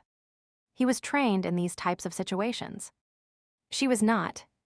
They set off, moving swiftly and silently, watching for signs that others were about. Occasionally, Reno would signal her to stop and point out tracks on the ground or crushed vegetation. Even though she was not a skilled tracker, she knew what the signs meant and could pick up the traces of scent left behind. A hunting party had been through the area several hours ago. She felt it boded well for them. If this part of the mountain had been searched already, they would not be coming back this way soon. As they neared the entrance to the tunnel, Reno unexpectedly stopped. Thinking he was unsure which way to go, Brandi gestured to the right, but he grabbed her arm and pulled them both into the shelter of a bush. His lips pressed to her ear, he whispered a warning. Something is wrong. His breath against her skin made her shiver, but she forced herself to concentrate, raising her brows questioningly. What? I do not know. It's just a feeling. He inhaled slowly, testing the air while slowly moving his gaze over the surrounding area. There are lots of scents. Klaus has been here. Peter and the others. Some I cannot place. Brandi sniffed and smiled as she recognized some of those present. Alice, that is Peter's mate, is one of them. And they're girls. I am glad they made it here safely. The cave-in must not have affected this area. Reno nodded. Some are the haves, but I am not sure about the others. He compressed his lips and narrowed his eyes. I do not know. It could be Klaus people. The man's not an idiot. If he's planned this as a meeting point, he'll have set up guards and be prepared to defend the area. Maybe that is what I am sensing. Brandi nodded. Victor's not going to release control of the pack easily. Klaus will be expecting some type of retribution. It's a good thing we're here to help. She moved to step forward. Reno pulled her back. No. If it was Klaus wolves, they would have seen us approaching and shown themselves by now. Then you think some of Victor's men are here. She glanced about, an uneasy feeling growing in her stomach. But if they are here, why have not they entered the mine and recaptured Peter and the others? For a moment Reno was silent, vertical lines showing between his brows as he thought. Perhaps he began slowly, as if the puzzle pieces were just starting to fall into place. They are at a standoff, and Victor's just trying to sit on the situation, to keep a lid on things until after the purists' gathering is over. He will not want to lose face in front of the other leaders, yet he cannot be sure his men can deal with Klaus in time. Reno scanned the area again, while continuing to explain. If the mixed families and halves are in the mine, and we believe they are, Victor will leave them there for the time being with guards posted, so they cannot get out. The entrance under the town hall has been sealed, and quite likely, he's directed other men to search out and guard the remaining entrances. He flicked a glance her way. That might even explain why the exit we used was partially blocked. It could have been intentional, but whoever carried out the deed did not check to see if it's sealed completely. So until the meeting's over, nothing happens. That is my best guess. And once the purists are gone, Victor will likely send his men in to flush out the mines. And what about Klaus? She furrowed her brow. Does Victor have men hunting him down as well? And if Victor does, he must be running short on manpower. Our pack was not that big. She began to tick the various groups off on her fingers. Some of his men are here, some are out hunting for you, and there is probably a good-sized contingent at the meeting with him since he would want a show of force. Reno pulled his lips back in a nasty grin. That works in our favor then. Victor's resources are strained. His best men are likely scattered, and he's having to use less skilled members of his team. He chuckled. The man's likely shitting bricks, hoping this does not all blow up in his face. It would be a pleasure if it did. They were both silent for a moment, each considering all the possible twists and turns the situation might take. So what are we going to do now? Reno rubbed his chin. Okay, here is the plan. Well, assume Klaus is safe and still at large, capable of directing his team and maintaining a standoff for several hours. I am sure there are guards, Victor's guards, watching this place. They know we're here and are just waiting to see what we do. I am going to distract them, try to lead them away from here while you sit tight. Once they start to follow me, head for the mine. It's a defensible location. You will be safe in there with Peter and the others. He moved to stand up, and this time she was the one grabbing an arm in restraint. Are you crazy? She shook her head. No way. First of all, I am not going to hide, and secondly, what good is it to Klaus and Peter and the rest if you are captured? Victor will just repost guards by the entrance and, as you said, deal with us once his big meeting is over. Reno stared at the ground, then glanced up at her. I was not entirely honest when I told about Damien's call. He's coming, and so are Captain Fielding and the ACS squad. ACS? Here. She smiled and relaxed, releasing her grip on his arm. That is a good thing. Why did not you tell me sooner? The sound of pebbles skittering down the slopes cut him off. They both turned in the direction of the noise and swore in unison. It was Katie, heading directly towards them. Hey. Hi there. She was calling out and waving her hands. Brandi looked about frantically, and just as Reno had suspected, wolves began to appear from several hiding places downwind of their present location. Before she could even decide what to do, Reno had shifted forms and was gone. He darted from the bushes, running directly between Katie and the wolves. They faltered, then 5 of them veered off course and began to chase Reno, while the remaining wolf continued towards the young girl. Brandi's heart pounded with fear for Reno, yet as much as she would like to help him, she knew Katie had to be her priority. That is why Reno had bolted after all, to draw them away from the child. Brandi shifted and streaked out, heading towards the remaining wolf. It was intent on Katie, and, using the element of surprise to her advantage, she hit the wolf broadside. The animal went rolling several yards down the slope before regaining its footing. Keeping her head low, Brandi circled around her opponent, thankful she would followed Reno's advice all those years ago and upgraded her combat skills. While the course had dealt with self-defense in human form, the instructor had thrown in a few wolf tricks as well. She hoped they worked as efficiently in real life as they had in the classroom. The wolf lunged at her, and she leapt out of the way, twisting midair and managing to slash his flank. Landing, she twirled and aimed low, going for his hamstring. Take out a leg if you can, the teacher had told her. After that, the underbelly and throat. She missed the leg, the other wolf moving at the last second. As her teeth clicked together, she felt a searing pain in her shoulder. His teeth ripped into her flesh. Yelping, she jumped away, looking up to see Katie but a few feet away with a large branch held over her head, ready to strike. What in heaven's name was the girl thinking of? Surely she knew better than to step into the middle of a wolf fight. Even as the thought formed in her head, Katie swung, barely missing Brandi but catching the wolf alongside the head. The beast cried out and then slumped to the ground. And just like that, the fight was over. Immediately, Brandi shifted back to human form. It had been a brief scuffle, but she was still panting and keyed up from the adrenaline rush the incident had created. She stared at the wolf on the ground, then looked up at Katie. The girl's face showed surprise before crumpling into tears, the branch dropping from her now limp hands.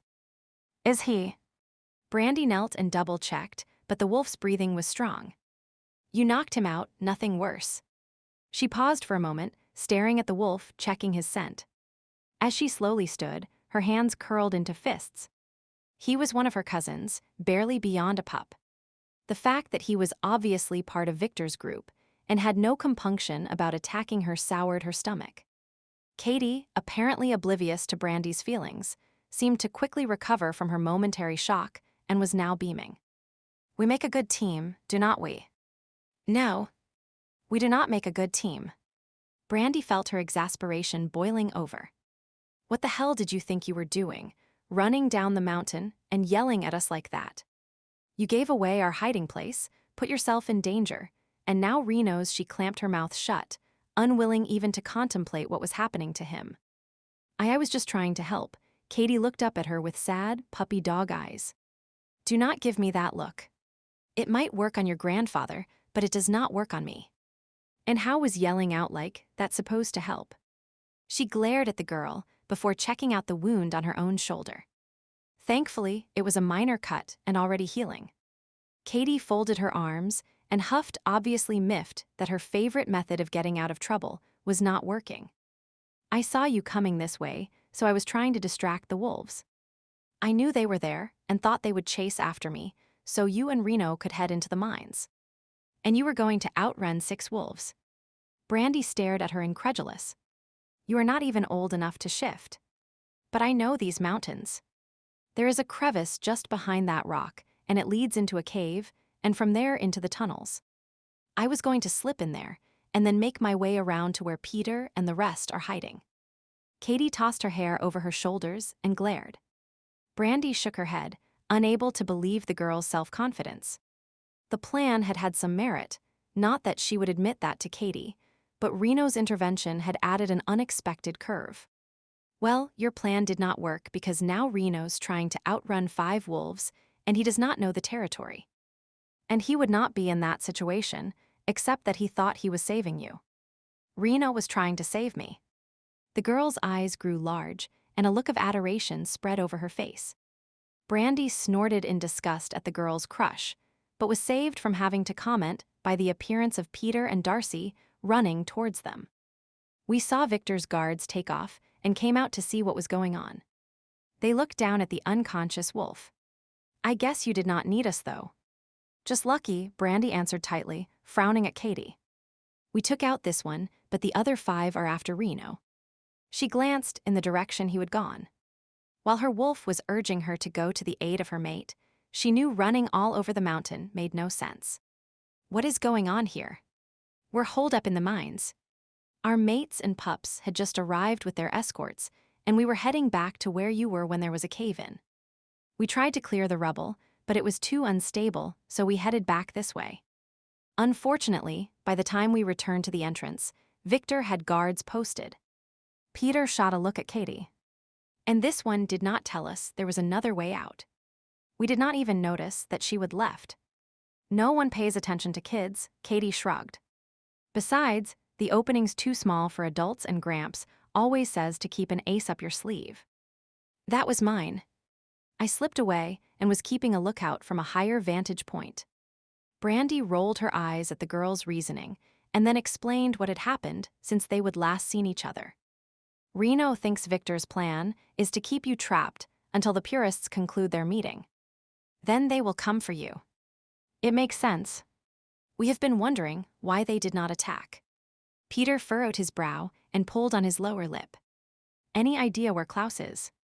Katie piped up. Gramps is going to blow up the meeting room that Victor's been building. He has charges laid all around the opening. Once the purists are in their kaboom. Brandi felt her eyes widen at the news, the DC officer in her already thinking of all the problems such an occurrence would cause. So Klaus is there. Probably, Katie answered. Once when I was spying, I accidentally overheard him talking once, and he said he would be there for the showdown and reclaim his pack. Peter backed her story.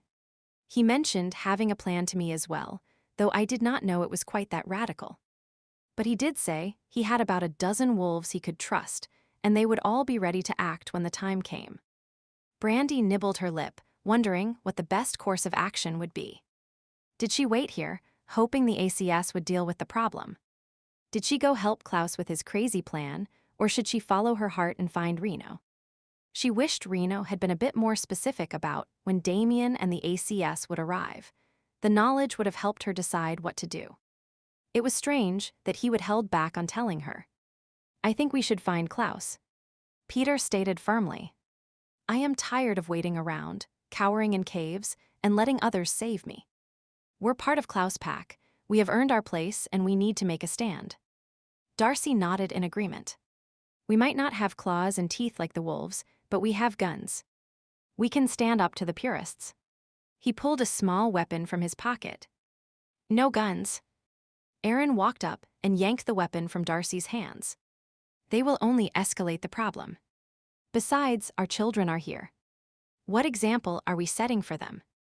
He jerked his head back, and they turned towards the tunnel entrance to see a small group had gathered and was watching the proceedings. Darcy glared at Aaron and took the gun back. Klaus gave them to us. He has no problem with firearms. To defend the children and keep the purists out of the tunnels. We were to use them only if necessary. Peter clarified. Darcy pocketed the weapon, but did not look happy. What about this one? He poked the wolf on the ground with his foot. Tie him up and put him in the mine. Brandi said with barely a hint of regret. The wolf was her cousin, but familial loyalty played no part in this. There was right and there was wrong, and he would chosen to back the latter. The ACS is on its way. You can wait here safely and let them deal with the situation. She held up a hand to stop their instantaneous protests. But if you are determined to join Klaus, remember it means heading right into purist territory. And you cannot all go. Some need to stay back with the pups just in case. The men discussed the matter between them and then headed back to the mine to talk with their families. Brandi took Katie by the shoulder and spoke to her sternly. You are not going with us. Do you understand? But no. You are too young and it's too dangerous. When the girl looked like she would protest again, Brandi switched tactics. Besides, you know this area better than any of them. What if the ACS does not arrive in time? If the haves and their families need to find a new hiding place, you would be able to show them where to go. Well, Katie mulled the situation over before finally agreeing. The girl's eyes glinted with mischief, and Brandi suspected she was probably already plotting escape routes and defensive moves.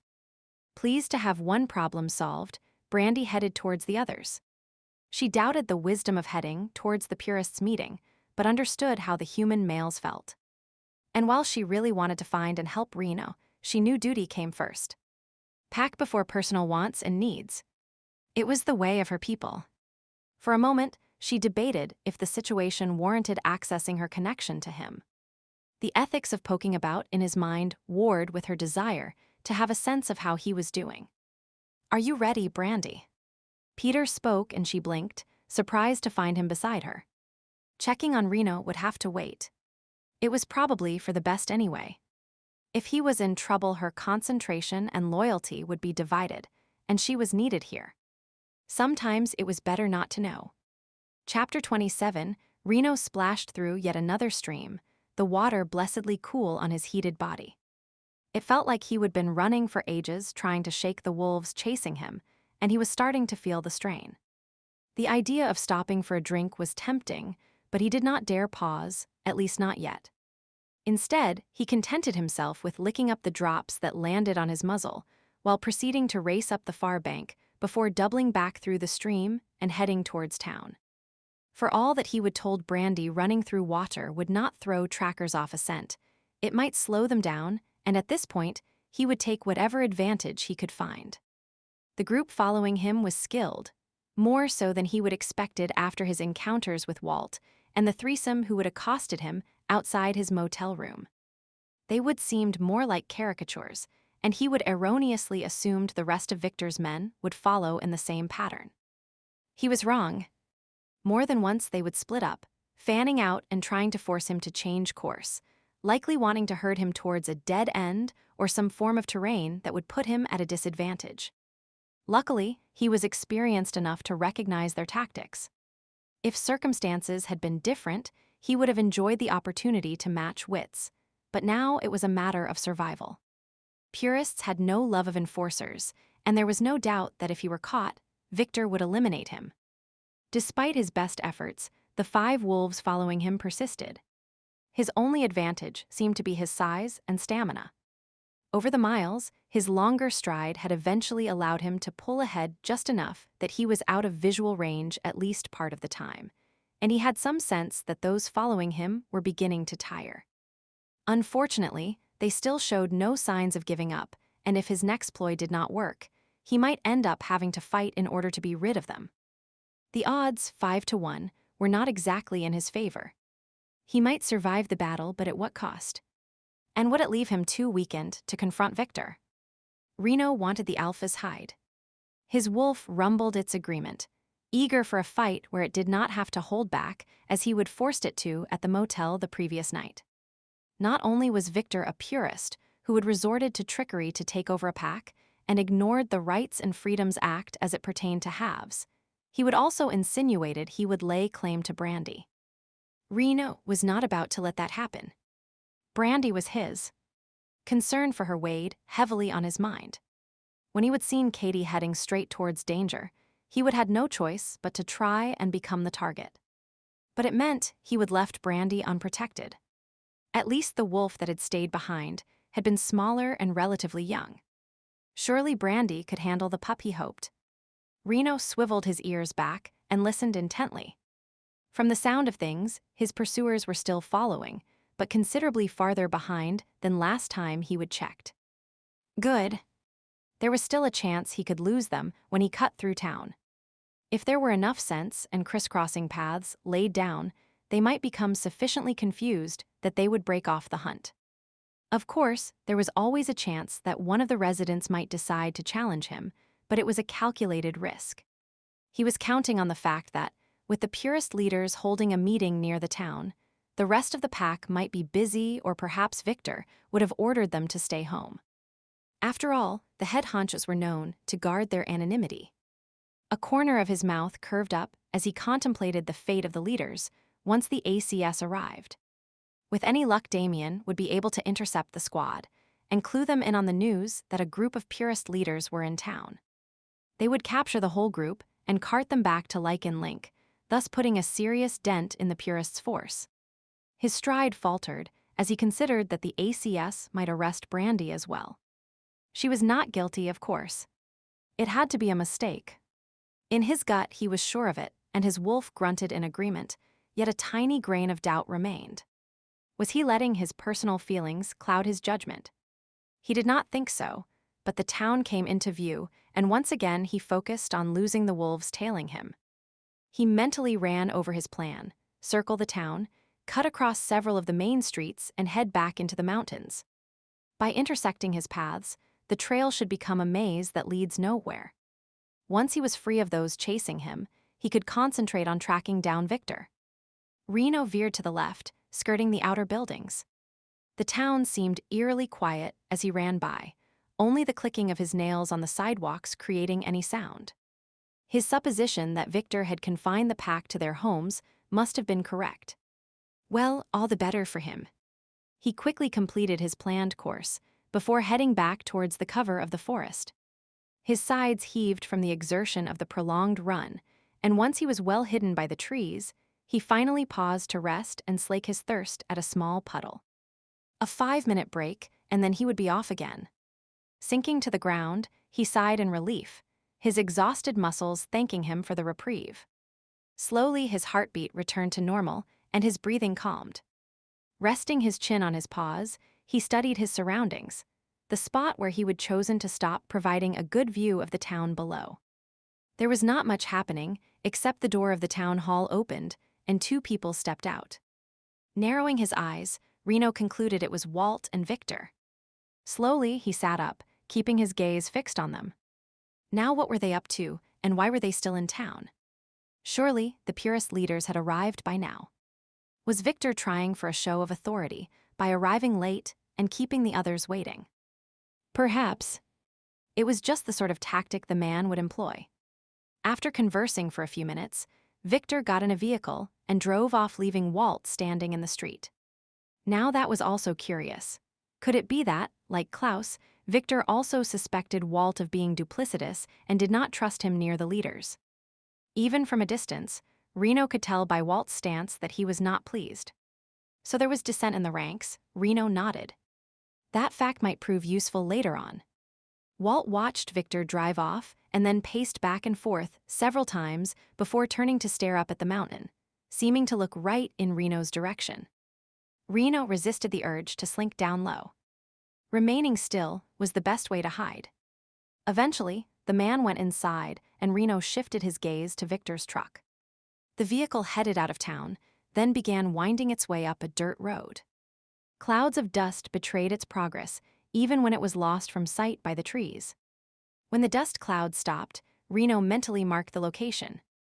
It appeared to be only a few miles from the coal conveyor, the mine entrance he and Brandi had used earlier that day, just higher up.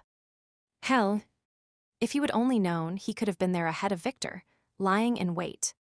A frustrated growl escaped him as he contemplated retracing his steps back up the mountain once again. This was better than any workout routine the trainers at Lycan Link had ever devised. The sound of howling drew his attention back to the town, and he noted with satisfaction that those hunting him seemed to be milling about in confusion. His lips curled into a smile as he took a moment to enjoy their obvious frustration, but did not allow himself to linger.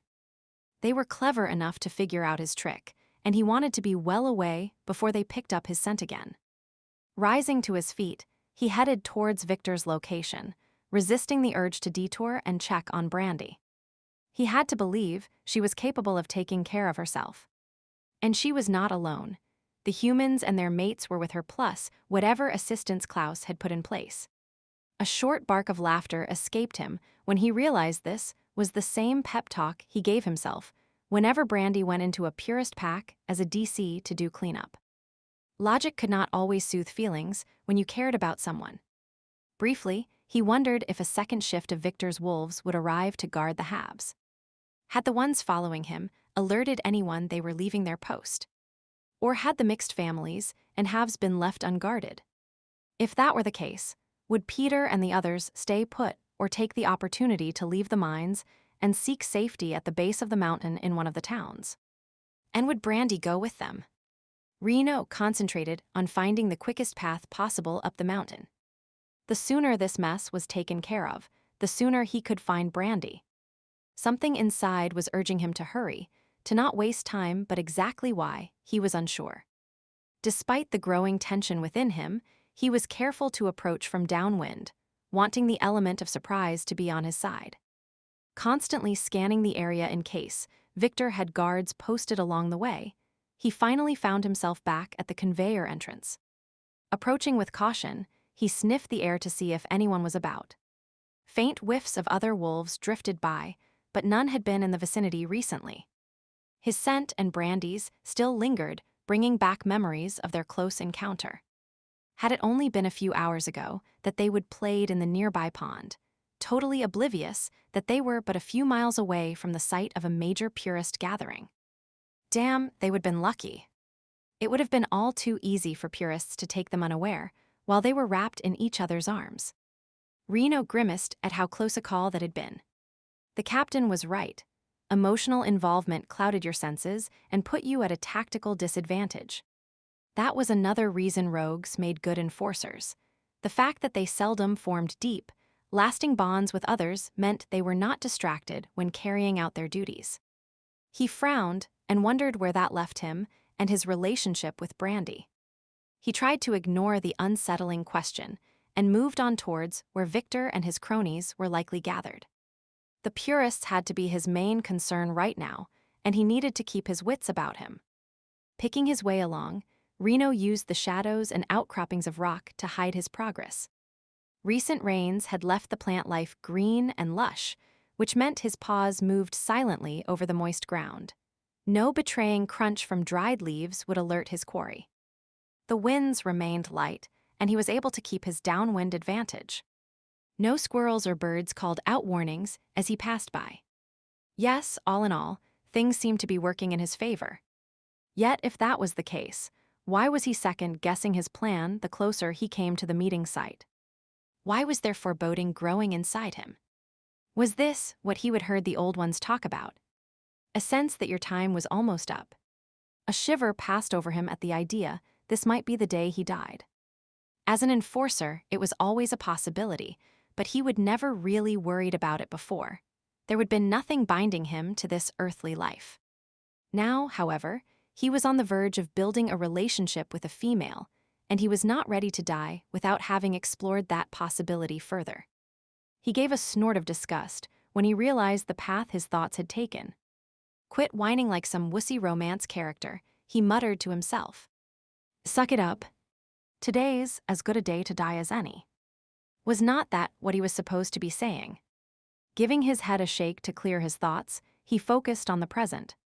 He needed to stay alert. It was obvious from the scents in the air that dozens of wolves were about. No doubt each purist alpha had brought along their own contingent of supporters. Narrowing his eyes, he grumbled his discontent. Somehow, he would envision taking Victor off guard or luring the alpha away from the others, but apparently that was not likely to happen. The man was probably surrounded by protection. Reno cursed under his breath at his own folly. He would let emotion rule his judgment. By concentrating solely on the fact that he wanted a confrontation with Victor, he had not analyzed the situation properly. Only an ass would come charging up here by himself for some grand showdown. No, the most he could do was lay low, perhaps carry out some reconnaissance, and then report the relevant details to the ACS when they arrived. Of course, that was only if the ACS was willing to talk to him. It had not escaped his mind that he was considered a possible co-conspirator in Brandi's supposed leaking of information to the purists. Maybe that was the source of his unease, the fact that his own men might have turned on him. He recalled the oath of allegiance he would taken upon joining Lycan Link, and the fact that both he and Brandi could be court-martialed and possibly found guilty. Of course, they were not guilty, but by time the charges were disproven and the real culprits found, his reputation and Brandi's would be ruined. Everything he would worked for would be lost. The only home he had, his pseudopack, would no longer welcome him. He pushed the thoughts from his mind. Negative speculation was not helpful. There was a job to do, and duty came before personal concerns. The sound of car doors opening and shutting let him know he was close to his destination. Noticing a small ledge just a few yards away, he dropped to his belly, crawling along with utmost care, keeping out of sight and ensuring he stayed downwind of the gathering. Once in place, he peeked over the edge, biting back an instinctive snarl at the sight of his enemies. Before him, a large bowl-like depression, at least 100 yards wide, was cut into the earth. At the far end, he could see an opening to a mine tunnel, and at the other was a gravel roadway. The whole area showed signs of recent excavation. The sides of the hollow were bare soil and stone, with only a few straggly native plants beginning to take root. Several vehicles were parked in the middle of the space, some having out-of-state license plates, while others were local. 13 in all, including Victor's truck. An unlucky number, he mused, but unlucky for whom? Wheres were milling about, some in small groups, others staring around assessing the location. Reno kept himself pressed low to the ground, thankful his fur blended in with his surroundings. With the wind blowing his way, he was able to catch snatches of conversation. General greetings, comments about the trip. A few were discussing the benefits of the location, while Victor visibly preened. The man was easy to pick out of the crowd, his dull blonde hair slicked back and his clothes too perfectly pressed. Reno snorted, wondering if the man even knew how to get dirty. Yes, it's a pure Lycan town, with minimal access to the outside world. The sound of Victor's voice drifted up to Reno's location. And the rooms I have developed underground are perfect for meetings. They are secure, soundproof, and I have installed reinforced beams throughout. If it meets with your approval, I'll proceed with my plans to add steel plates for extra structural stability and install more generators. Is not it better that we keep changing our location? Someone questioned. Constantly gathering in one place might draw undue attention from Lycan Link. I am a visionary, Roberts. I am preparing for the day when we begin to take over. Victor lifted his chin. It will not be easy. There will be bloodshed and hardship before we make Lycans see the truth of our ways. And during those dark days, our leaders will need secure locations such as this. Well-spoken, brother. Another man stepped forward and clapped his hand on Victor's shoulder. Something about the fellow led Reno to assume he held a high rank within the organization. Your work for our because has not gone unnoticed. The information you have provided on upcoming raids has saved many of our members. You will not go unrewarded. Reno's ears perked up. Victor was the one providing information to the purists about ACS raids. The man obviously had someone on the inside of Lycan Link, and logically that person would be Brandi. A stone settled in his gut as the puzzle pieces fell into place. Victor had information. Brandi was a member of the pack. She worked for Lycan Link, and her computer was the source of several cases of hacking. The evidence was damning, and he shook his head, not wanting to believe it. Hey, what is that? Reno jerked from his introspection and swore. He had been so busy thinking, he had not noticed the shift in the wind. The purist alphas were all looking in his direction, and several of their guards had already shifted forms and were heading his way. Scrambling to his feet, he turned and ran. A wolf suddenly appeared to his left, so he swerved right, leaping over a fallen tree and around a bush only to see another wolf coming at him from that direction. Changing course, he ran another few yards, but 2 more were bearing down on him. Bits of dirt and grass flew into the air as he skidded and tried to alter his path yet again. A couple of strides to the left, and still more wolves came into sight. Reno pivoted around, darting his gaze about, desperate to find an escape. When none was apparent, he chose the smallest-looking wolf and charged directly at him. His move obviously took the Lycan by surprise, for it hesitated, and that was all the opening Reno needed. Rather than wasting time fighting, he launched himself over the animal's head, used its back as a springboard, and took off. He had no idea where he was going, but any place was preferable to his present location. Or so he thought, until he realized he was heading straight towards the upper edge of the depression where the leaders were gathered. Trying to make a sharp turn, he gasped, surprised to feel the ground beneath him begin to slide down the slope. The soft dirt and loose gravel were giving way under his scrambling feet. He spread his toes wide, trying to gain a firm footing, but the freshly excavated ground continued to slip, and he found himself skidding out of control, caught in the midst of a landslide. Over and over he tumbled, small rocks coming loose and rolling down around him, hitting his back and shoulders, bruising his legs as he careened out of control. First one and then another banged into his nose, and he yelped, his eyes watering from the pain. Dust rose up around him, filling his eyes and nostrils. Coughing and sputtering, he struggled to catch his breath, to see where he was going, to stop his mad descent. Then, just as suddenly as it had begun, his unplanned ride was over. The world was still. The dust settled. Shakily, he got to his feet, his whole body throbbing from the beating it had just taken.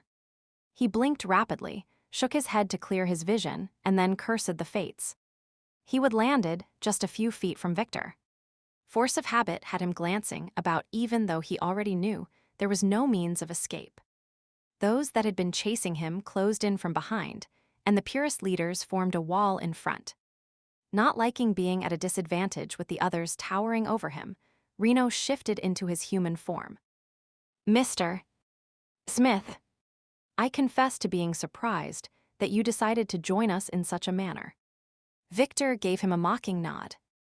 "I was expecting a more subtle approach. But perhaps the rumors of your greatness are just that, rumors. Subtlety is overrated. I prefer a more-in-your-face method." Reno hooked his thumbs in his belt loops and took a casual stance, while rapidly calculating the odds that he would make it out of this alive. Right now, it appeared to be around 0. Strange, but to me, it appeared you were at my feet. Victor snickered. "Well, you rate damned low in my book, so ground level seemed about right to me." Reno shrugged and then barely ducked in time to miss the blow that came at him from the right. One of Victor's men, apparently, had taken exception to his comment. "You need to show respect for an alpha." The man growled and took another swing. Reno blocked the blow while delivering one of his own that left the fellow on the ground wheezing for breath. When the others moved in closer to come to their comrade's aid, Victor barked out a command. "Enough. We have more important matters to deal with than this one." "Did you say his name was Smith?" One of the purist leaders, the one called Roberts who had questioned having a permanent meeting spot, asked. He looked nervous. "As in Reno Smith from the ACS. "One and the same." Victor answered shortly and turned away as if not wanting to acknowledge the other man. "ACS. Here." The one who was more dominant raised his brows, and the rest of the group murmured uneasily. "Not to worry, Burchard. Smith's appearance here has nothing to do with Lycan Link or the ACS. He erroneously believed one of my females had formed an attachment to him." Reno kept his face bland while frowning inwardly. Did Victor actually believe that, or was it a tale he was spinning to the others to save face? "Why he's here no longer matters," Roberts pointed out. "The problem is that he is here and must have put the puzzle pieces together. He knows we're purists and can identify us.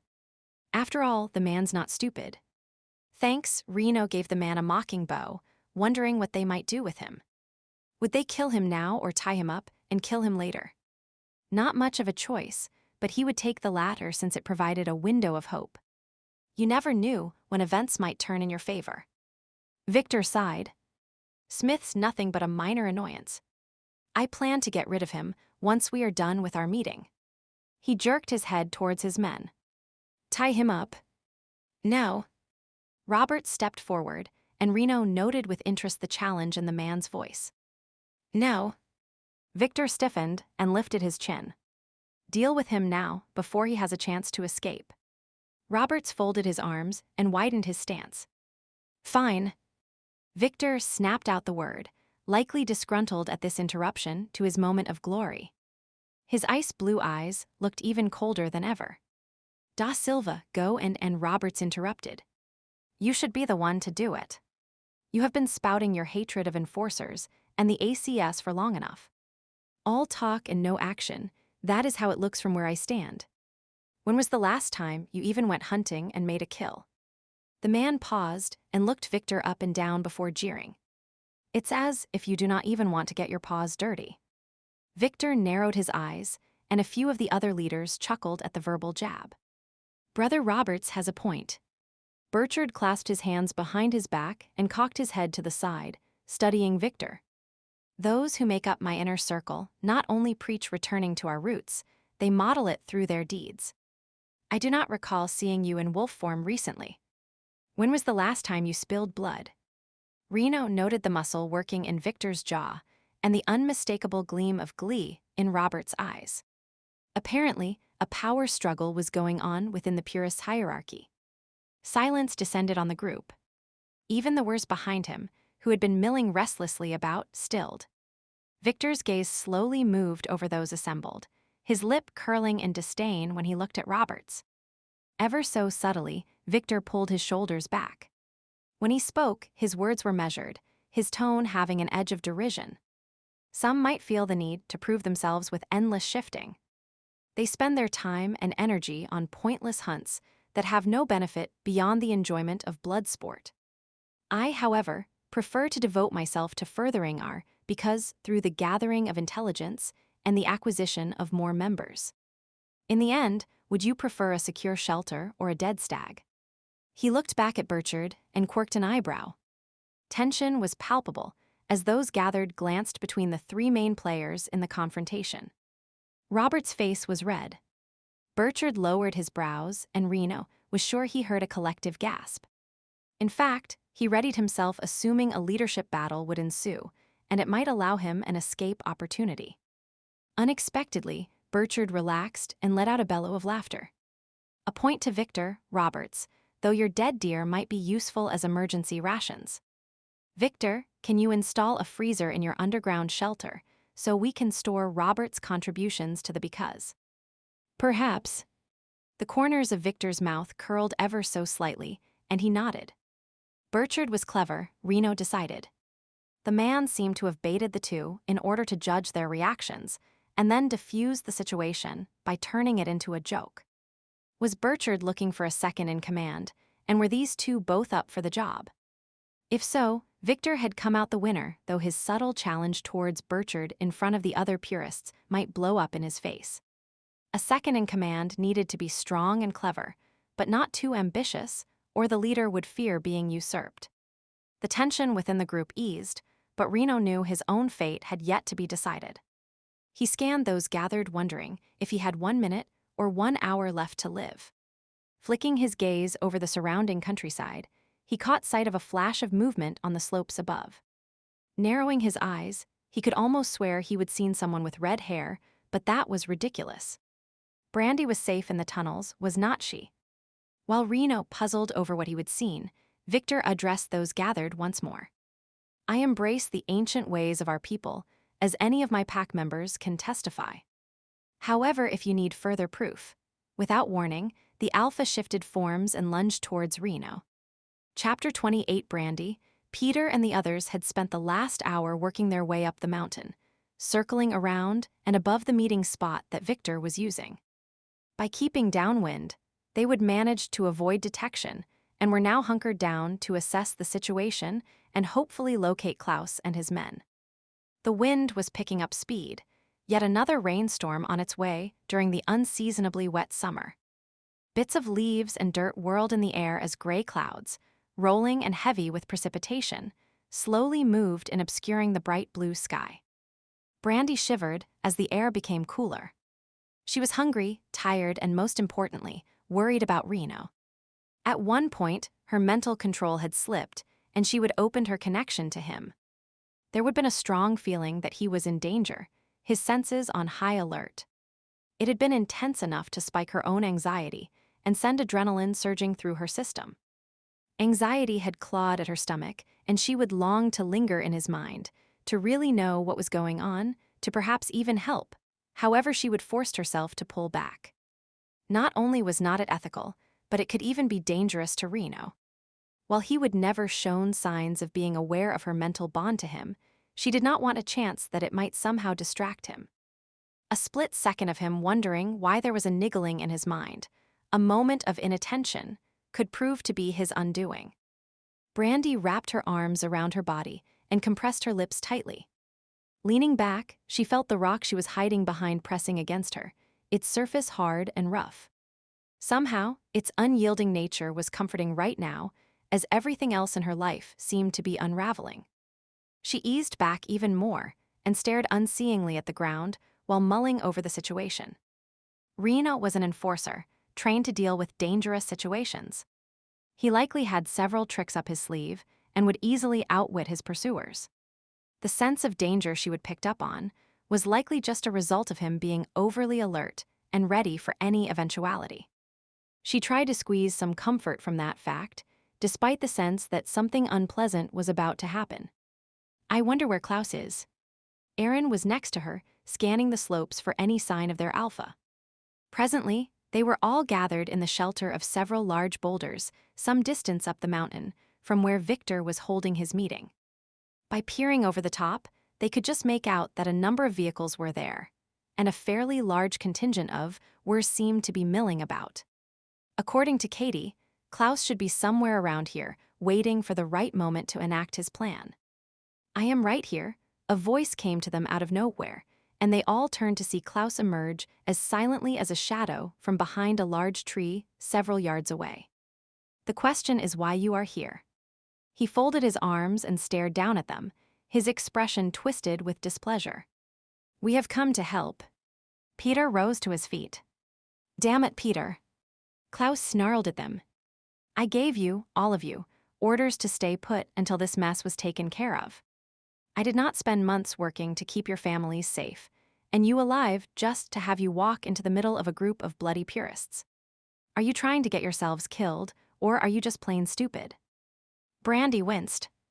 Even though the man had not raised his voice, his words were cutting. She bit her lip and berated herself for not stopping the humans from coming. In her worry over Reno, she would neglected her duty, and actually, "You did not say to stay there," Peter pointed out, a muscle working in his jaw. "You only said it was a safe place to wait." No direct command was given. Klaus inhaled sharply at the minor show of insubordination and narrowed his eyes. Peter, however, did not cower, and after a moment the corner of Klaus' mouth twitched. The alpha relaxed his rigid stance, shaking his head and sighing. "You are as bad as my granddaughter at finding ways around me." "I'll take that as a compliment, sir." Peter gave a slight smile, and the tension between them slipped away. "We're tired of hiding," Aaron stood up. "You always said we were full pack members. It's our right to defend the territory." Darcy joined the other two. Klaus looked each man up and down before nodding slowly. "My apologies. You are wolves at heart, though sometimes I forget that." He quickly scanned the area. "Where are the others?" "We told them to stay behind. If something should happen, if purists storm the tunnels, they can shift and defend the pups better than we can." Aaron explained. "Well thought out," Klaus commended. "So what is the plan here?" Brandi kept one eye on the activity below. Something seemed to be going on, but what? "Over the past few weeks, I have laid charges all around the entrance to Victor's underground bunker. Once they are inside, I'll give the signal and we blow up the entrance, sealing them inside. I have wolves hidden around here as well in case any purists escape my trap." "I do not," Brandi started to protest. The DC officer in her saw a number of problems with the plan, but sounds from below drew her attention again. Glancing over the edge of the rock, she gasped. That is Reno. Frozen in place, she watched him suddenly burst into view at a dead run only to swerve when a pair of wolves appeared in front of him. He dodged this way, and that before disappearing from sight into a small hollow. Instinctively, she started moving forward to go to her mate's assistance. Only the restraining hands of those with her held her back. Let me go. She hissed the words, struggling to free herself. You are too far away to do anything, Darcy insisted. For a human, his grip was strong. The feel of his fingers biting into her arm reminded her that the men who dared join a werewolf pack were formidable individuals, not only in personality but in physical strength as well. She tensed when the sound of clattering rocks and yelps met her ears. Her gaze darted back and forth, wondering where Reno might be, and then suddenly he appeared in a dusty heap right at Victor's feet. Frantic, she turned towards Klaus. We have to do something. He's totally surrounded now. Klaus frowned and shook his head. I wish we could, but there is too few of us. If we make a move now, we compromise our plan to capture the whole lot of them. But they will kill him. Her heart was pounding so hard she could hardly hear, and her breath seemed as if it were being squeezed from her lungs. It was bad enough when she thought he might be in danger, but to actually see him in need and do nothing about it was tearing her apart. Reno was her mate. If something happened to him, she did not think she could bear it. I am sorry, Brandi. The good of the pack comes before the individual. You know that. Regret laced Klaus' voice, and he placed what was probably supposed to be a comforting hand on her shoulder. Your young man was a brave wolf. I liked him. Liked? She stared at Klaus aghast. He was speaking as if Reno were already gone. Twisting away from those restraining her, she turned back towards where Reno was. He had shifted forms now and was standing with his arms folded, for all intents and purposes appearing casual, almost bored, but it had to be a facade. Victor and a few of the others seemed to be talking while the rest looked on. What were they going to do with her mate? She could not just stand here and watch. I need to do something, Klaus. Cannot we at least work our way down so we're a bit closer? Everyone is watching to see what will happen with Reno. No one will notice us. The wind was whipping her hair into her face, and she pulled it back, blinking away tears as she appealed to her alpha. He did not answer at first, and she felt the fear and tension inside her growing to the point where she thought she might explode. She dug her nails into her palm and tried to restrain her wolf. The animal wanted her to shift, to run down the mountain and barrel into the group of purists, using tooth and nail to defend their mate. Brandi agreed wholeheartedly, but knew she could not give an at least not yet. After a long moment of consideration, Klaus finally conceded. All right. I suppose there is no harm in changing our position as long as we keep downwind.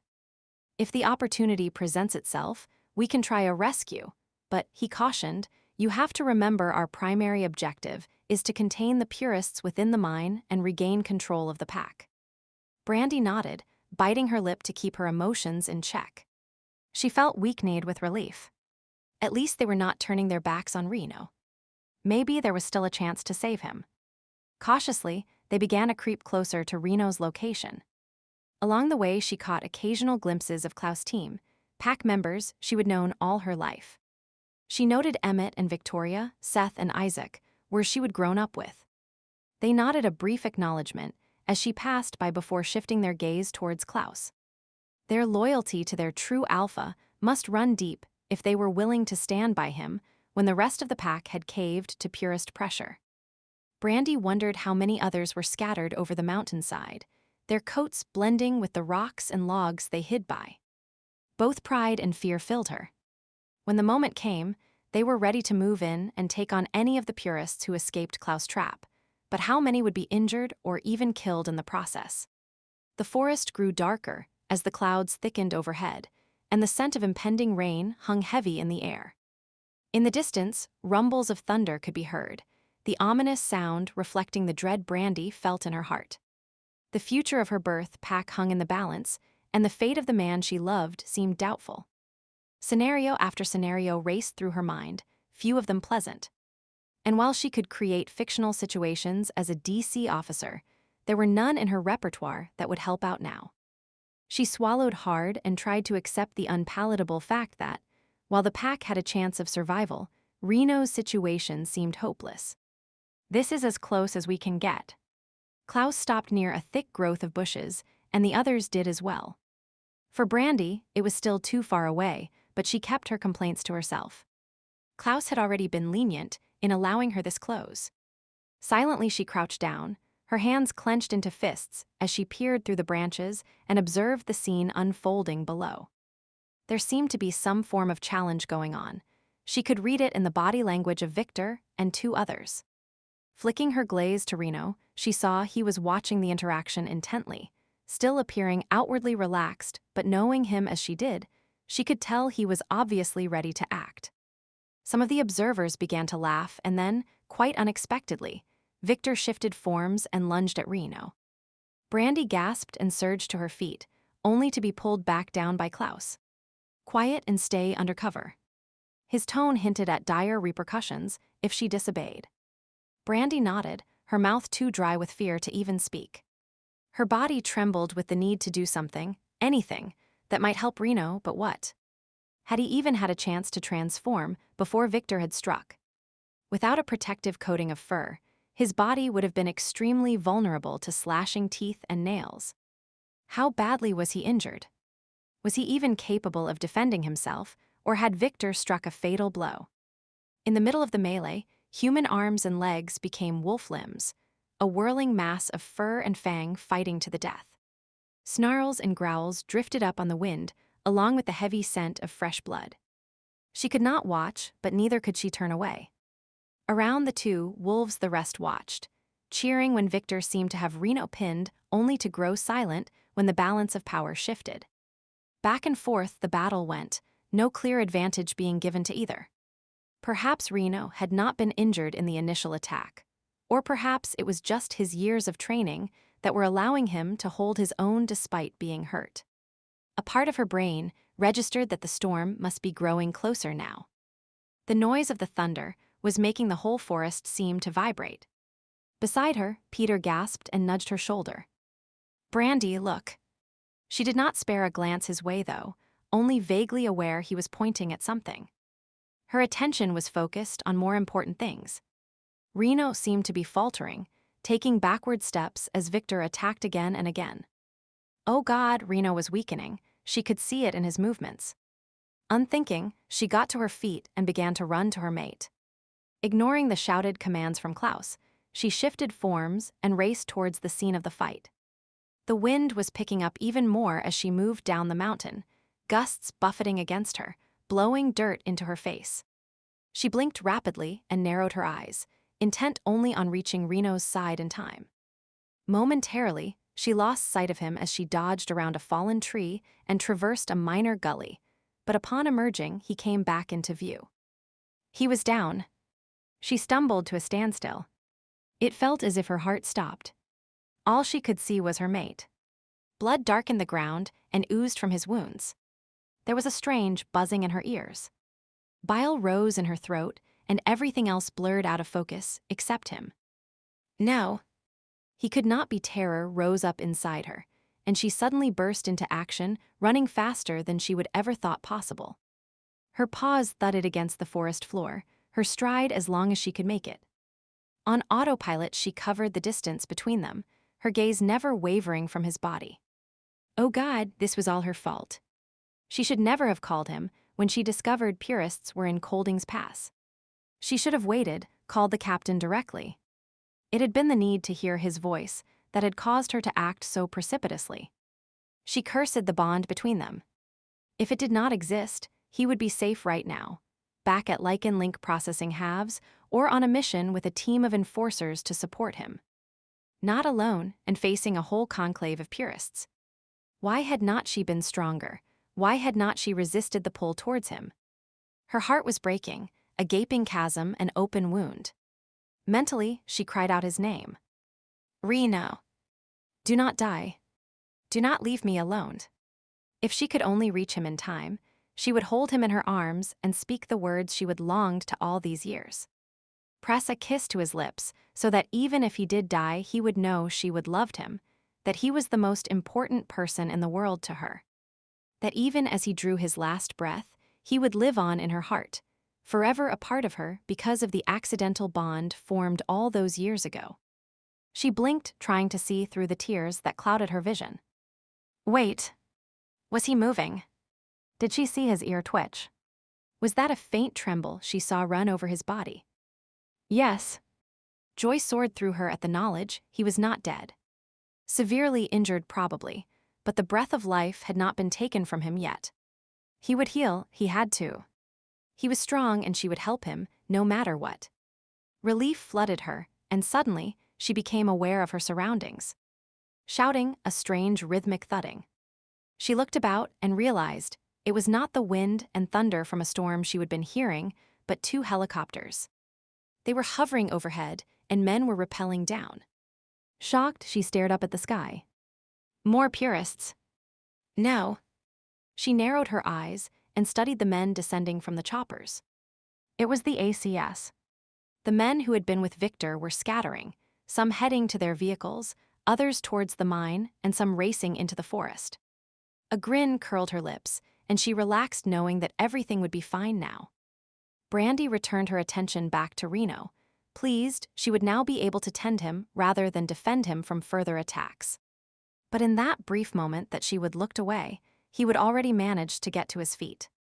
Dirt and blood matted the fur on his flank, and he weaved unsteadily, but at least he was alive. Giving a happy yip, she tried to draw his attention, but perhaps he did not hear her over the noise of the choppers, for he never looked her way. Instead, he was staring up the mountainside. Following the direction of his gaze, she saw a blonde wolf racing away. It was Victor. Even as she made the identification, Reno was starting to follow the alpha. No. She barked loudly, hoping Reno would stop. He was in no condition to chase down Victor, but apparently he was not thinking clearly enough to realize that fact. Huffing in exasperation, she began to run again, intent on catching up to him and stopping his foolhardy mission. He was dragging his leg, his head hanging. Idiot! Let the ACS track down the purist. She would barely taken a dozen steps when a voice called out. Stop! I am a Lycan Link enforcer, and you are under arrest. Knowing they were not talking to her, of course, Brandi continued to head in the direction Reno had taken. Once she caught up to him, she would talk some sense into him. He could be a hero another day. If he kept running on that injured flank, it might become permanent. In the middle of her thought, something solid and heavy slammed into her side, knocking her completely off her feet. Brandi hit the ground hard, her momentum causing her to slide several feet, bits of gravel digging into her body through her thick fur coat. Rolling, she struggled to her feet, only to find herself being attacked by a burly wolf. He snarled in her face and snapped at her forelegs. Then before she could even process what was going on, he had her pinned to the ground, his jaws wrapped around the back of her neck. She froze. One false move, and he could sever her spinal column. A whine of submission escaped her throat as she lay there, stunned by this unexpected turn of events. In the distance, she noted Reno still limping as he disappeared from view, and once again fear clutched its icy fingers around her heart. He was injured. Even if he caught up with Victor, he would not stand a chance in another fight. She must have made a move to follow Reno, for the wolf pinning her down growled again and exerted more pressure with his jaws. Rolling her eyes back towards him, she tried to figure out what was going on. Surely all the enforcers recognized who she was even if she was in wolf form. Perhaps the man was new and had not been brought up to speed on all the Lycan Link employees. But if he was that green, why had they sent him on this type of a mission? Inhaling deeply, she noted his scent and immediately identified him as Jackson, an enforcer with several years of experience. What the hell was going on? Had he turned rogue or something? With purists all over the place, why was he attacking her? She was one of the good guys. Finally, the oaf released her and shifted forms. Transforming as well, Brandi got to her feet, intent on giving the man a piece of her mind. But as soon as she stood up, he spun her around and pinned her arms behind her. "Brandi Johansson, you are under arrest." For a moment, she did not know what to say. This was not the time for joking. There were purists to be caught, and Reno needed help. Diplomacy be damned. "Jackson, what the hell do you think you're doing?" She struggled trying to free her arms, only to have the man tighten his grip on her and begin to push her forward. "You have the right to remain silent. Why are you reading me my rights?" "I have not done anything." Brandi dug in her heels, trying to stay where she was, but to no avail. She twisted her neck, hoping to catch another glimpse of Reno, and then cast a stern glare at the idiot holding her, hoping to convince him that there were more important things to be done right now than arresting innocent DC officers. After all, what had she done wrong? Forgotten to pay a parking ticket? Taken home too many pens from work? This was utterly ridiculous. "You need to be going after Reno. He's injured and someone else is taking care of him, Ms. Johansson. Now come along quietly." Jackson shifted his grip and frog-marched her to where a familiar figure stood. "I have her, Captain Fielding." "Good work, Jackson." The captain flicked her a disdainful look. "Did you really think we would not catch on to you, Johansson?" Brandi bit back a gasp of surprise. The captain had always treated her courteously in the past. "I do not know what you're talking about, sir." "Catch on to what?" "I swear I have not done anything wrong." "Nothing wrong. You consider tipping off the purists about Lycan Link's plans to be nothing." She gaped at him. She was a DC officer. Why would she tip off the purists? "Nothing to say. Or just keeping quiet so you do not incriminate yourself even further." The captain shook his head. "You know, you are damned good. You are the last person I would have suspected. Well, you and then Reno, but seeing as he's your partner in crime, Reno's my what?"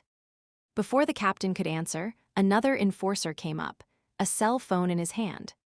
"Excuse me, sir. Garrett just called in. He's picked up Reno's trail." "Good." The captain nodded. "Tell Garrett to track him down and bring him in." Stunned, Brandi tried to take in what was happening. Apparently, she was under arrest for cooperating with the purists, and Reno's own team was trying to bring him in. Had everyone gone insane? Glancing about, she took in the flurry of activity about her. Enforcers had some purists already tied up. Others could be seen moving amongst the trees, trying to track down those that had run. And some were heading towards the mine entrance that led to Victor's underground bunker. Brandi stiffened, suddenly wondering where Klaus and the others were. She looked about, searching for signs of them, but could only find ACS and purists. Had the old Alpha and the others been arrested as she had been? Or had they fled? Or, a new worry came to mind, was Klaus getting ready to push the button that would cause the whole area to explode? Chapter 29, Reno ignored the throbbing pain in his left flank and leg, intent on following Victor's trail. The damned purist had fought dirty, taking him unaware with that surprise attack. As soon as the bastard had moved, Reno had started to shift, but it had not been fast enough. Victor had mauled his leg, and it had almost been his undoing, leaving him with only 3 good legs and growing progressively light, headed from blood loss. Only the appearance of the ACS had saved him, causing Victor to break off the assault. One corner of his mouth curled up as he recalled that despite his injuries, he would gotten his fair share of hits in while he could. It had not been enough to swing the tide in his favor, of course, but for a 3-legged wolf, he figured he would done well, and Victor bore almost as many wounds as he did. The foreboding he would felt earlier had all made sense, as he would stood surrounded by the purist leaders and their minions. In his gut, he would been sure the fight would end in his own death. Even if he would manage to defeat Victor, the others would have ripped him to shreds. With nothing to lose, he would allow the rogue inside him free rein. His wolf had made a good showing of itself before the leg had given out completely. He was not a doctor, but he speculated that Victor's first strike had not only ripped through muscle, but had partially severed his hamstring. The ensuing skirmish had completed the job. A shiver ran through him as he recalled the heated flash of pain shooting up through his leg before it went completely numb. He would stumbled, then fallen to the ground. Shouts of excitement had risen from the purists. Looking up, he would see Victor looming over him, teeth bared and ready to lunge for his throat. In that moment, Reno acknowledged he would known fear. Not fear of death, but fear of the fact that he would never told Brandi how he felt, that he would never see her red curls or saucy grin again. Fear of what would happen to her when he was no longer around to watch over her. Mentally, he would bid her goodbye, and then suddenly, Victor had backed off. At first it had made no sense, and he wondered if Victor was going to prolong his agony. Then, as the others had scattered, Reno realized what was happening. He would closed his eyes and laid his head on the ground exhausted and relieved to rest for a moment, knowing his team was there and could handle the situation. But that was when a thought had struck him. Victor was wily enough that he might have an escape plan in place. Would the ACS actually catch him? Reno had gathered his strength and pulled himself upright. By that time, Victor had been over 100 yards away, and no one seemed to be following him. Not about to let the man escape, Reno had set off in pursuit. Now he was in the forest, injured and tracking Victor across the rugged mountainside. To make matters worse, it was starting to rain, large drops filtering through the leaves and landing heavily on the ground, making it slippery with mud. Beads of water clung to his fur, and he gave himself a shake, wincing as his injuries protested the movement. He paused to lick at his wounds and noted that drops of blood spattered the ground near his feet, beacons pointing out the path his quarry had taken. Victor was injured as well, though to what extent Reno had no idea. It definitely must be slowing the man down, since the distance between them did not seem to be increasing. Reno gave an evil grin. Rogues healed quickly, and while his leg still was not functioning properly, it appeared he and Victor might be evenly matched by the time they met up. His wolf was eager for another confrontation, and so was he. From somewhere behind him, Reno could hear the howl of wolves. ACS officers were calling out that they would found another purist or sometimes signaling. A fight was ensuing and asking for reinforcements. Purists followed the old ways, and some did not believe in surrender. They would fight to the death and try to inflict as much damage as possible on their opponents. Reno hoped none of his men would be seriously injured. Guilt stabbed at him. He should be at their side, leading them in the fight. Then he recalled that until he cleared his name, he was on the ACS hit list himself.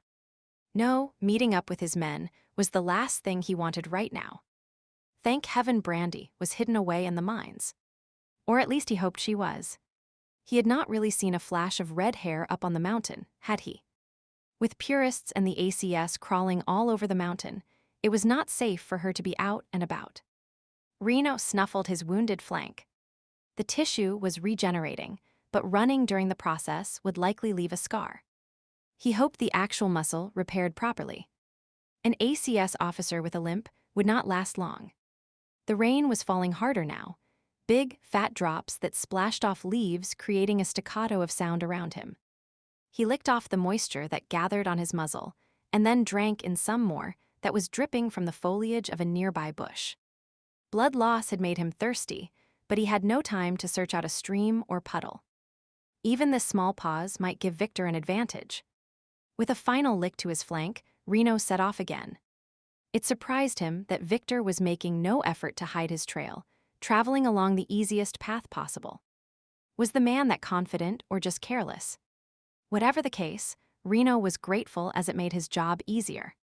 He kept moving at a steady pace, eyes and ears alert for the sound of his quarry. Victor was just ahead of him, the scent growing ever stronger as surprisingly, the distance between them diminished. Not only was Victor slowing down, but the terrain was starting to look familiar. Reno suddenly realized he was approaching the mine entrance he and Brandi had used that morning, the one near the coal conveyor. What was Victor up to?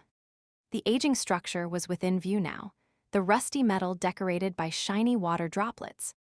Wind whistled through the sagging sheathing and faint creaks could be heard as gravity fought to bring parts of the frame tumbling to the ground.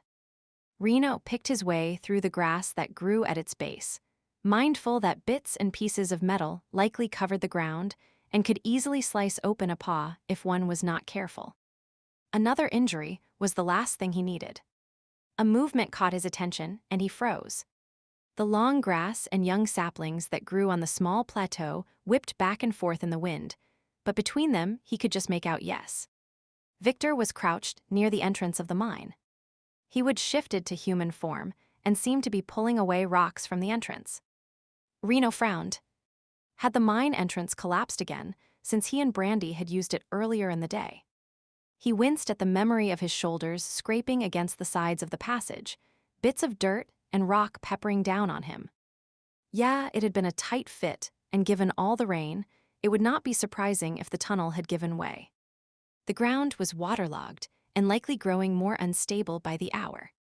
Not that it mattered. If Victor thought to escape through the mines, he had another thing coming. The ACS would not let the man avoid facing justice.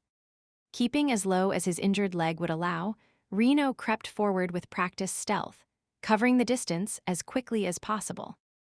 Victor was intent on his job, seemingly unaware that he was being stalked. Perhaps the clatter of stones being moved and the patter of the rain were blocking out all other sounds. Or perhaps he was just so intent on saving his own skin that he was being careless. Within striking distance, Reno stopped. He could attack while the man was unaware. It would be a fair turnabout. No, he would not stoop to that level. Wolf to wolf or man to man, that was how his honor demanded he fight. Shifting forms, Reno winced, the usual euphoric pleasure of shifting blocked out by the protests of his injured leg. Under some circumstances, shifting was a recommended medical treatment to aid in healing. This, he was sure, was not one of those times. Victor! He called out the man's name. Surprisingly, the purist gave no sign of being startled. Instead, he simply paused, then slowly set down the rock he was holding. Smith. Victor spoke without inflection, not even turning around. I was wondering if you would find me before I made my escape. Reno quirked a brow. Are you happy or pissed off? Victor shrugged, straightened, and turned around. It does not matter. We're destined to have our day, whether it's now or later. The fates have decreed it. Really? Ever since Langstaff? Reno stiffened. Langstaff. Was the damned place going to haunt him all his life?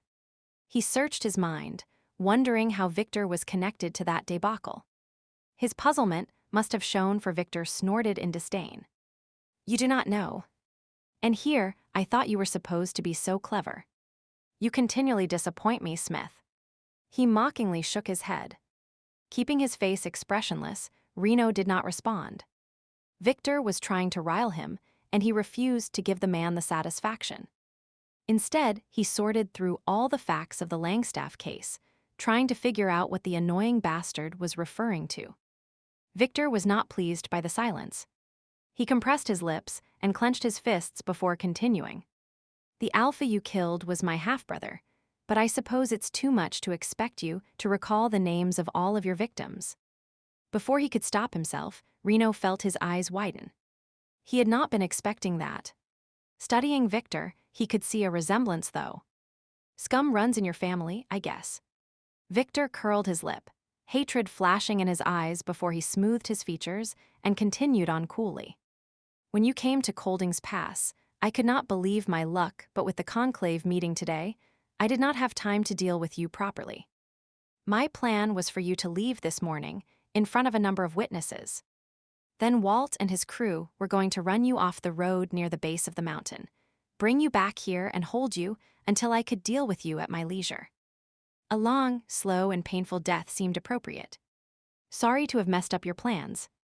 Reno tried to keep his face blank as he adjusted his stance. His leg felt like someone was stabbing hot needles into it, and he wished he was back in wolf form. 3 good legs were preferable to 1. It happens. Victor gave a thin-lipped smile. I see your leg still has not healed. Reno realized his movements had given him away.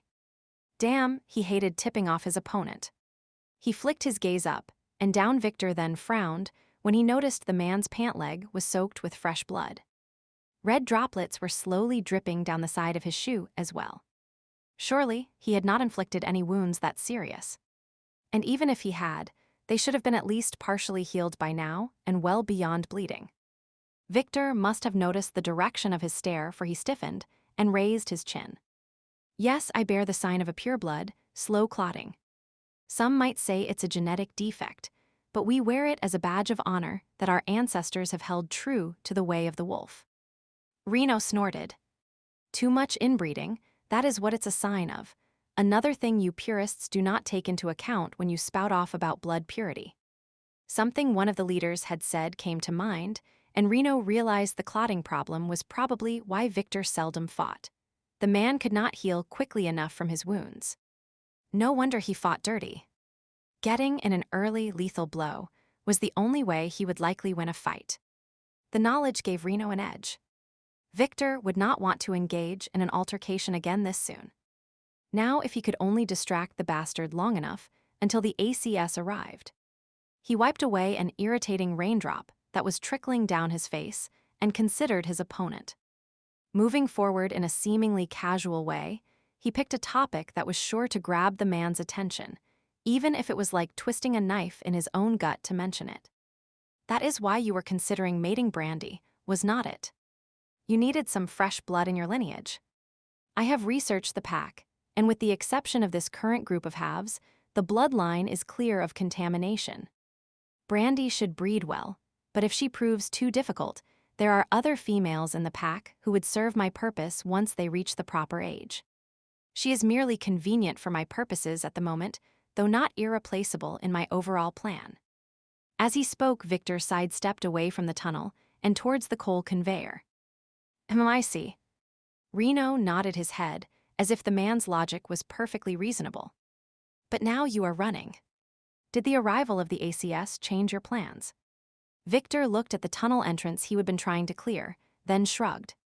I was not running, merely making a strategic retreat. You will note I did not attempt to hide my trail. Or you did not think you had time. Victor narrowed his gaze. I am starting to seriously dislike you, Smith. I am way ahead of you on that. I already despise you.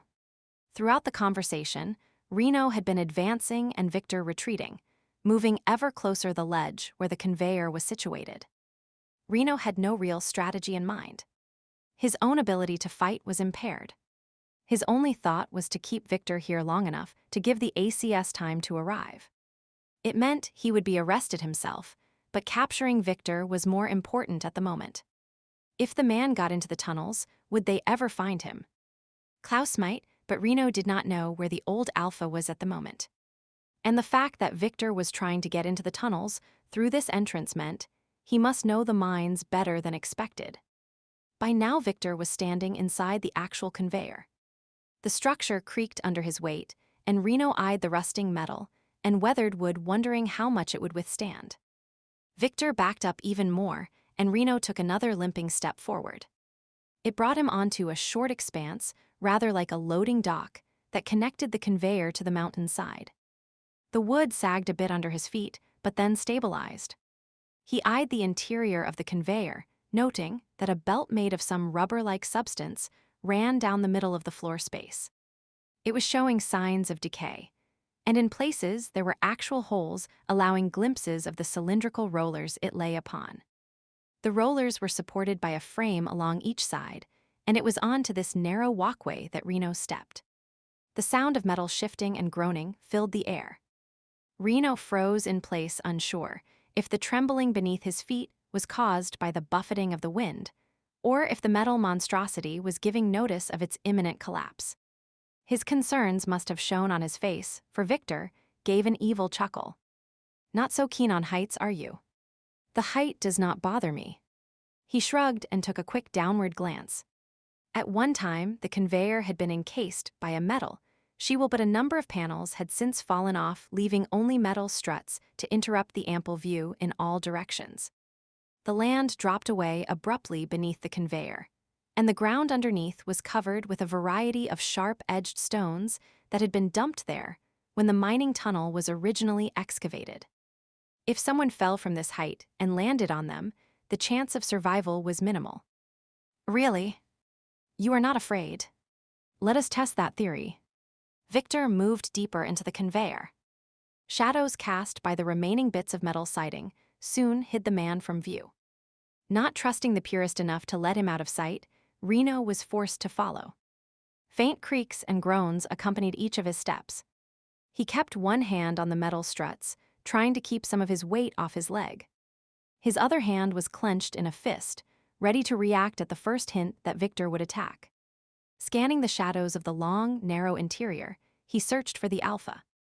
A flash of movement, a glimpse of a pale-faced Victor lunged forward in the attack Reno had been expecting. The purist had found a metal rod from somewhere and was swinging it at him. Instinctively, Reno jumped away, one foot landing on the actual conveyor belt. It shifted, rolling forward, and he stumbled sideways, his bad leg unable to support him. His full weight landed heavily on the side brace of the conveyor. It screeched in protest, the base of the metal strut he grabbed at for support pulling loose in his grip. Scrambling to find something, anything, to hold on to, Reno found himself staring down at the rock-strewn ground some 40 feet below. Chapter 30, fuming at the turn of events, Brandi sat tugging at the ropes that bound her wrists and were wrapped around the trailer hitch of the van. No one seemed inclined to explain to her how she would come to be viewed as a leak within Lycan Link. Instead, they would only accused her, tied her up, and left her sitting on the back bumper of a van in the pouring rain. Several times she would call out, hoping someone would have enough time to talk to her, to explain what the evidence was, but so far no one had even glanced her way. Around her, enforcers milled about hurting the purists they would already captured into the vans that had pulled up moments earlier. The captain was on the far side of the site, talking into his cell phone, directing the ACS officers who were still scouring the mountains for purists. Others were in negotiations with those who were holed up in the mine, trying to talk them out before employing force. From what she would overheard, the talks were not going well, but it was the enforcers' own fault. If she would have been asked, her skills as a DC officer would have had the purists at least considering the options she was presenting. However, no one had asked for her services, and even if they had, after the way she would just been treated, she was not sure she would be inclined to help. Damn, how had this situation become such a mess? A simple visit home to her birth pack had blown up in her face and become a major incident. Al had been right. She should have gone to some tropical resort for a vacation. She gave a rueful laugh, thinking of how pleased he would be if she told him he would been right. That was something that had seldom happened over the 3-year course of their partnership. Brandi frowned, wondering what Al thought about the charges against her. Did he even know about them? Had he tried to defend her? Or was he a suspect too? And what about the ACS? Did Reno's team really believe he was guilty of conspiring with purists? The thought of him out there, injured and alone while being hunted down by his coworkers, made the knot in her stomach tight.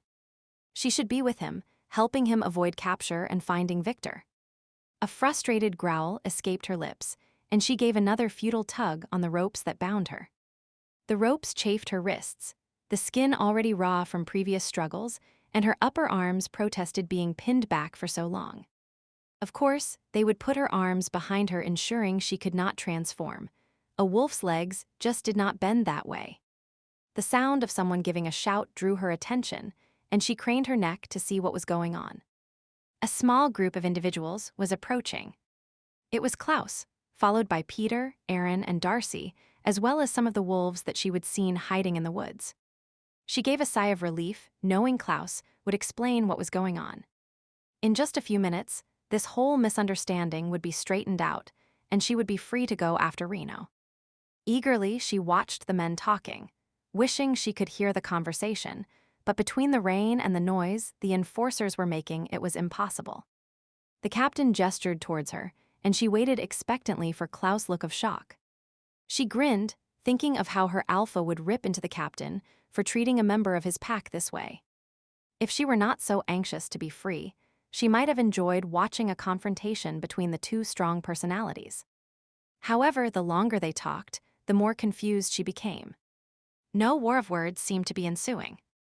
If anything, the men had stepped closer together. Brandi leaned forward, nibbling on her lower lip and wondering what was going on. Whatever the captain was saying, Klaus seemed to be listening intently to it, his face clouding, his hands curling into fists. Finally he turned, but it was only to shoot a condemning look her way. Brandi felt the iciness of his stare cut right through her.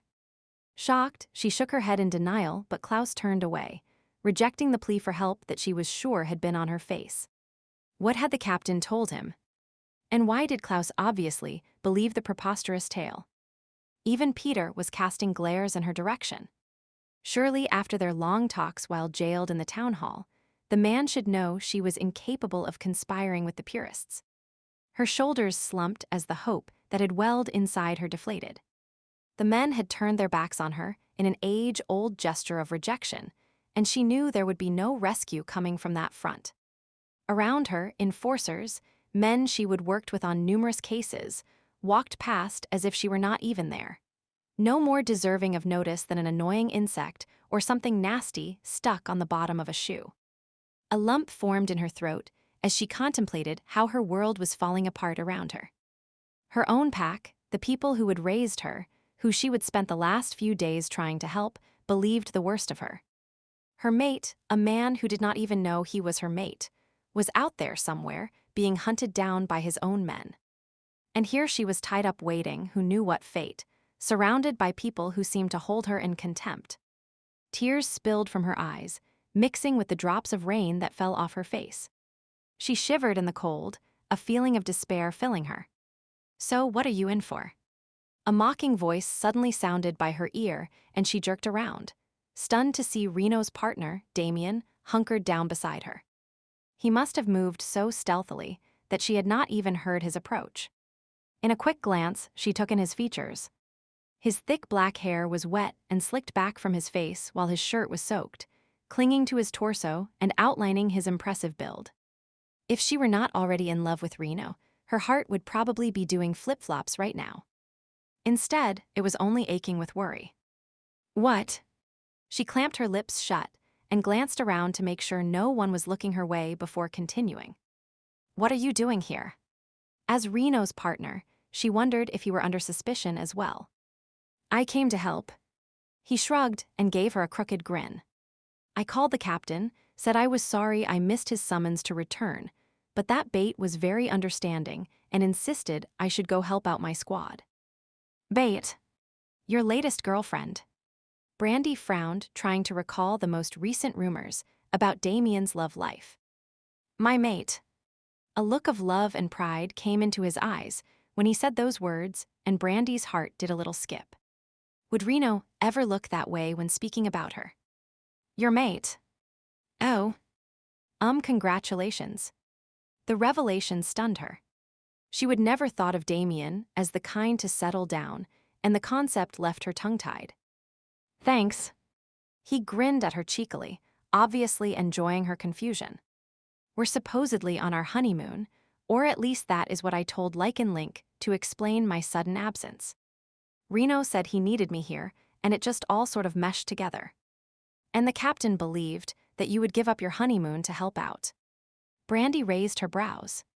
"He's not an idiot." "No. But he is overwhelmed right now and very busy. He thought he was dealing with the simple capture of 1 or 2 officers suspected of conspiring with the purists. Instead, he arrives at the airport here and finds an urgent anonymous tip waiting for him. Turns out that a major purist meeting is taking place in Kolding's Pass, and the captain's suddenly left scrambling to bring in enough manpower to deal with the situation. He's just grateful that I checked in." An anonymous tip. Brandi cocked her head, trying to figure out how that could have happened.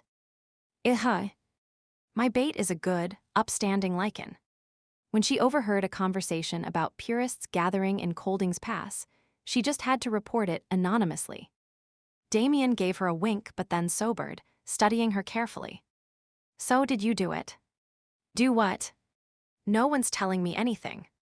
She tried to gesture with her hands to show her confusion, but of course they were still bound behind her. It only increased her frustration and bitterness. "That idiot, Jackson, tackled me just as I was going to help Reno. He told me I was under arrest and dragged me over to the captain acting like he would caught a hardened criminal.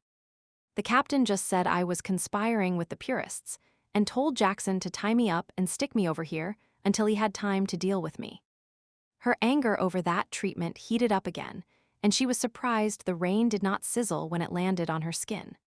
Apparently, you have been hacking into private files at Lycan Link and passing the information on to the purists. Me? Hacking into files? The possibility of that happening was so far from reality that she actually laughed. Yep, and Reno's been helping you. That is ridiculous. I can barely change my password without help, and Reno hates purists.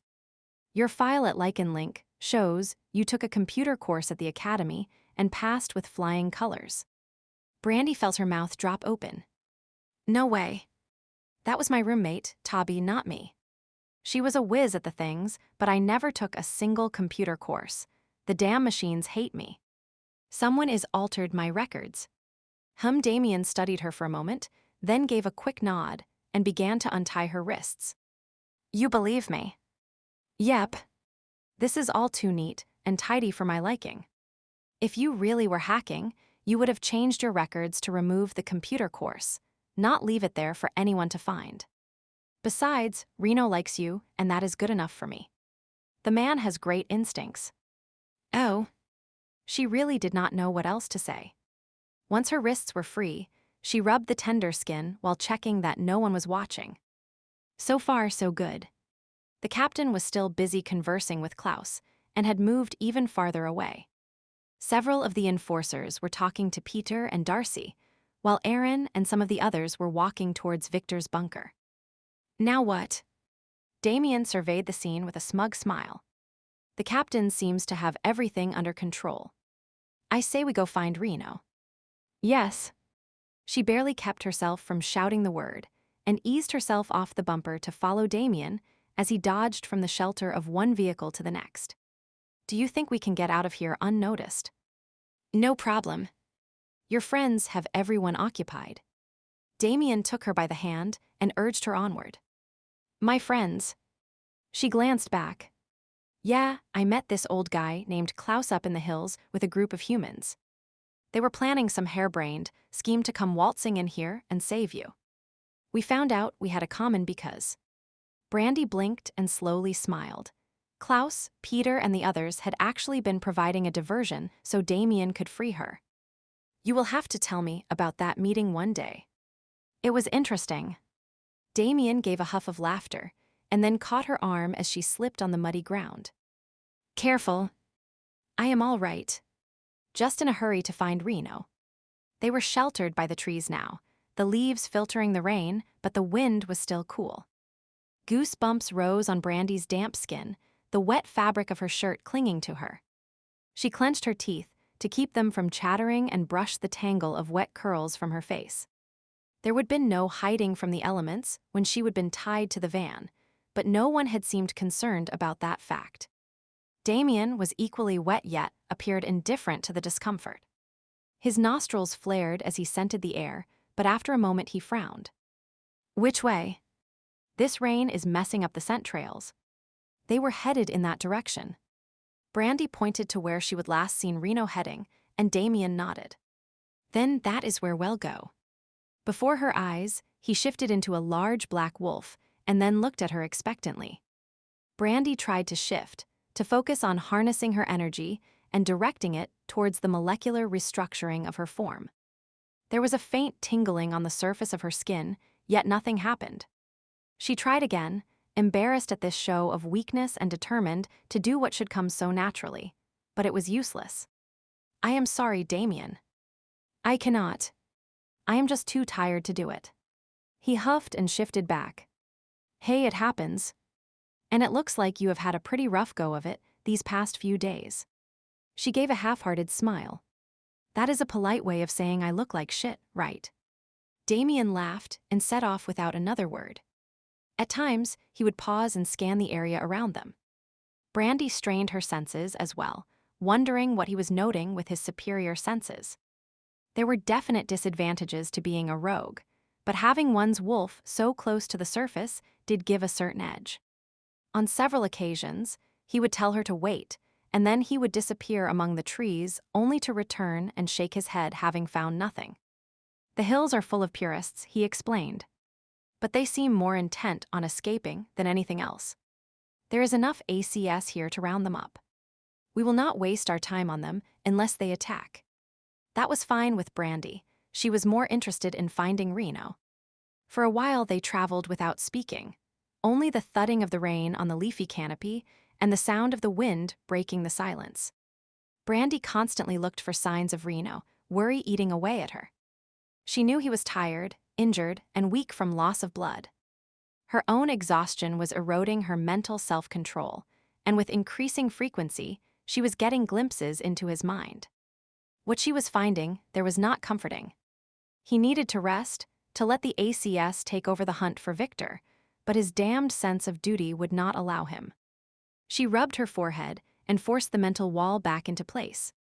Knowing his thoughts was not helping her, or him, and she still feared her mental intrusion might distract him at a crucial moment.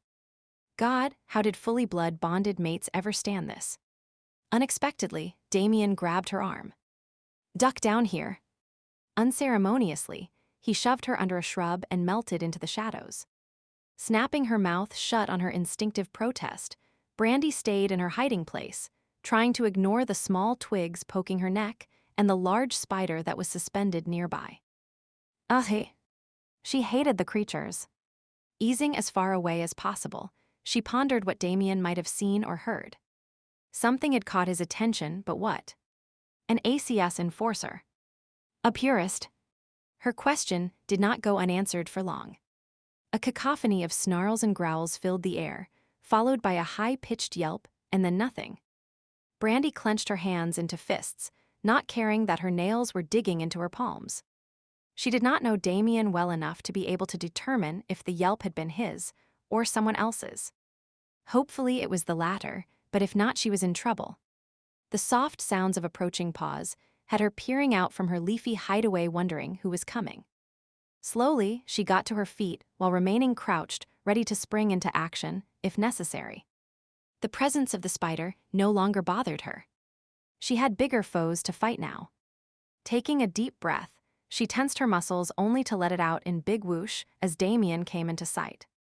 His fur was covered in mud and streaks of saliva, but he seemed unharmed. Brandi crawled out of her hiding spot. What was, before she could finish her question, he gave his fur a shake and drops of mud splattered everywhere. Cursing loudly, Brandi wiped the filth away and then glared at Damien's now laughing face. He would transformed, and except for a faint bruise on his cheek and a rapidly healing scratch on his hand, he appeared fine. A purist was following us, he explained. Reaching into his pocket, he pulled out a cell phone and contacted the command post. Masterson here. Reporting a purist at this location status. Dead, he tried to ambush me. It did not work. The detached way Damien spoke made her see him in a new light. While she knew he was a trained enforcer, he never seemed as serious as some. There was an edge about him, but most of the time he was pulling pranks, making rude comments, or chasing women. Sure, his file might indicate otherwise, but she would never seen evidence of it before. It made her feel rather uneasy to think he could be two such different persons. She swallowed hard and listened in on the rest of the conversation. Damien was rolling his eyes. No, I am not staying here with the body use GPS to get a fix on this signal and send someone down here to pick him up. What is that? The Johansson girl escaped. Now how the hell did you let that happen? Damien looked at her and winked, suddenly returning to what she thought of as his usual self. Yeah, I'll keep an eye out for her, but you guys better learn to keep better track of your prisoners. He snapped the phone shut and laughed. The poor bastard, who was supposed to be watching you, is going to have his ass in a sling. Brandi snorted. She had no sympathy for the idiots who had tied her up. Damien jerked his head and set off again. Brandi followed, pondering the man beside her and shooting occasional glances his way. He was a curious mix. Enforcer, prankster, near rogue, and now mated. She cleared her throat. So, your mate, Bait. I think I saw her at Clancy's the night of my going-away party. Yeah. She was there. Damien quirked an eyebrow at her.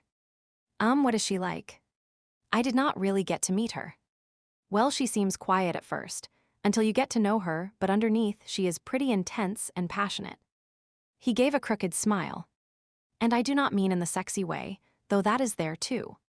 She cares, really cares, about so many things, poverty and injustice, saving the environment. This whole purist thing really has her riled. She is a half and grew up in the human world, so the whole purist mentality is new to her. We had an argument just earlier today about it. She wanted to come along and help, but I told her it was too dangerous. Brandi nodded.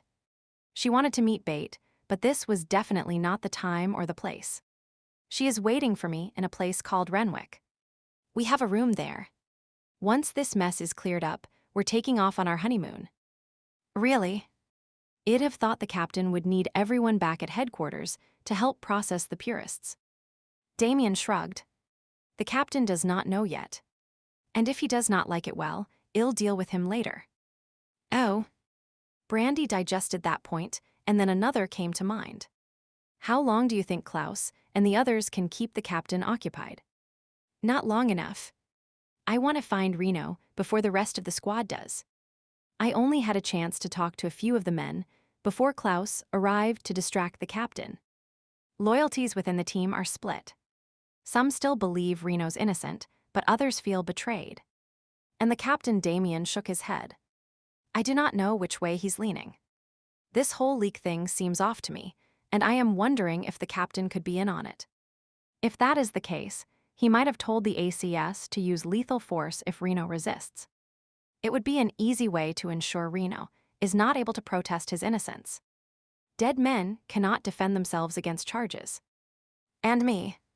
Brandi stared at Damien, feeling the color drain from her face. The captain had always been so friendly to her. That he might turn on Reno and her seemed unthinkable. Does he have similar plans for me? Perhaps. But it's just speculation on my part. Like I said, something is wrong with this. I just cannot figure out what, and until I do, everyone is under suspicion. Damien's brows were lowered, his face set in a scowl. The gloomy light of the forest cast his features in dark shadows, giving him a menacing look that matched the reputation she would read about. Brandi decided she would not want to encounter him if they were on opposite sides. Just in case, she decided to confirm something. Accept me. You believed me, even though I am the one that is supposed to be guilty. The dark look left his face, and Damien reached out, playfully tugging on one of her curls. Anyone with hair like this cannot be guilty. Great logic. She jumped over a log and grimaced as her foot landed in a puddle. Not that it mattered, she was already soaked, but the additional water made her shoes squish even more uncomfortably than before. Actually, it's my gut telling me. Damien neatly sighed, stepped over the same puddle she would fallen victim to, and flashed her a laughing grin before continuing. Reno and I are both firm believers in gut instinct. It saved our asses more than once and helped us apprehend more than a few perps. Brandi nodded in understanding. She used her gut instinct in her own job, letting it tell her when to push, when to cajole, and when to back off, thus allowing people to digest her ideas before trying to sway them to her way of thinking once again. Damien paused beside her and pointed to some blood on a leaf. Her heart gave a heavy thump as she wondered if it was Reno's, but when Damien gave it a sniff, he shook his head. Not Reno's, but he's been this way and recently too. The tree cover here is keeping the rain from diluting the scents quite as much. Perhaps it's Victor's blood. He and Reno were fighting, though I would have thought he would have healed by now. Reno's still injured. Damien pointed to tracks on the ground. These are his footprints, but look at the stride, it's off. He's favoring one leg. Victor attacked before Reno had a chance to shift. And just before the ACS arrived, Reno was down. I thought Victor might kill him. She swallowed hard, reliving that brief terrifying moment. But he did not. Damien gave her a reassuring look before moving on. And do not worry, Reno will be fine. He's a tough old bastard. Tough old bastard or not, Reno was injured, chasing down a purist alpha and had a squad of enforcers out to get him. Brandi shook her head.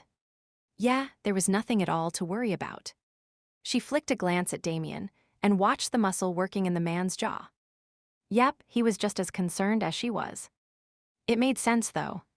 The two men had been partners for 3 years, likely saving each other's butts on more than one occasion. "Hell be fine." She echoed the platitude while not believing a word of it. The rain seemed to have let up for a moment, and Brandi wondered if the storm was passing them by or merely circling around before striking again. Either way, the respite was a blessing, since they no longer had a thick canopy of leaves overhead. As they approached the strip of land designated for the coal conveyor, the forest thinned out. Years ago, the area had been clear-cut for the construction of the machine, but after its abandonment, saplings had begun to take root again. The growth was still sparse enough, though, that it allowed for a clear view of the aging structure. It stood like a giant skeleton, occasional flashes of lightning from the circling storm illuminating it against the dark, cloud-filled sky. Brandi eyed the rusting monstrosity, noting how it rose on metal columns out of the ground, allowing it to loom above the steep mountain slope. At its mouth, it connected directly to the mountain not far from the mine entrance, while its body snaked downward, ending near the outskirts of town. Years ago, loads of coal would have been taken from the mine and dumped into the conveyor, then trundled down the long expanse to trucks waiting at its base.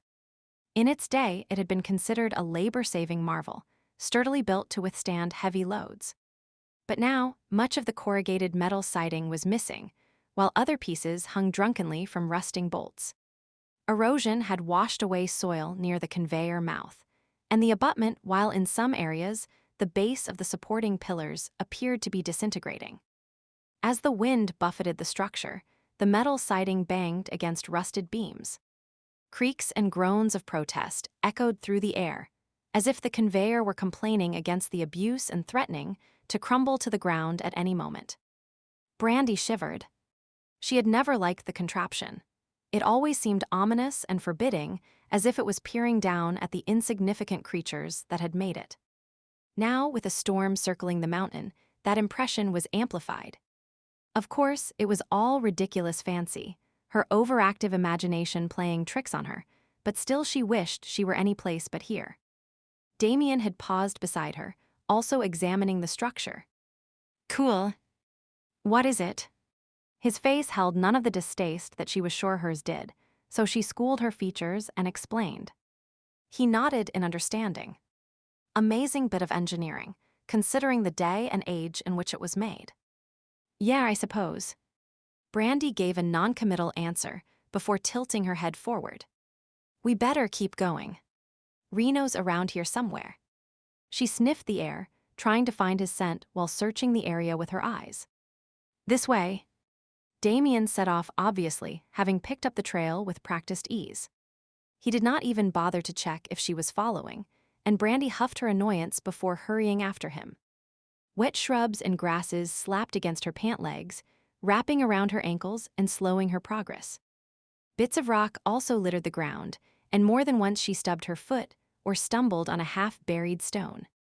Out of necessity, she kept her head down, constantly scanning the ground ahead of her for hazards, only occasionally able to glance up and search for signs of Reno. Damien did not seem to have the same difficulty, however, and strode confidently over the rough terrain. As a result, he was the one who saw Reno first. "There." Brandi looked up and followed the line of his gaze, gasping when she located her mate. He was on the conveyor, and Victor was there too. Even as she opened her mouth to call out his name, Victor seemed to lunge towards him, swinging something. Reno leapt back and stumbled. He waved his arms as if trying to regain his balance, but seemed to be teetering on the edge of the conveyor in danger of falling over the edge at any second. Brandi grabbed Damien's arm for support, sure that at any moment she would be witnessing her mate plunging to his death. Chapter 30, Reno's last-minute attempt to catch himself was foiled by the wet floor and his bum leg. His feet slid out from beneath him, and his body slammed into the side of the conveyor.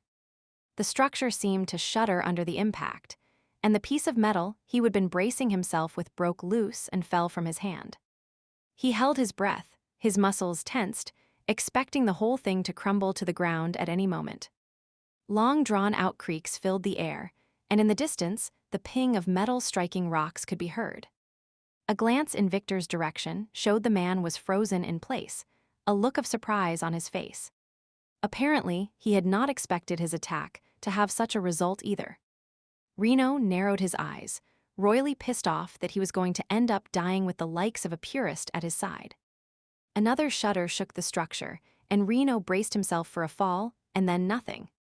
Exhaling the breath he had not even realized he had been holding, Reno slowly relaxed his tensed muscles while trying to control the effects of the adrenaline pumping through his system. The structure seemed to have steadied itself, though the floor beneath him was now listing precariously to the left. The wind was picking up, and the rain was changing from an annoying drizzle to a full-out downpour. In the distance, flashes of lightning zigzagged across the sky, followed by loud bangs of thunder. The storm was circling around. Reno clenched his jaw, thinking that the metal conveyor was like a giant lightning rod, and he was a damned fool to be standing on it during this kind of weather. He started to back up. Let Victor get fried like a bug in a zapper. He would stay on solid ground and watch the show. As he started to back up, Victor grinned and advanced. Not so brave after all, are you, Smith? He swung the metal rod again, forcing Reno to leap aside once more. Pain shot up his leg and traveled the length of his spine. For a moment, Reno's vision dimmed, and he shook his head, forcing back the darkness that threatened to overtake him. Lightning and thunder crashed even closer now, illuminating everything around them. Victor's hair was plastered to his skull, and rivers of water ran down his features. Reno noted how blood loss had made the man even paler than usual, his icy blue eyes the only color on his face. The floor near the purist's foot was stained dark with blood, his faulty platelets still struggling to do their job. The idiot should have applied a tourniquet or kept the limb elevated at least. Reno almost said as much, but Victor started talking again. Are you afraid, Enforcer? Victor taunted. Afraid of heights. Afraid of the storm. Of me. Reno almost laughed. After surviving those stupid tunnels, this was a cakewalk. Why would I be afraid of the likes of you? I have fought purist alphas before. Then why are you trying to leave? A real wolf would never do that. Victor stepped closer. Seems to me that, until you had that chunk of metal, you were the one retreating. Victor did not like that comment. His mouth compressed into a narrow line, and it was easy to see how he struggled to maintain his temper. For a moment they glared at each other, Victor seemingly at a loss for words, while Reno was trying to figure out what the hell to do. He wanted off the conveyor, but his leg would not allow him to move quickly, and he did not trust Victor not to take another swing at him. It was Victor who broke the impasse. A fight is a fight. He snapped the words, hatred blazing from his eyes. True wolves use whatever advantage they can find. It's survival of the fittest, the most cunning. Slapping the piece of metal against his hand, he curled his lip in a sneer. In the end, it's the most ruthless that will survive. Reno did not even bother to answer the implied challenge. Instinct was telling him to get the hell out of there, and he knew this was one of those times that he damned well better listen. He took a few more hobbling steps back, dividing his attention between carefully placing his steps and watching out for Victor's next move. He was almost off the damned conveyor. The loading dock was just a few feet behind him. Victor feinted a lunge his way and Reno jerked back, stepping down harder than planned. There was the screeching sound of nails pulling free from rotting boards. And then, with a lurch, that whole section of floor suddenly fell away from beneath him and began to slide down the mountainside in a shower of soil and rocks. With lightning reflexes, Reno grabbed at a metal upright and managed to keep himself from falling as well. He swung himself back onto a relatively more solid bit of flooring and looked down, his heart pounding hard from the close call. A large gap now existed between him and the mountain, effectively trapping him with Victor. Curses spilled from his lips. The monstrosity was nothing but rot and rust holding hands. As if to confirm the idea, the strut he was holding swayed under his grip, and a screw fell to the ground at his feet. I guess you're not leaving after all, are you, Smith? Victor wiped the rain from his face with his sleeve and gave a triumphant bark of laughter. This is perfect. I can kill you, knock you off this conveyor and claim it was self-defense. I'll say you went rogue and attacked. I had no choice. Reno snorted. No one will believe you. The ACS is here. They will find you and drag your sorry ass back to Lycan Link. They have no evidence against me. Victor twisted his mouth to the side in a crooked smile, looking entirely too pleased with himself. An idea formed in Reno's head, and he tried to keep the purist talking. If he could distract the man long enough, the ACS might get here in time to arrest the bastard. Unthinkingly, he tightened his grip on the bit of metal he was holding, and another metal pin fell at his feet. Apparently, fate wanted him to have his own weapon. Slowly, he began to work loose the metal bar in his hand while continuing to talk. The humans you incarcerated, and their families will testify against you. If they live. Victor spoke with confidence. I know they are holed up in the mine near town, but they will never make it out alive. And if anyone questions their fate, I'll say they disregarded the warning signs I had posted. Another unfortunate mining accident. He shook his head in mock regret. Sorry to disappoint you, but the guards who were supposedly containing the mixed families abandoned their post to chase me. By now, the halves and their parents are at the base of the mountain. I had a team waiting in Renwick to pick them up. Reno lifted his chin, carrying out his bluff as confidently as possible. A flicker of uncertainty passed over Victor's features before he gathered himself and shrugged. Even if my men did leave their post, the humans will not have traveled far. If you are counting on Walt and his cronies to hunt them down, think again. They could not track a dead skunk. Reno was thankful for the noise of the storm. It covered up the sound of the metal bar coming loose in his hand. It might not be wolf-like to use a weapon, but he would rather be evenly matched with Victor than at a disadvantage. Victor snorted. True. Walt is ineffectual but biddable. He'll do anything to save his own skin, and he knows that I'll come after him if he fails me. Fear works wonders, and he has strict orders about how to deal with the humans and their families. Amazing.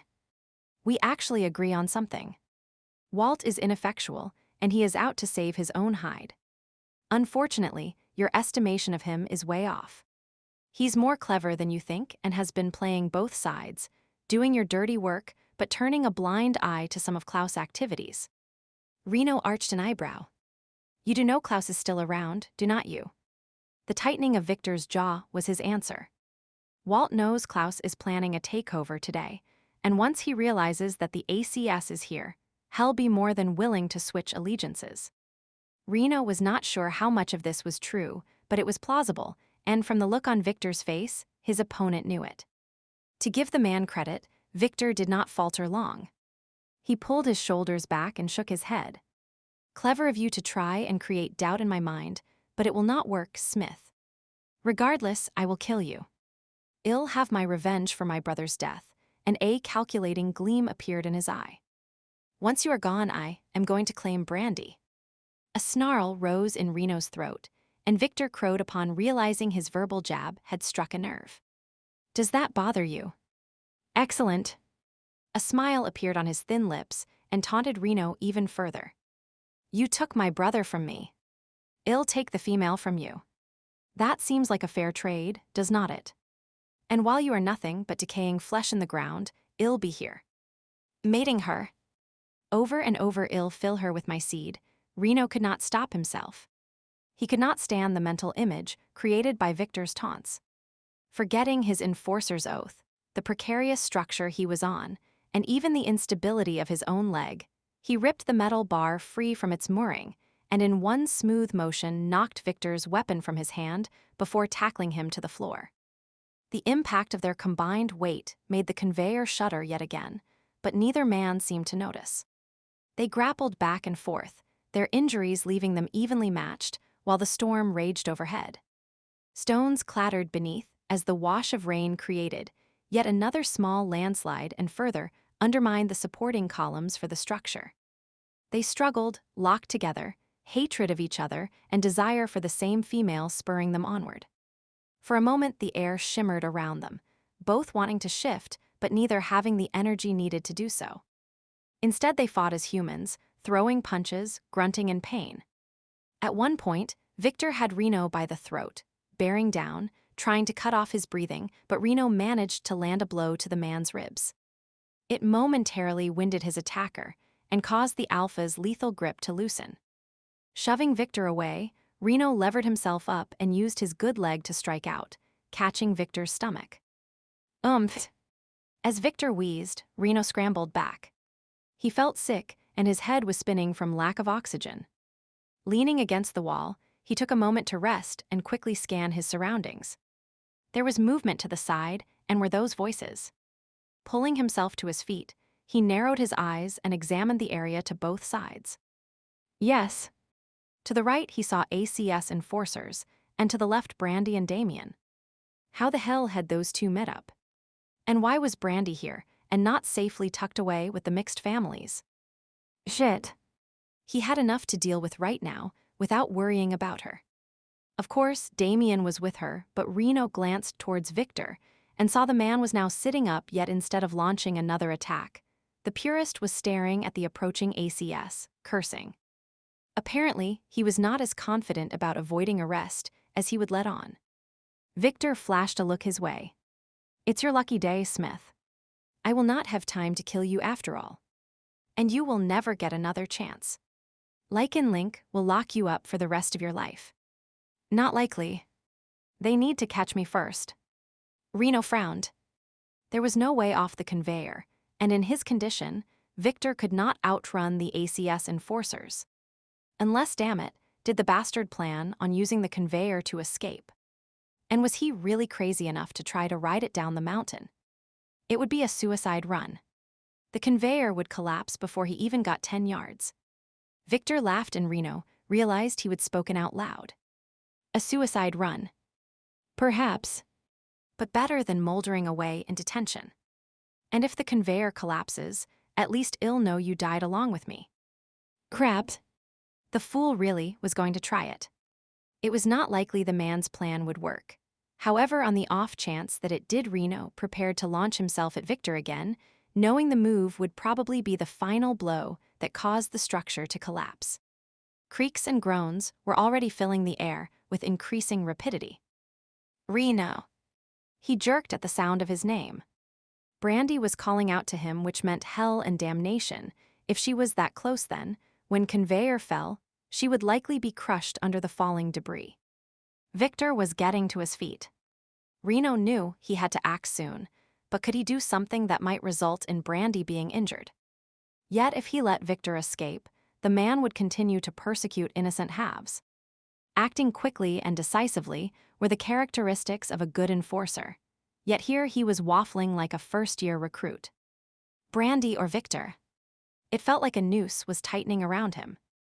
No matter which he chose, he would regret the decision for the rest of his life. Rain poured down, the sound of thousands of droplets surrounding him in a cocoon of white noise. He wiped his hand across his face to clear his blurry vision. A memory flashed in his head. It was his first day at Lycan Link, and Captain Fielding was giving his version of an orientation speech. The man's face had been harsh, his presence formidable as he barked the words in a harsh voice that allowed for no argument. Men, this is your chance, probably the only one you will ever get, to make something of yourselves. You will think I am tough, but the world will be even tougher on you. The captain had paced in front of the lineup, his hands clasped behind his back as he stared at each man. You are near rogues, picked from the fringes of Lycan society. Never forget that you are damned lucky to be here. And then, Reno was sure the man had stared directly at him, seeing right into his soul. Duty. A sense of duty. That is what most rogues are missing, and that is what I'll teach you. A sense of duty will be your salvation, and if I have to pound it into each and every one of your heads, it's what I'll do. Reno blinked and the memory faded. Love or duty? A metal bar lay nearby. His. Or Victor's. And did it even matter? Reno stretched out his hand and grabbed the makeshift weapon. He flexed his fingers on the cool, wet surface. If he engaged Victor in another fight, the structure would surely collapse. Out of the corner of his eye, he thought he saw a flash of red hair on the loading dock, but did not dare turn to check and see if it were reality or just wishful thinking. Victor or Brandi? Duty or love? He took a deep breath, only to have the decision wrenched from him. An explosion of electricity filled the air. The entire world seemed to tremble from the forceful release of energy that went on in never-ending waves. With a long, drawn-out groan, the entire section of framing for the belt began to fall. Everything seemed to happen in slow motion after that. The structure crumbling away beneath him, grabbing at the sides to save himself. His feet barely catching on a narrow metal beam. Brandi crying out his name, he turned his head to see her on the landing dock, reaching towards him. Damien was there as well. A prayer of thanks that they were safely out of the way of falling debris left his lips, and then with a roar, time returned to normal speed. Get away from here. He shouted the instruction, suddenly noting how the soil under the loading dock was slipping away even as he spoke. This part of the mountain is going to give way any second. Let me help you, man. Give me your hand. Damien was leaning forward, his arm extended towards Reno. More bits of dirt and pebbles skittered down the mountain, their clatter barely heard over the sounds of the storm. No. Move away. And get Brandi out of here. That is an order. He glared at his partner, but the man merely laughed. Since when do I follow orders? Not fucking often enough, Reno scowled. They were not going to leave, so there was no point in wasting time arguing. He started to inch towards the landing. A narrow beam still connected the conveyor to the land. If he could make it to there, he paused. Where was Victor? Looking back, he saw the man pulling himself up onto a still stable bit of the conveyor. A 10-foot gap separated them, their only connection a thin metal girder. Reno hesitated. He looked at Damien with his outstretched hand and Brandi standing nearby. Her arms were wrapped around her waist. Their gazes locked, and he noted the red rims of her eyes. She parted her lips as if to speak. He closed his eyes briefly, recalling the feel of her kiss, the sweetness of her breath as it mingled with his. For a moment, he relived all their moments together, and then opened his eyes and turned back to Victor. He knew he had to stop the purist. There was always a chance the bastard would escape. But even as Reno shifted his weight to move towards Victor, more lightning pierced the sky. The structure shuddered once more, and the smell of sulfur filled the air. A deafening crack of thunder made everything vibrate, and with that the entire conveyor began to fall. Brandi's scream filled the air. Reno twisted towards the mountain and jumped. It was not an impossible expanse to cover if he had been at his best, but with only one good leg propelling him forward, his chances of success were slim. His body slammed into the ground, dirt filling his nose and mouth, splinters of wood piercing his clothing. He sputtered trying to breathe, to spit out the bits of soil and ignore the pain racking through his body, but really that was the least of his worries. Deafening sounds surrounded him, the very ground beneath him seemed to be moving, falling away. He clawed at the muddy ground, trying to find something solid to hold on to, but it slipped through his fingers and he kept sliding downward. Bits of rock abraded his skin, a piece of metal fell across his bad leg. Instinctively, he jerked away from the pain, losing his meager grip on the ground. His descent down the mountain seemed to be picking up speed. There was no way in hell out of this mess, and he knew it. Suddenly, he jerked to a stop. For a split second, he was stunned before realizing hard fingers gripped his wrist. Looking up, he saw Damien holding onto him, and Brandi gripping the other man's waist. "Do not just stare at me like an idiot," Damien growled. "Help out." If he would had the breath to do it, Reno would have laughed. Instead, he saved his energy and tried to help lever himself up. His foot hooked onto a stone, but it gave way when he put weight on it. More pebbles and dirt trickled down around him. His wrist slipped in Damien's grip. Reno. Brandi called out his name, worry thick in her voice. Reno gritted his teeth and dug his free hand into the soil while feeling for another foothold. There. Something solid was under his foot. Okay, I am braced on something. He took a deep breath and began to try to claw his way back up. Slowly, inch by inch, he moved upward. Damien was able to move his grip from wrist to forearm to elbow, and then, finally, Reno found himself lying face up on solid ground. For a moment, he just lay there, the rain beating down on him, washing away the dirt from his face. He never realized how much he disliked being dirty, and a small bubble of laughter at the idea escaped him. There was a snorting sound beside him, and he opened his eyes. It was Brandi. The clothes she wore were soaking wet and filthy. Her face was pale, and streaked with mud, little corkscrew curls clung to her forehead. He eased himself up and gave her a crooked smile. "Hey." In response, she smacked his shoulder. "Do not hey me. What the hell were you thinking of taking off after Victor like that?" Reno blinked in surprise. So much for tea and sympathy after his ordeal. Well, someone had to. Yeah, well, it should not have been you. The other ACS officers could have done it. Brandi sniffed and looked away, her arms crossed and her chin jutted out. She seemed to be blinking a lot, and Reno wondered if she was crying or the rain was getting in her eyes. He was going to ask, but something she said drew his attention. ACS. That had Reno looking around. A group was just appearing a few yards away, and Damien was standing near where the conveyor had been just moments ago. It appeared as if a good 30 or 40 feet of it had collapsed. Any sign of Victor? He called out the question. Damien shook his head and walked over to where Reno was. Nope. No sign of movement down there. Good riddance. We'll have to send a team down to check. Reno began ticking off all the jobs that would need doing. Damien poked him with his foot and gestured towards the ACS officers that had now gathered around. Almost a dozen grim faces looked down on him. Hell.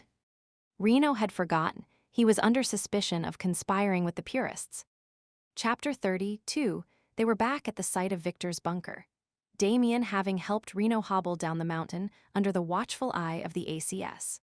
Brandi had walked slightly behind them, still peeved at Reno for the foolish risk he would taken.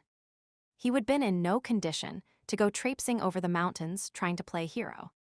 A purist could have ambushed him, or one of the ACS might have found him, and carried out the lethal force Damien had said was a possibility. And then, of course, Victor had nearly done him in by bringing the conveyor crashing down. If she and Damien had not been there to pull Reno to safety, he would likely be dead right now, crushed under the weight of metal and stone. The mental image of his broken body made her throat tight and her eyes prickle. Brandi pushed her still wet curls back from her face and tried to keep her anger well stoked. If it died down, she would probably start crying, and she did not want to do that in front of these people. She scanned the area from her seat on an exceptionally uncomfortable stone. The purists who still remained did not deserve the satisfaction of seeing her in tears, and she would not show weakness in front of the ACS, especially not when they were accusing her of breaking her oath of loyalty to Lycan Link. She glanced over to where Reno sat on the tailgate of a nearby pickup truck. Aaron was checking his leg. The human had been a doctor before joining the pack and still served its members by helping out with small injuries. Did Reno's injury fall into the small category? From the way he had been walking, she suspected not. And whatever was wrong with him obviously had not been helped by him shifting forms. Idiot. He would be lucky if he was not permanently disabled. Tears threatened once again, but she forced them back and compressed her lips tightly. A part of her hated seeing Reno hurt and wanted to rush over there to offer whatever comfort she could. However, he would barely looked her way in the past hour, and when he had done so, none of the warmth and caring of earlier in the day was present. Somehow she got the impression that he would not welcome her attention. Did he believe she was guilty? Was he angry that the accusations against her had somehow rubbed off on him? It could be that he was just upset because she had not cooed all over him after they would saved him. Probably she should have done that, but she would been so scared that the first words out of her mouth had been an accusation. Initially, he would seemed happy to see her. Surely her minor tongue lashing had not killed his feelings. Or maybe he had not cared that she was there. Perhaps the smile on his lips had just been a sign that he was grateful to still be alive. Lost in introspection, she was surprised to suddenly look up and realize Reno was staring at her. She gave a tentative smile and lifted her hand, but Aaron must have said something that drew his attention away, for he turned his head. At least that is what she tried to tell herself. It was not that he was ignoring her, was it? The look on his face had been blank. There was no real expression at all. No warmth.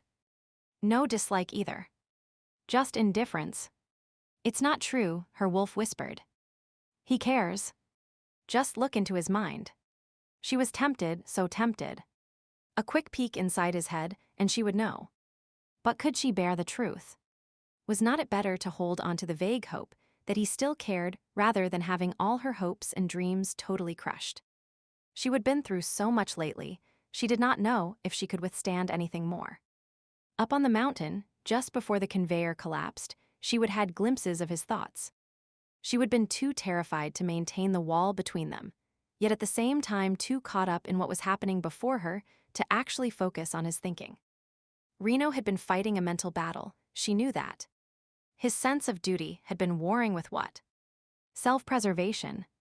For a moment, she had been sure he had been thinking of her. Had in fact known, he was recalling the intimate moments they would shared. But the connection had fizzled out, and he would turn towards Victor, seeming to have chosen to go after the purist. He would chosen duty over life. Had he also been rejecting her? Given his behavior, since then it seemed likely. Her throat tightened at the very thought. If Reno really had turned his back on her, how would she survive the next few weeks of interrogations, of having every aspect of her life looked at under a bright light? Someone was sure to find out about the partial blood bond, and then the gossip would begin. And once Reno found out, what would he do? Or would he even care? Brandi rubbed her chest, feeling a physical pain at the thought that Reno would have no response to her whatsoever. She sniffed and looked around wishing she had a tissue, and then shrugged and wiped her nose with the back of her hand. What was a bit of snot, given the filthy state she was in? Her clothes were ripped and mud-stained, fit only for the garbage, and she would give almost anything for a bath. A weak ray of sunshine managed to break through the clouds, and the warm beam fell across her outstretched legs. Well, at least that was one positive thing. The rain had finally let off. The area around her, however, still looked decidedly waterlogged. Large puddles covered the ground, and mud spattered as yet another van loaded with captured purists drove past. Brandi wondered when she would be loaded up. Her hands were not bound this time, but she did not have the energy or will to try and escape. What would be the point? It would just make her look guiltier, and besides, she had no doubt the ACS would track her down. Brandi. She turned to see Peter standing beside her. Hi. He eased himself down onto the rock. You okay? No. Not really. But thanks for asking. She tried to force her lips into a smile, but it seemed too much effort. Instead, she stared down at her hands, idly wondering when she would broken her nails and why she would ever cared what they looked like. I think I know how you feel. It must be like when Victor locked me up just because I was not a Lycan. Being accused when you have done nothing wrong sucks. Yeah. It sucks. She paused and scuffed the ground with her shoe. Thanks for helping to distract the captain so I could get away. No problem. We know you are not guilty. It has to be a setup. Any idiot can see that. He spoke the words heartily, as if trying to boost her spirits. Klaus told your captain as much. Brandi actually chuckled at that, turning her head to look towards where the captain was talking to some of the other enforcers. No one's ever called captain fielding an idiot before. First time for everything. Peter smiled. And maybe he is not a complete idiot. Maybe he's just worried enough about the fate of the haves that he's willing to take extreme measures to protect them. The fate of the haves. That had her thinking. She had been so wrapped up in her own drama that she would almost forgotten how this had all started. How is everyone? Have you had any news of Alice and the girls? They are fine. Some ACS officers sent back news a while ago. The families are meeting at my house, and the ACS has agreed to post guards. He rubbed his neck and shrugged. I do not know if it's necessary or not, but some of Victor's followers are pretty hot-headed, and we're not sure what they might do in retaliation.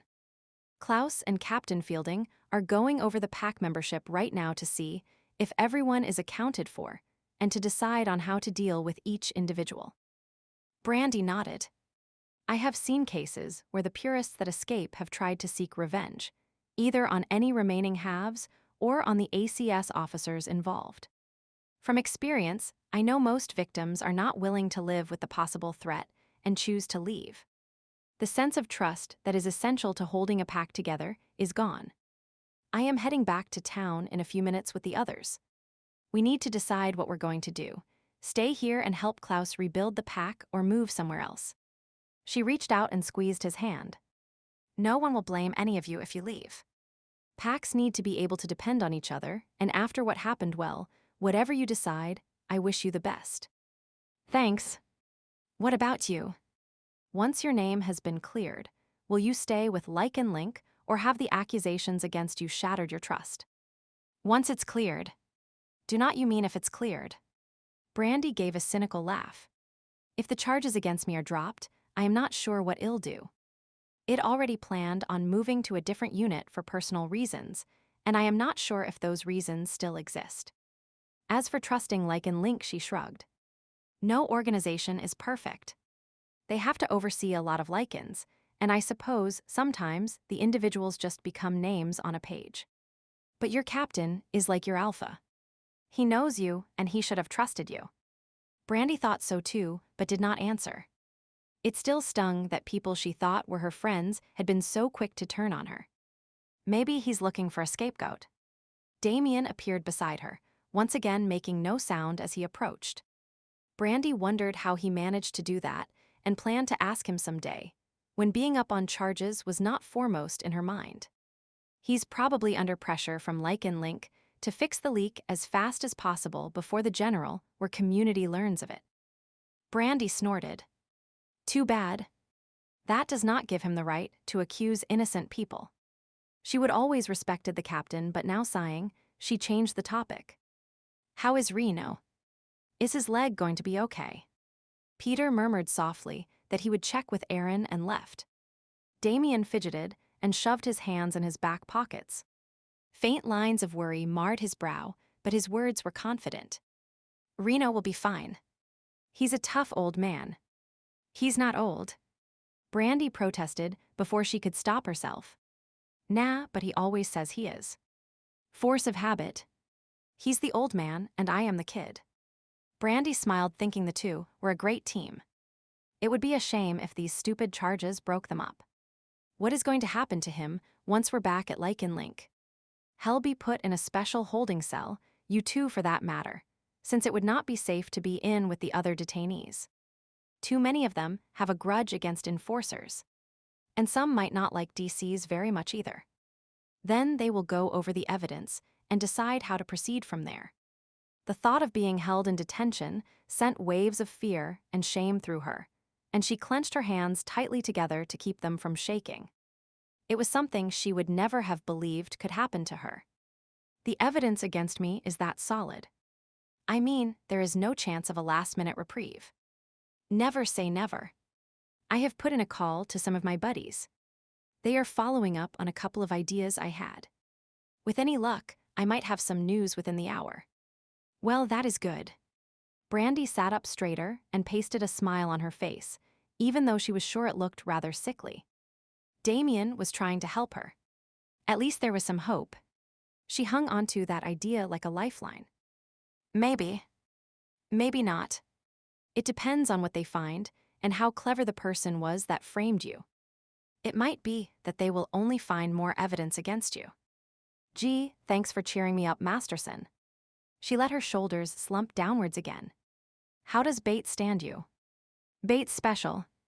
Damien's whole face brightened at the mention of his mate. She can find good in anyone, even me.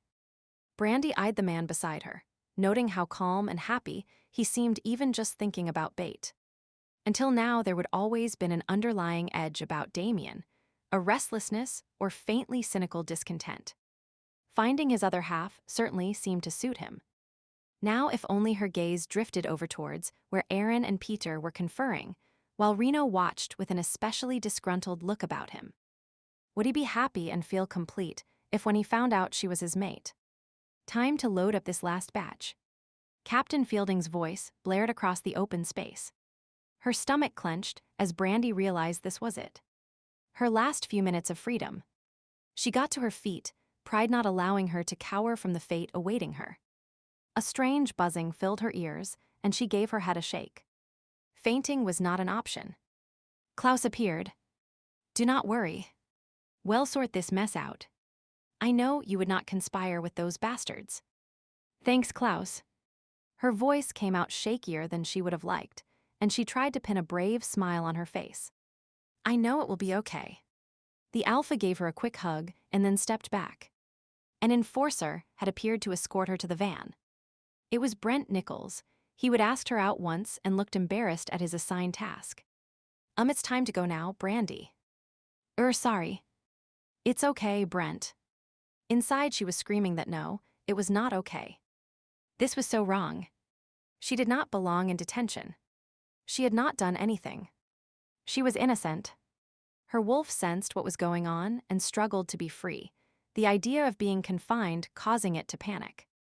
Brandi whispered soothing words to the frightened beast as she walked the distance to the van. She felt as if everyone was staring at her and wanted to hide her face in shame, but forced her chin up and shoulders back.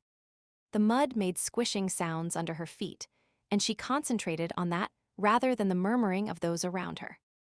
Just ignore them, she told herself. Concentrate on something else. She tried to focus on the sights and sense of nature that surrounded her. The air had the fresh, clean scent that always came after a rain. The clouds were definitely thinning, and a bit of bright sunshine was illuminating the mountains, showing them off in all their splendor. Shades of green and purple and gray contrasted nicely with the sky.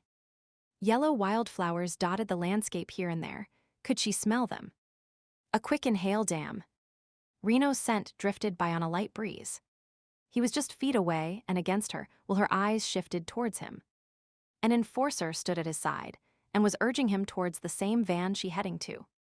Apparently fate had a sense of humor, and they were being taken away to detention together. In other circumstances, it might have seemed romantic, but now, when she was so unsure of how he felt, it was more like torture. He was looking directly at her, a muscle working in his jaw, the expression in his eyes inscrutable. She searched the blue-gray orbs, trying to find some hint as to how he felt. Was there despair? Hatred? Love? There was no real way of knowing. Reno had perfected the poker face. His mouth was firm, his lips were straight. There was no hint of what he was thinking or feeling. No lines of tension or laughter marked his face. If it was not for the faint flexing of a muscle in his jaw, he might have been a stone carving. Brandi took in each of his features. He was not classically handsome, but to her, he was still perfection. His nose was strong, his eyes thickly lashed. Kissable lips. Thick hair that was finally getting some length to it. She recalled how it felt to run her fingers through it, to trace the breadth of his shoulders and feel the power beneath his warm skin. Curling her fingers inward, she tried to ignore the growing warmth inside her. Other memories were coming to the fore. Memories of being in bed with him, of feeling his weight pinning her down, his body moving inside hers, their eyes locked. She inhaled deeply, his scent enshrouding her and bringing all her senses to life. Everything in the background fell away until there was only the two of them. Their synchronized breathing, the thudding of their hearts. She opened her mouth to say something, though exactly what she was not sure. Surprisingly, he seemed about to speak to her too. Her heart began to race. The current of attraction between them was almost palpable. Maybe he was going to hey. Wait a minute. Damien was calling out, and everyone turned towards him. His cell phone was clutched in his hand as he ran towards where she and Reno were standing. What is it, Masterson? We do not have time to waste. The captain walked over, his voice gruff, weary lines etched on his face. Brad Owens just contacted me. He has some new information. Damien was actually beaming. The expression seemed almost odd on the face of an enforcer. Brandi clenched her fingers tightly together, trying not to hope, but doing so anyway. It had to be good news, right? Owens. Captain Fielding frowned. Information on what? Anything he uncovers should be going directly to me. No offense, sir, but I did not quite trust you until a few minutes ago. If she had not been so anxious to learn of her own fate, Brandi might have laughed at the expression on the captain's face. Cut the crap, Masterson. What is this about? Reno growled the words. You, old man, are not guilty of conspiring with the purists. Damien smirked and Reno rolled his eyes. Hell, I knew that, but what about Reno did not mention Brandi's name, only jerking his chin in her direction. Brandi bit her lip, hurt at the slight. Could not he even bear to say her name? It is not Brandi either. Damien's pronouncement had everyone looking her way, and she locked her knees to keep from falling down in relief, not wanting anyone to know how scared she would been. Then who? Captain Fielding folded his arms. If this is some ploy too, I am not conning you, Captain. The leak is Al Zimmerman, Brandi's partner. Brandi felt her mouth drop open at the news, but did not even care if she looked like a fish. Al? But he was her partner, her friend. It could not be, or maybe, damn it, that is it. That is what has been bugging me. The proverbial light suddenly flicked on in her head. What? The collective question came at her from all sides. Victor kept mentioning that he heard I was coming home. But this was supposed to be a surprise visit. The only person I told was Al, and he tried to talk me out of it. He must have known that the purists were going to be meeting here, and was trying to prevent you from barging in on the party. Reno rubbed his chin, and the corner of his mouth turned up in a half smile. Victor must have been shitting bricks when he heard you were coming.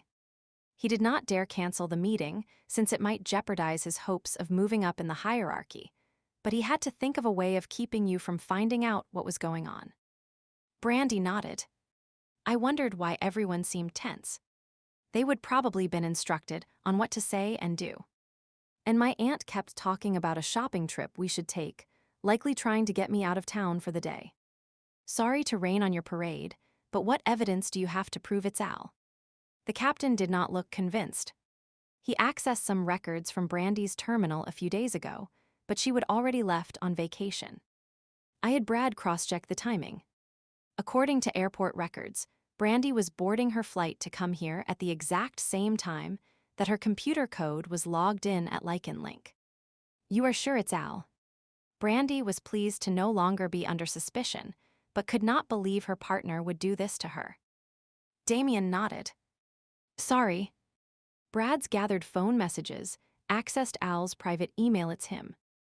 We have enforcers on their way to arrest him. Brandi snorted in disgust at her own gullibility. And here I thought he really wanted to keep me as a partner, when all the time I was just the goose that laid the golden egg for him. Damn it, he even helped me change the password on my computer a few times. I bet he was laughing at how easy it was to dupe me. Brandi felt her cheeks heat up as she considered how her own carelessness had caused this problem. Al would have likely found another way to spy on Lycan Link activities, but it was still embarrassing. Well, the captain cleared his throat, and a muscle twitched in his cheek. I guess you are free to go then, Brandi. You too, Reno. Sorry. He turned away and began to call instructions to the remaining enforcers, obviously feeling that his single sorry was sufficient and that the matter was done with. Brent released his grip on her elbow, and Brandi looked down in surprise, not even realizing the man had still been holding onto her. Brandi, I did not think you had done it. Just following orders, you know. He stepped back and gave her an apologetic smile before walking away. The crowd around her quickly dispersed. Brandi blinked. This was so weird, going from the center of attention as an accused criminal to a nobody. Not that she was complaining. It was just anticlimactic. Now that the drama was over, life carried on as normal for everyone else. She glanced around. The captain had turned his back on her to deal with some matter or another. Klaus was talking to Peter, Aaron, and Darcy. Damien was on the phone again. That left only one person. Well, she turned to look at Reno. He gave a curt nod. Glad things worked out. Me too. They stared at each other for a moment, then looked away. An awkward silence stretched between them. Brandi licked her lips, wondering what to say. Reno shuffled his feet and winced. How is your leg? She stared down at the makeshift bandage wrapped around his thigh and noted the way he had a death grip on the handle of the vehicle beside him. It's a mess, but Aaron says it should heal. A scar, nothing worse. I am glad. Silence again.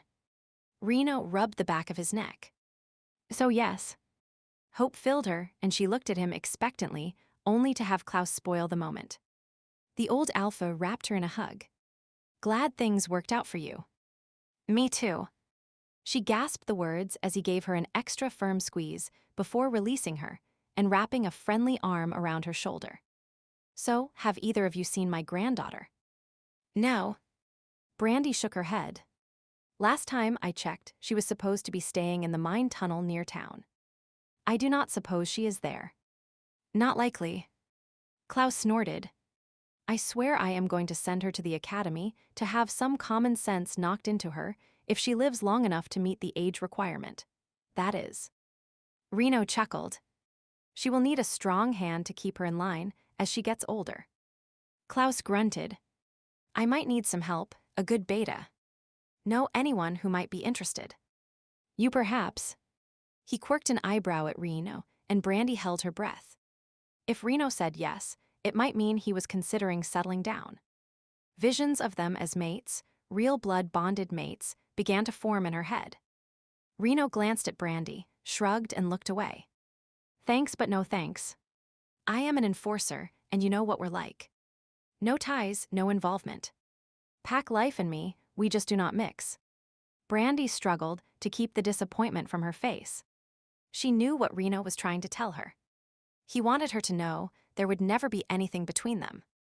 An occasional hookup perhaps, friends with benefits but nothing permanent. Feeling the tears she had been holding off start to well in her eyes, she walked away. Chapter 33. Reno firmed his jaw and forced himself to not stare after Brandi, despite the fact that his wolf was urging him to chase the female down. Hell, he himself wanted to chase her down, but he did not. Instead, he gripped the door handle of the truck he was beside more firmly, not in the least surprised when he felt it begin to pull loose from the actual door. Klaus looked at Brandi and then at him. You know, boy, enforcers are supposed to be real smart, but that was a dumbass thing to say. He shook his head and walked away. The comment stung, yet Reno said nothing. He might be a dumbass, but it was the only way. Emotional attachments did not work. They distracted you from your duty. He repeated those phrases like a mantra. Just look at how he would hesitated to act on the conveyor. His concern for Brandi had made him indecisive, and enforcers could not afford that. You would have been concerned no matter who was below the conveyor, his wolf pointed out.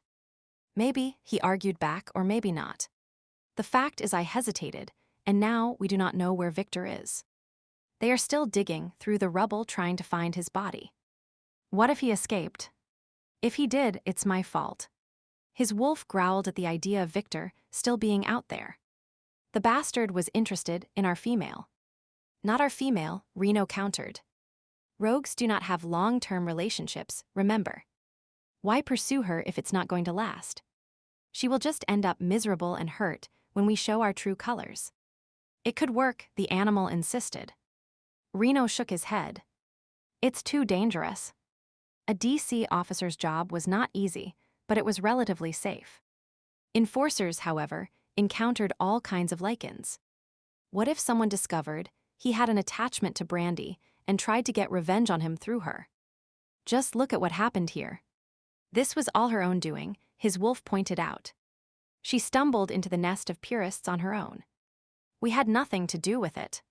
In fact, we helped keep her safe. True. He frowned and rubbed his forehead, unsure of what to do.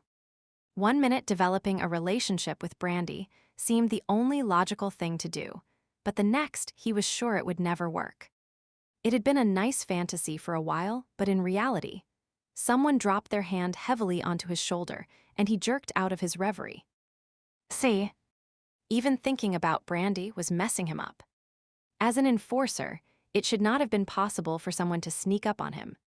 He turned to see Captain Fielding standing by him. I just talked to Klaus. He says you turned down a beta position. That is right. I am an enforcer. Pack life is not for me.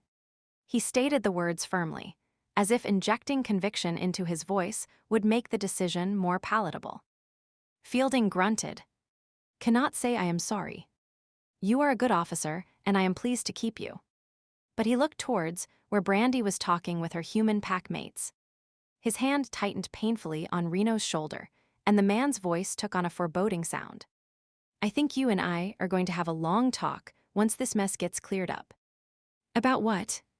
If you do not know, you are a bigger idiot than I already think you are. The captain rolled his eyes. We're loading up in 5 minutes. Hop into a van or walk back to town. With that, the man nudged him out of the way and climbed into the vehicle Reno had been abusing. You can pay for this wrecked door handle out of your next paycheck. Reno stepped back as the engine roared to life. No way was he getting in the same van as the captain when the man was in a pissy mood. A long talk about what? Maybe the fact that a relationship with Brandi had made him vulnerable. Was the captain going to lecture him on the dangers of women? He snorted at the very idea. Turning, Reno hobbled over to where Damien was leaning casually against a truck. The man was just bidding farewell to a group of fellow enforcers. As Reno neared, Damien stepped back and the truck pulled away. I overheard what just happened, the way you turned down Klaus. Damien shook his head. I thought the senior partner was supposed to be the wise one. What is that supposed to mean? Reno glared. You want me to quit so you can get a new partner? No. I do not want a new partner.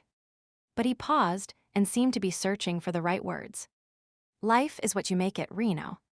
That is what Bate told me once. He shrugged and looked a bit sheepish but continued on.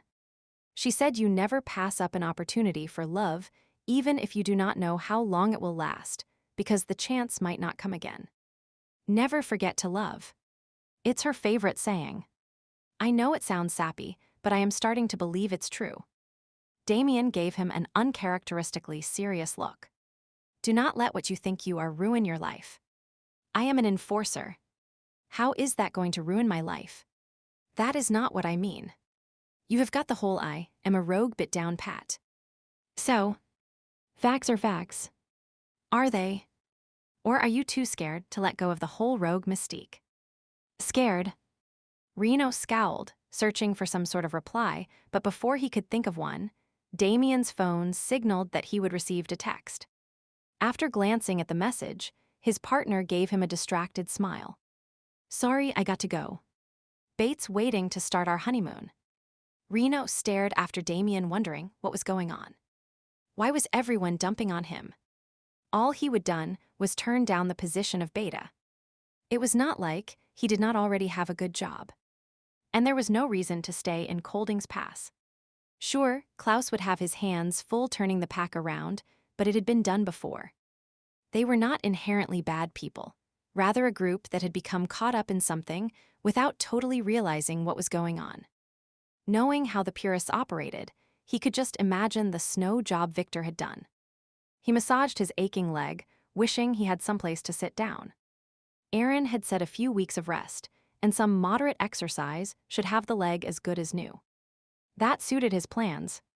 It would give him a chance to get caught up on all the paperwork that was probably waiting for him.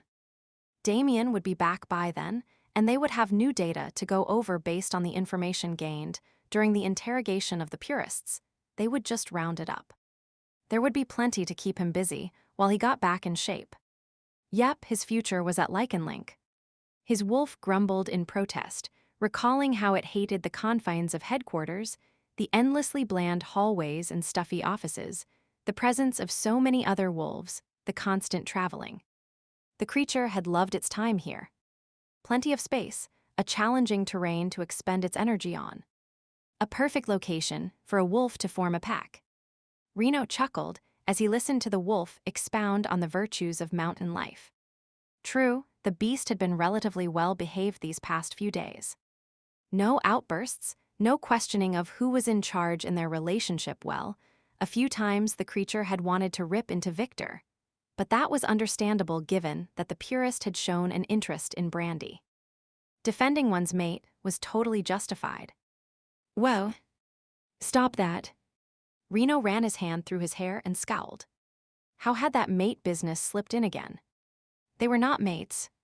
He tried to ignore the feeling that twisted his gut when he said that. It was like he was denying a part of himself, and that was just plain dumb, romantic drivel. Was not it? The sound of a door slamming drew his attention, and he turned to see Brandi already seated in a van. She was in profile to him, staring straight ahead. His fingers itched to trace the line of her jaw, to cup her face and brush his thumb over her mouth. They would been through so much these past 24 hours, thrown into constant contact as they traversed the tunnels, survived the cave-in, cavorted in the pond. He recalled the feel of her in his arms, having her warmth and softness pressed to his body, the spicy scent of her wrapping itself around him. He closed his eyes, wondering how he would live without that feeling. As he opened his eyes, the van began to move. It came closer, and Reno kept his gaze fixed on Brandi. Would she look at him as she passed by? And if she did, what would he do? Give a smile and a casual wave. It hardly seemed appropriate. After all, he would pushed her away unless she had not wanted to be with him, anyway. Maybe she was relieved. She would been angry with him up on the mountain. Perhaps the relationship he thought they would develop had only been situational. A false sense of closeness that was more a reflection of the danger around them rather than a true emotional connection. The van drew even with his position, and he took half a step forward, his heart pounding heavily, his wolf urging him to do something, to stop her from leaving. Was it the right thing to do? If she would just look at him, he would know. Expectation grew inside him. She was turning her head, and then she was past his position. There would been no eye contact, no last-minute flare of emotion in her eyes. Nothing. 2 weeks later, Reno rocked back in his chair, no longer really listening to what the captain was saying. The weekly briefing was over, and minor questions were being fielded, nothing he did not already know. The chair creaked slightly under his weight, and not for the first time did he wonder if Captain Fielding would ever replace it. For 8 years, he had been sitting in the same seat, and it was still as damned uncomfortable as it had been the first day he would set his butt down on it. Maybe, he mused, it was actually a strategy to keep people from staying too long. He would not put it past the wily old man. Any other questions? No. Good. Dismissed. Fielding ended the briefing, and the other enforcers filed out. Reno remained where he was. He and the captain had a private meeting scheduled for after the briefing, though Reno could not imagine what else there was to say.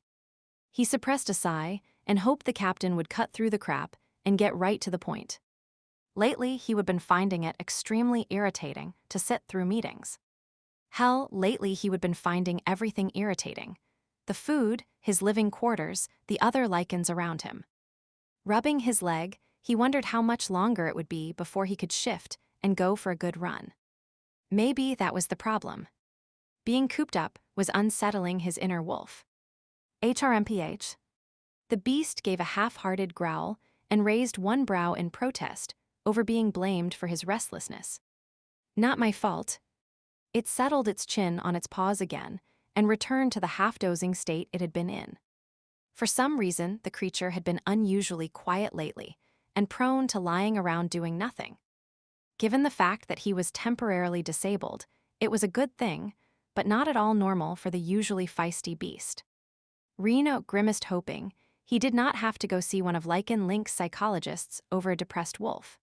As the door closed behind the final enforcer, the captain began to gather his papers together, and Reno took one final glance at the file before him. So Al was our leak. Reno summarized in one statement what had taken over an hour to say in the staff meeting using official lingo. It was strange to think of the lanky DC officer as being a covert purist. The man had always seemed too laid back to orchestrate anything so complicated. But it turned out he had been accessing confidential files using Brandi's computer terminal and passwords. When a raid was planned, he would forwarded the information so key leaders would be out of the area, and selected fall guys, men of minor importance within the organization, remained behind to be captured. It was a perfect setup, leaving a trail that led back to Brandi Johansson, should anyone ever become suspicious. What Al had not counted on was Brandi finally leaving the unit. In a rush to gather as much information as possible, he had gotten sloppy, and Bradley Owen had caught the man red-handed. Yeah, Zimmerman had us all fooled. We suspected Brandi since she is from Kolding's Pass, and it seemed to be the central point around which all the other Eastern purist pockets were found. And me. I was a suspect by association. Reno thought back to how the captain had questioned him that night at the bar about his relationship with Brandi. It had seemed odd at the time. The captain did not concern himself with his men's personal lives, but now it made perfect sense. Fielding grunted. I am not a captain for nothing. I could see you were more than a little attached to her, even if you were not willing to admit it. And your bickering could have been a cover. It was not something I wanted to think about. I consider you a friend, but I could not rule it out either. Reno nodded, not holding a grudge against the man. The good of the pack, or in this case, Lycan society as a whole, always took precedence over the individual. You know, Al was always pushing for Brandi and me to hook up, and I could never figure out why. But it makes sense now. If we were together, she would not leave and he would not lose his source. And he probably hoped to eventually use me to get access to inside ACS information as well. Maybe. You know, it will take time to ferret out all the remaining purist packs, but at least they do not have anyone on the inside anymore. And with so many of the central leadership in detention, the extremes we have been seeing should start to diminish. Reno nodded and started to push his chair back, thinking their meeting was now concluded. Was there anything else? Not so fast. Rehashing the case was not why I asked you to stay. The man paused and drummed his fingers on his desk. How are you getting on lately? Fine.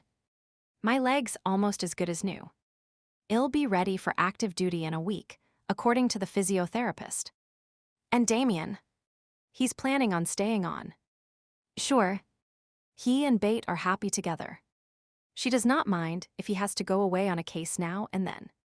Inwardly, Reno frowned, wondering why he was being asked these questions. It was all information the captain already knew or could access if needed. You talked to Brandi lately. The question raised Reno's hackles. His relationship, or lack of one, with Brandi was not anyone's business. No. When he did not elaborate, Fielding sighed. There is something I want to show you. The captain set 2 reports on the desktop. He stared at them for a moment, as if debating what to do, and then finally slid them over to Reno. You know, they say not to share these with enforcers, and generally I agree. It's a bunch of mumbo-jumbo and can fuck up a man's thinking, but I think in your case the rules need to be bent. A quick glance at the labels told Reno what they were. Psychological profiles. He gave the captain a questioning look. They are yours. Read them. Reno shoved the reports back towards the captain, a muscle working in his jaw. I have read my psych report before. Once was enough. The captain left the profiles where they were in the middle of the desk, leaned back and clasped his hands behind his head. One of those is from when you entered the academy. The other is from when you came here. Reno gave a curt nod. I remember taking the tests. Rumor has it that, when you were a cadet, you broke into the files and saw the results of the first one. Fielding looked at him with raised brows. Reno shrugged, wondering what the point was. Old news, and the 7-year statute of limitations has passed. You cannot even prosecute me for break and enter. Fielding grunted. A youthful prank, but what you saw screwed you up big time. I do not suppose you took long enough to read the whole damned thing. No. One look was enough. It labeled me a potential rogue. What else is there to say? It made you feel you were damned for life, right? Reno did not answer, merely clenching his hands into fists. He could still recall that day, the icy coldness that had washed over him when he read the label. Rogue. It was the next thing to a death sentence in his pack. Wild. Uncontrollable. Demon spawn. Little wonder he would been sent to the academy. He would thought it was because he would shown leadership potential, when instead they had been trying to get rid of him. There would be no returning home, He was cast out. Feelings of loss and despair had washed over him, and the captain cleared his throat, the sound bringing Reno back to the present with a start. "Look here." Fielding leaned forward, flipped open the file, and tapped the first set of papers. "See here." The word potential is highlighted, and on the second page, it lists the factors that led to them making that conclusion. "Now look at this one." He pointed to the second set. After exiting the academy, the label was changed. While you have some rogue tendencies, it states they are well under control and actually give you an edge when it comes to leadership potential. Reno frowned and pulled the papers closer, scanning the words the captain had pointed out. A small spark of hope flared in him, but he instantly extinguished it. Interesting but not earth-shattering news. He eased back in his chair, stretching out his legs and crossing them at the ankle, his hands relaxed at his side. "Why are you telling me this now? Why not 8 years ago? You were an enforcer. One of the best id ever had. You did your job, showed no signs of distress. You accepted who and what you were. I figured there was no need to mess with your mind. Words on a piece of paper do not mean much to me. It's a man's performance that counts. But now..." Fielding shrugged. "Things change, you have changed. You are restless, your wolf's apathetic. I can see it in your eyes." Reno clamped his lips tightly shut.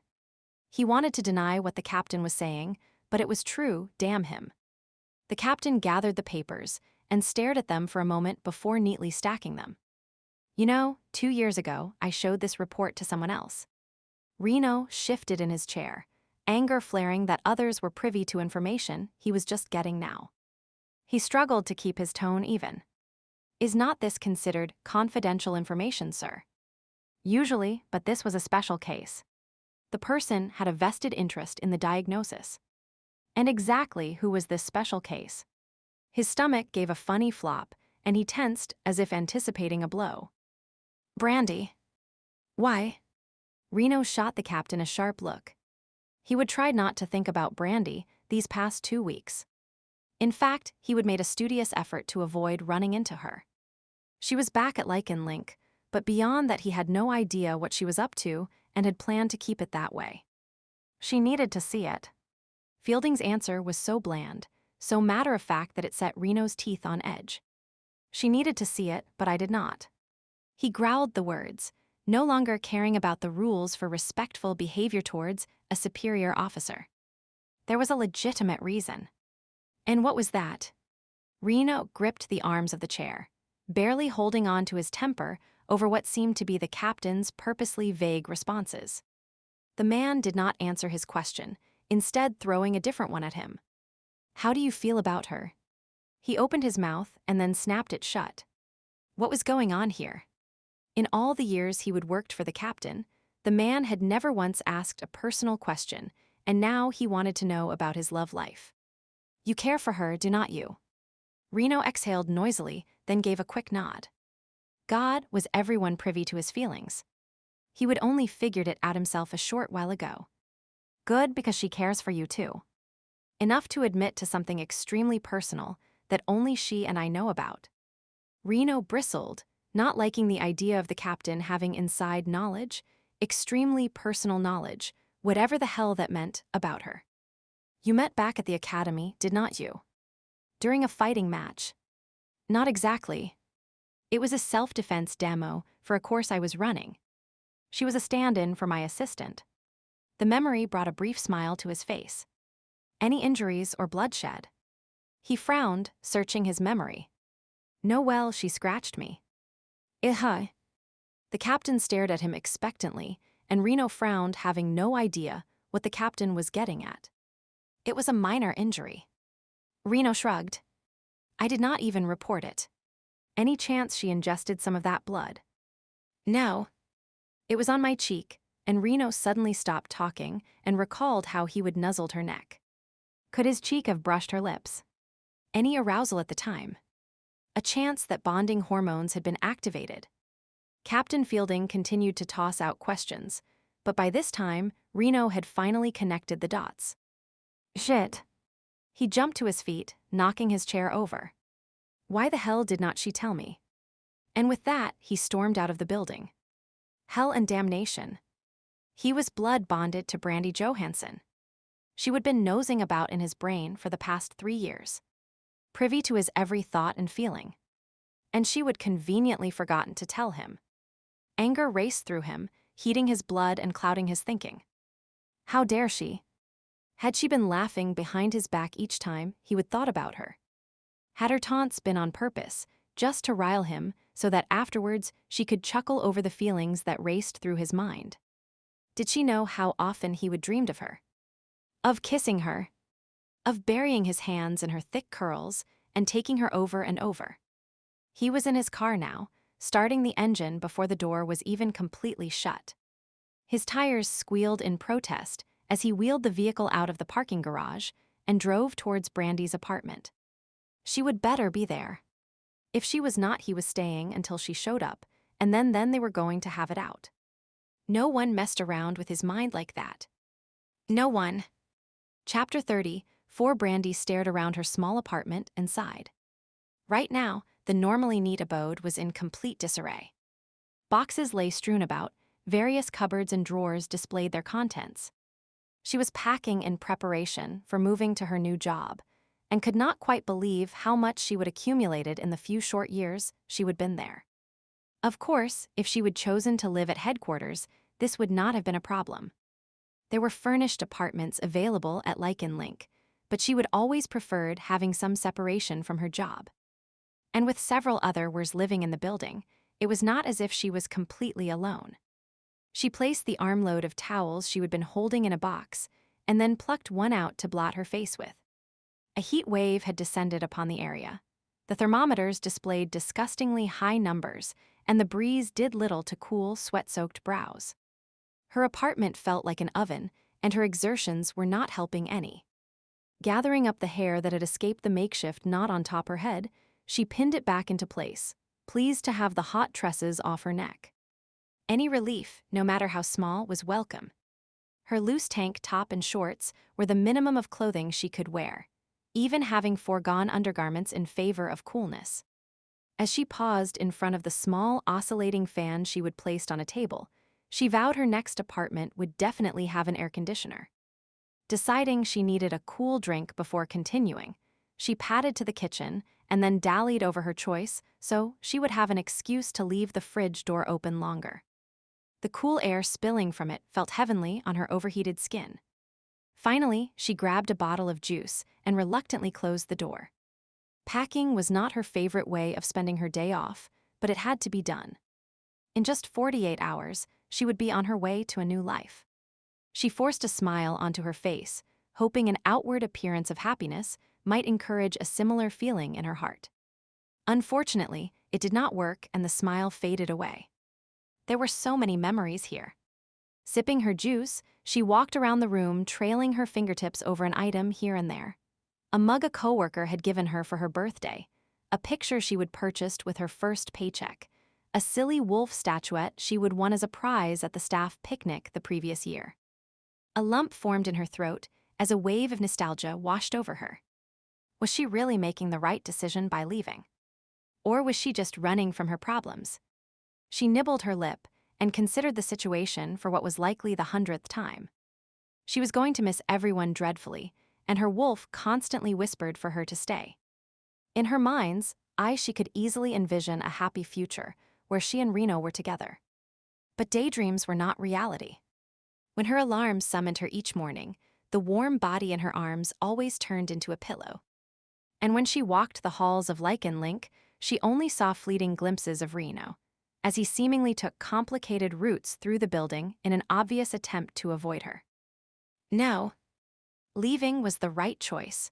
Reno wanted nothing more to do with her. She was alone and would remain alone for the rest of her life. The brief relationship she would felt blooming between them had died in Kolding's pass, and staying here at headquarters would prove nothing. Firming her lips, she set down her juice and forced herself to continue the job. She sealed a box with packing tape and grabbed a marker to write a label on it. Then she would attack the next drawer in the kitchen. A loud banging sound startled her into dropping the marker. Someone was pounding on her door. Brandi sighed, not in the mood for visitors when she still had so much to do. She started towards the door, but had barely taken 2 steps when it crashed open. A man stood framed in the light from the hallway. Reno.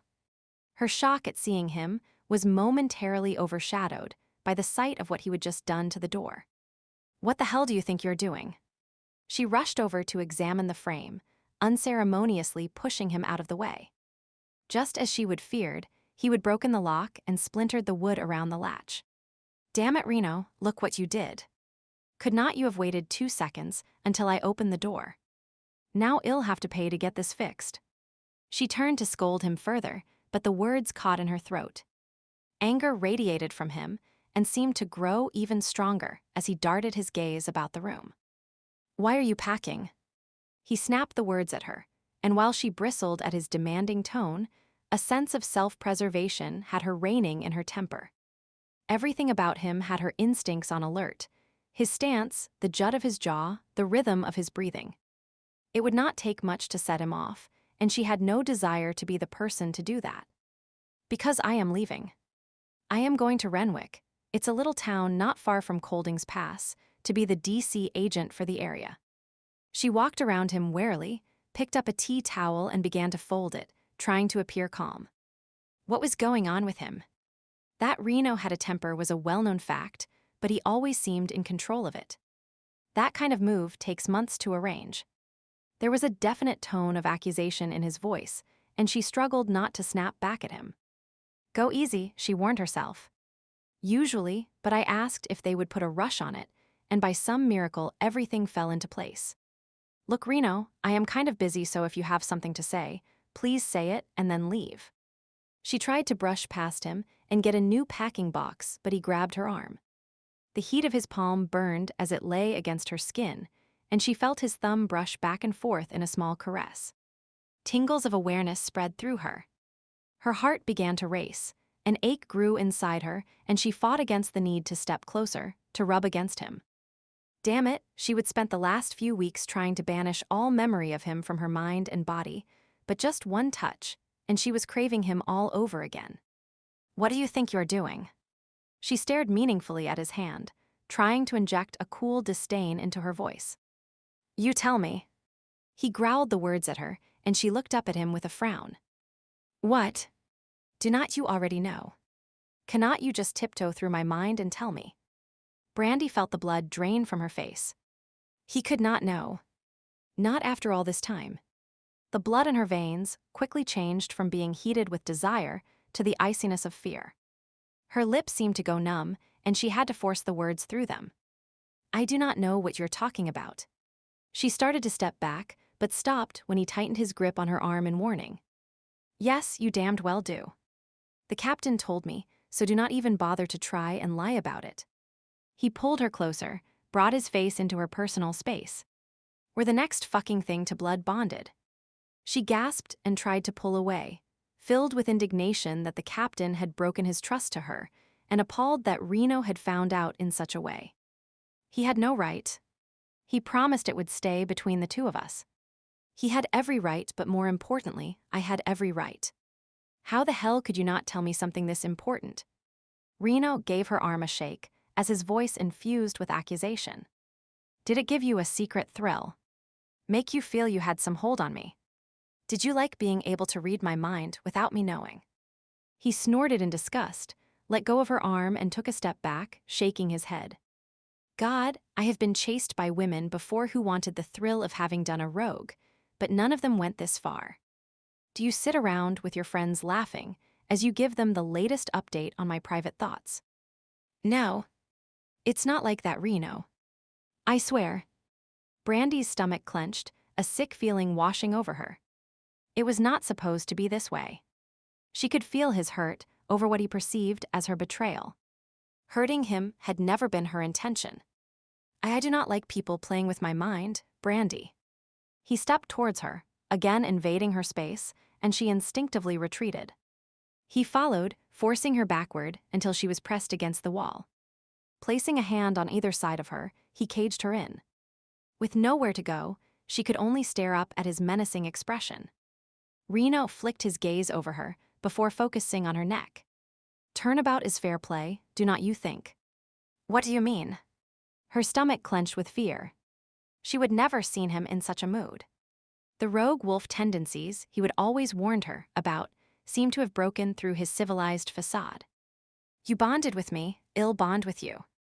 He leaned forward and nuzzled her neck. Reno's no. Shocked at his suggestion, she froze, unable to believe he would actually consider such a thing. Brandi, yes. He mimicked back and then licked her throat.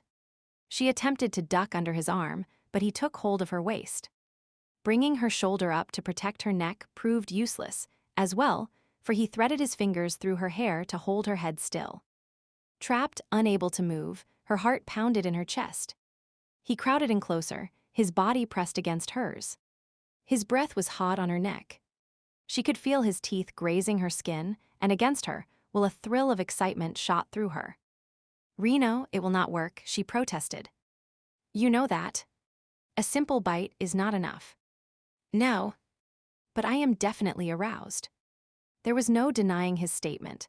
She could feel his erection, hot and hard against her belly. The mating hormone is pumping through my system, right now just as it is through yours. His voice rumbled in her ear. No. No, it's not. She pushed against his chest, trying to get him to move away, but it was useless. Do not lie to me, Brandi. I can hear your heart pounding. The scent of your arousal cannot be denied. You want me as much as I want you. Physically, yes. But a blood bond should not happen this way. You know that, Reno. She squirmed and tried to twist her head around, hoping to make eye contact, to make him understand. It's not right. Reno, please. For a minute she feared he would not listen. His mouth was hot on her neck, his teeth already gently indenting her skin. He clenched his fingers tighter, lightly pulling her hair as he forced her head further back. A sob broke from her, and she squeezed her eyes tightly shut. For years she would dreamed of being blood bonded with him, but not like this. The moment stretched out, and she held her breath, waiting for the pinprick of pain as he pierced her flesh. When it did not come, she opened her eyes to find him lifting his head, staring down at her with a dark, tormented gaze. Brandi, I am sorry. He let her go and stepped away, a look of self-loathing on his face. They stared at each other, eyes locked. The only sound in the room was their heavy breathing. Slowly, Reno extended a hand and brushed a tear from her cheek. He dropped his gaze to look at the bead of moisture on his finger, then turned and stalked across the room to brace his arms on either side of the window frame. The sunlight threw him into a near silhouette. She could see his clenched jaw, the way his fingers curled into fists, and the movement of his neck muscles as he swallowed hard. Shit. His single word echoed through the room, and Brandi repeated it in her head. God, this was all such a mess. She sniffed, tears slowly dripping down her cheeks. Reno, I was not trying to pull something over on you. That is not how it was. Then how the hell was it? He threw the question over his shoulder, his voice harsh. I just did not know how to tell you. It was an accident, Reno. Really? I promise. Reno turned, lines of strain evident around his eyes and mouth. When he finally spoke, his lips barely moved. Explain. She took a deep breath and wiped her eyes, trying to calm herself enough to give a coherent explanation. It was that demo back at the academy. Do you remember how I scratched you? I did not mean to, of course. I was just trying to get away. But then, when you leaned over me, your face brushed mine, and some of the blood must have smeared onto my mouth. She paused and licked her lips nervously, ironically thinking that is exactly what she would done that fated day. I did not realize, and I guess I licked it off. Her voice faltered, and she felt her face flush as she forced out the next words. I was aroused. Being pinned down by you like that excited me. For months Id had a crush on you, and it was sort of like a fantasy Id been having about you hunting me down. She ended her explanation in almost a whisper. I guess there was some mating hormone in my system at the time. He gave a quick nod, and she wondered if he would realized how she would felt that day, if he would somehow been aware of her secret crush. Relieved to have the worst part over, she continued on. I did not realize what had happened at first. I thought I was going crazy. All these strange thoughts and feelings kept drifting through my head. I did not know what to think. It never even occurred to me that a blood bond had been formed. I figured I was stressed from exams and then the new job. But when we had sex that first time, did not you notice anything different? He paused, and the slightest hint of embarrassment washed over his features. Supposedly, once you blood bond, it's better. Brandi stared down at her hands. Reno, I was drunk and overtired. It was all sort of hazy, and she shrugged, not sure what to say, and peered up at him through her lowered lashes. He was staring out the window again. Silent and still, possibly mulling over all the information in his head. Her stomach did a nervous flip-flop as she wondered what he was thinking, what he would do. Finally, he gave a heavy sigh. I almost bit you that night. Really? The admission shocked her. Yeah. He turned to face her, rubbing his neck and giving a rueful smile. Maybe my wolf sensed there was a connection and wanted to complete it. I just figured it was the rogue tendencies coming out again, but I guess the beast is more perceptive than I realized. Brandi gave a small smile, thinking of how insistent her own wolf had been over the past 3 years. She wondered if Reno had been subjected to the same treatment. With an uncharacteristic hesitation, he walked over to where she stood and eased himself down on the arm of the nearby sofa. So, when did you figure it out that we were blood bonded? Partially bonded, she corrected. I am bonded to you. You are not bonded to me. Moot point. Tell me when. At Langstaff. She picked up the tea towel that had fallen to the floor when he would grabbed her earlier and began to refold it. Somehow, in my head, I knew what had happened there even before I got to the scene. Then at the motel, I could feel your pain. I knew what you were thinking, how you hated yourself, blamed yourself. Inside, I was crying for you and trying not to show it. It never felt anything like it. It went beyond sympathy, and that is when I started to put it all together. Once the case was over, I talked to the captain. But why him? Why not me? Reno looked puzzled, even hurt. I am the one you are bonded to. I was nervous. Scared. She placed the tea towel in a box and made a show of pressing it flat. I saw the results of what you and your wolf did to the purist pack members. She shook her head at the memory. I was not sure if I really wanted to be bonded to a hopeless rogue or not. After Langstaff, I was scared of you, of the violence I thought existed inside you. Giving the tea towel a final press, she closed the box. I did not think I could stand to be bonded to someone like that. I understand. He looked down at the floor, a certain air of dejection about him. It's what I am. Brandi resisted the urge to place a comforting hand on his shoulder. Instead, she grabbed her abandoned juice bottle and leaned against the edge of the table. No. It's not what you are, Reno. Right after Langstaff, I started checking back on your old cases, and the more I thought about it, the more I realized what happened there was an anomaly. Any wolf, maybe even my own, might have reacted the same way in the same situation. You only did what any alpha or beta would have done to protect its pack. She took a sip of her juice before continuing. I needed to be sure, though, so eventually I got up my nerve and told the captain what had happened. And when you realized I was not a hopeless rogue, why did not you tell me then? He partially turned his head and looked at her out of the corner of his eye. Entrap you. You did not want this bond, but you would have felt obligated to do the right thing. She pushed back an escaped tendril of hair. I did not want that, so I tried to stay away, except our jobs kept bringing us together. Reno snorted and sat up straighter. The captain probably ensured that, damn him. It was hard, being around you so much. She stared down at the bottle in her hand, noting how she had been nervously peeling the label off. So you decided to be a bitch to me. He raised his brows. Yeah. To keep you away. To protect myself. I did not want to know what you were doing or feeling, or she tried to keep the hurt out of her voice as she spoke the next words. Or who you were with. I purposely blocked you out, but it was tiring and made my wolf angry. I guess my mood was never the best. I noticed. So now you know the whole story. She looked at him, twisting the bottle nervously in her fingers and wondering what he would say. Yeah, now I know. He stared down at the floor. It all made sense now, sort of. Which put the ball right back in his court. So now, what was he going to do about it? Brandi set down the bottle she had been holding and stood up straight. I still do not expect anything from you, Reno. I am leaving Lycan Link, and you can continue on with your life here. I know you love being an enforcer but I love you more. He interrupted her, laying bare his heart in a way he would never thought possible. Brandi shook her head. No. You like me, maybe lust for me, but you do not love me. He stood up, taking a step closer to her.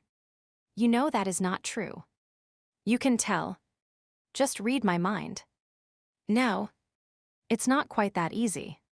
It's a partial bond. Some things are clearer than others, and if you are purposely trying to deceive me, but I am not. He sighed and ran his hands through his hair, wondering why she could not just believe him.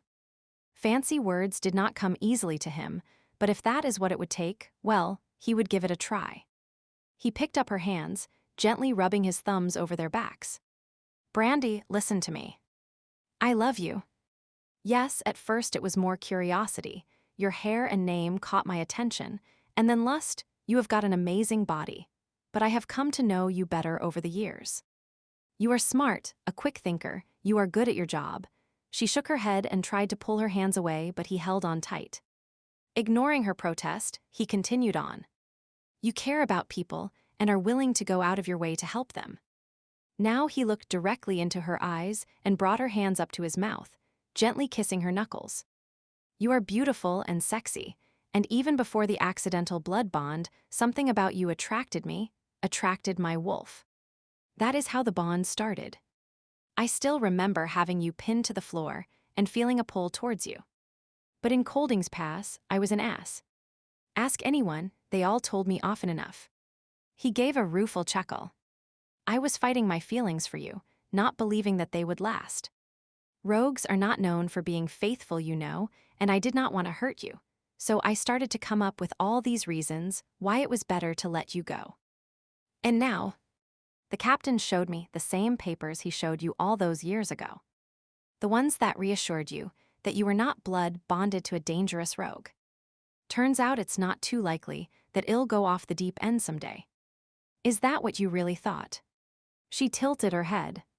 Is your wolf really so unruly that it would take over? Reno released her hands and rubbed his neck, his gaze restlessly scanning the room.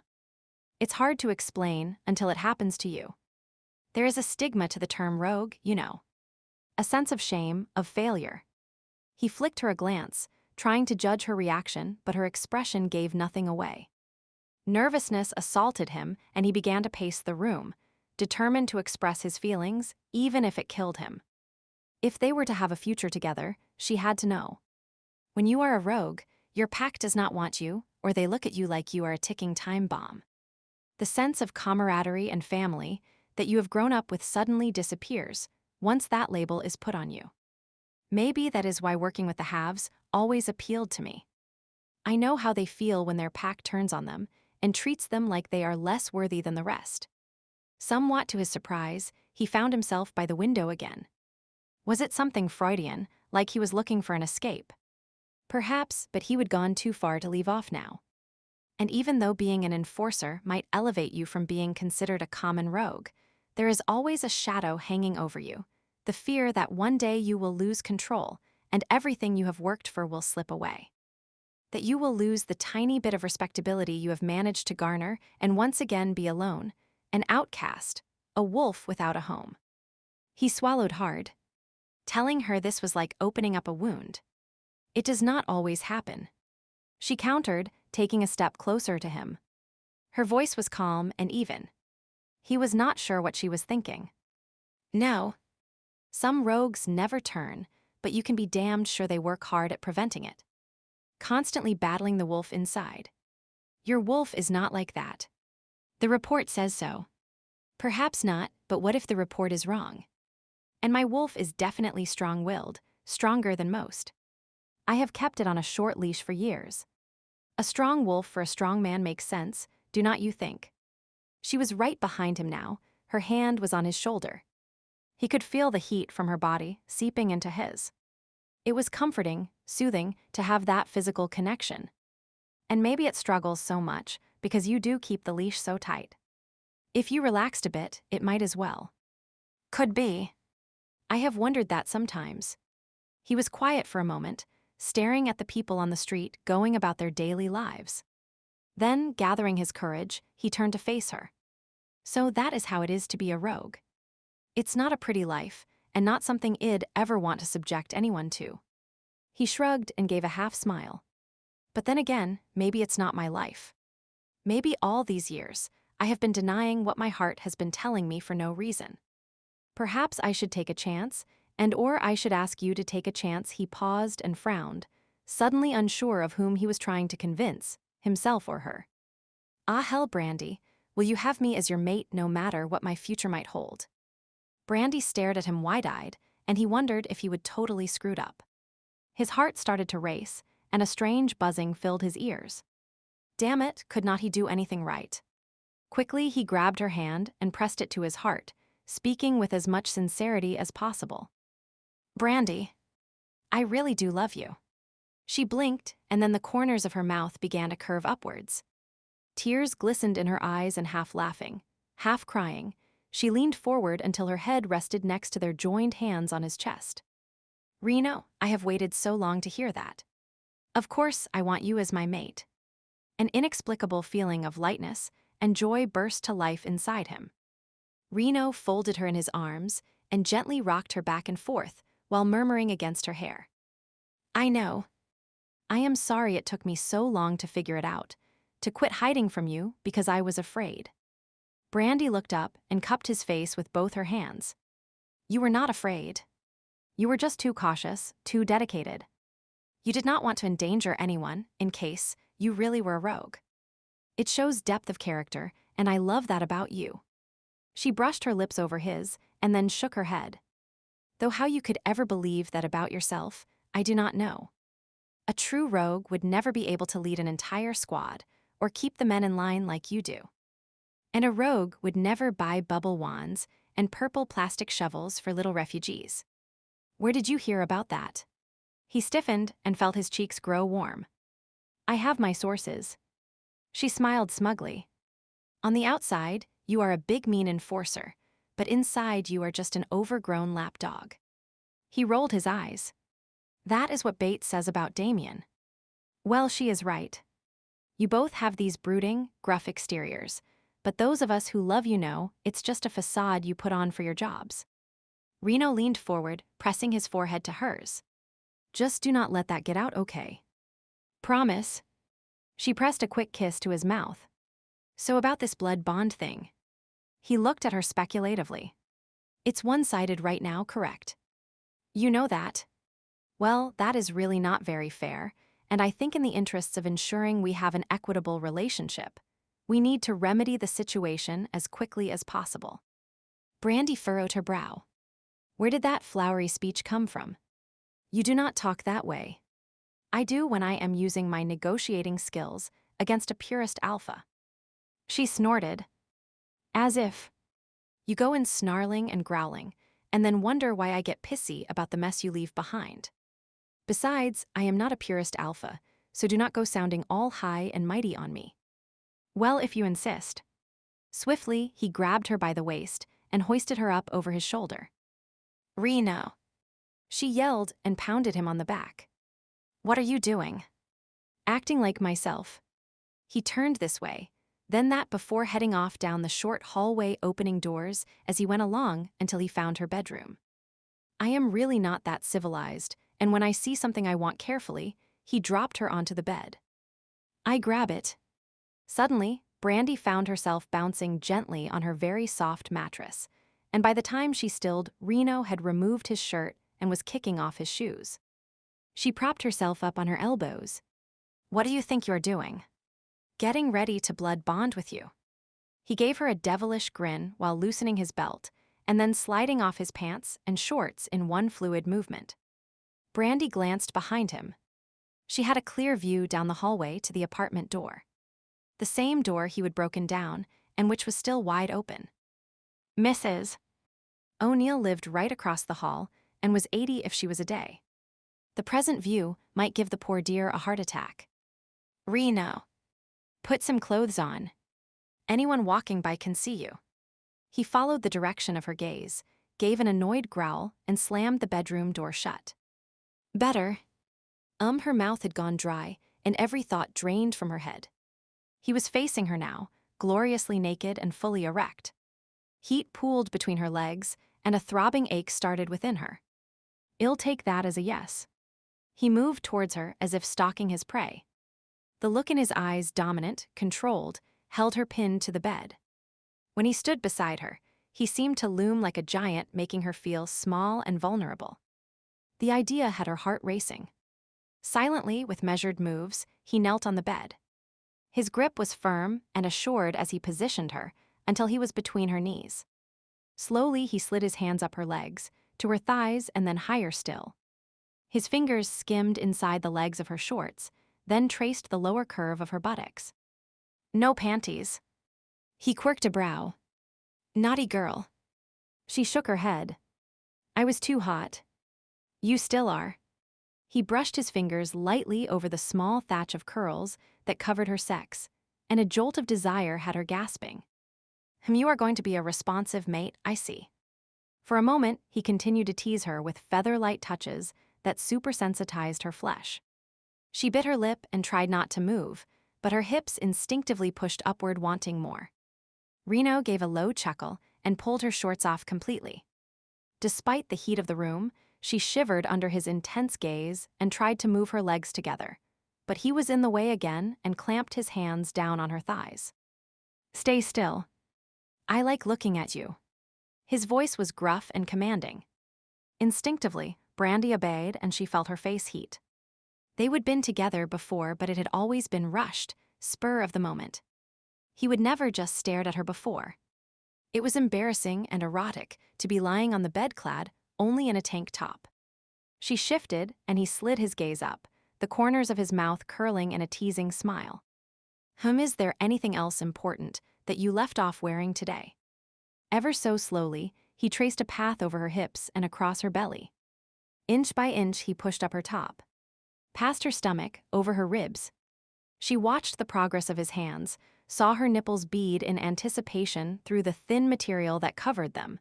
And then, just before he bared her breasts, he stopped. Instead of uncovering her, he knelt over her and suckled her through the thin material. As the fabric dampened under his mouth, it gently abraded the sensitive peak. Each tug of his mouth, each scrape of fabric sent her arousal soaring higher. Brandi dug her fingers into his hair, raking his scalp, holding his head in place. Reno growled his approval and moved to give her other breast equal attention. He stretched out on top of her, his weight pinning her to the bed and sending a thrill chasing up and down her spine. She loved the feel of him pressed close to her and began to caress his body, tracing the indent of his spine, running her foot up his calf, clutching the tight cheeks of his butt. His hips shifted. She could feel him, hot and hard, pressing against her, and she tried to work her hand around so she could touch him. He obliged by sitting back on his haunches, but not before pulling her top over her head. He was like some perfect statue before her, not polished and neat like an Adonis, but rugged and strong and totally male. She had to touch him, to explore, to prove to herself that he was really here in her bed, and not a dream lover that would disappear with the ringing of the alarm clock. Rising to her knees, she traced his shoulders and collarbone, first with her fingertips and then her lips. Up his neck, to his stubbled chin, then down to his chest. She tongued his flat brown nipples, laughing lightly when they bunched in response. Moving to his abs, she licked each ribbed muscle, delighting in the rippling shivers her ministrations caused. Placing her hands on his thighs, she felt their strength, massaged the muscles, and then slid her hands to his hips. His shaft bobbed in front of her, begging for attention, and she gave it. He was hot and smooth, thick veins running his length, his balls heavy in her hand. She played him until he groaned and thrust forward. Enough. He pushed her onto her back, swiftly taking control. His fingers slid through her silky folds. She gasped and shuddered as he touched her most sensitive spot. Squirming under his attentions, need grew within her at an alarming rate. Her heart was pounding so loudly, she could hardly hear. Quick, panting breaths escaped her lips. "You are ready." His statement was blunt, as if he knew her better than she knew herself. Desire had turned his eyes black, and his gaze seemed to burn into hers. "Yes." She felt no shyness now, and opened herself to him fully. There was no need to hide from him. Her body was his, and soon her thoughts would be too. Their minds would meld, and then there would be no turning back. "You are sure?" she asked, stroking his face. Reno bit the pad of her thumb and rolled his eyes. "Is not that supposed to be my line?" Brandi shrugged. "I never claimed to do things the usual way." "Good." He leaned forwards and nipped her chin. "I like the unusual." And with that, he thrust into her in one long stroke. A gasp escaped her as he pushed inside. After more than 2 years, her body had forgotten his size. She arched her back, loving the heat, the sense of fullness. Reno rumbled in approval, his eyes half closed. In then out, each time a bit deeper, the feeling of oneness growing between them. Finally, buried to the hilt, he paused and they savored the moment. "Okay." He ran a kiss along her jaw. "Oh yeah." She closed her eyes, a faint smile on her lips. "More than okay. The first time, when you bonded with me, we were like this." He took her arms by the wrists and pinned them over her head. Brandi opened her eyes in surprise and tugged at her arms, but he did not let go. Not sure what was going on, she gave him a questioning look. "You said you had a fantasy, remember? About being hunted down. What if I have one too?" "Oh." She gave her arms another tug and wiggled her body, but being impaled and held in place, her efforts were futile. A strange tingle ran through her. Controlled. Dominated. She closed her eyes and felt herself get wetter around him, her excitement spiking like never before. Who would have guessed? Yes, her wolf hummed in satisfaction as it took advantage of her preoccupation and pushed to the foreground. "Our mate is strong. He will be our alpha and care for us, ensure our every need is met." The creature took a moment to scold her. "I have told you for years, but you would never listen. See what we have been missing because of your stubbornness." Her wolf was right. She should have listened. "Is this okay?" The sound of Reno's voice had her opening her eyes. He was watching her carefully. "I'll let go if it bothers you." "No." I like it." Brandi felt her cheeks heat yet again. She was a strong, independent career woman, and yet being controlled by Reno was turning her on. Her gaze lifted to his eyes, and she noted how black they were, could see the wildness lurking inside him. His wolf was as close to the surface as hers, eager to stake its claim. At one time, she would fear the creature, but now that hint of danger thrilled her.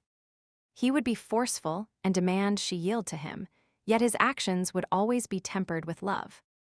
And she would enjoy provoking that side of him. The battles of will they would have should prove to be interesting. A growl rose from his throat and Reno curled his lip, a hint of fang beginning to show. His gaze slowly raked over her, lingering on her upthrust breasts before returning to her face. "My wolf is pleased with you. He's wanted you as a mate for a long time. I am pleased with him too.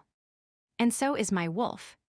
Playfully, she lifted her head and nipped at his chin, drawing another growl from him. Desire flared in his eyes, and suddenly he dipped his head, kissing her deeply, his tongue stroking hers.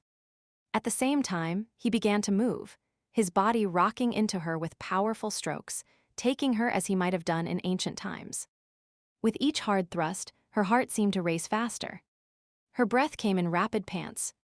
It was like it had been at the academy all those years ago.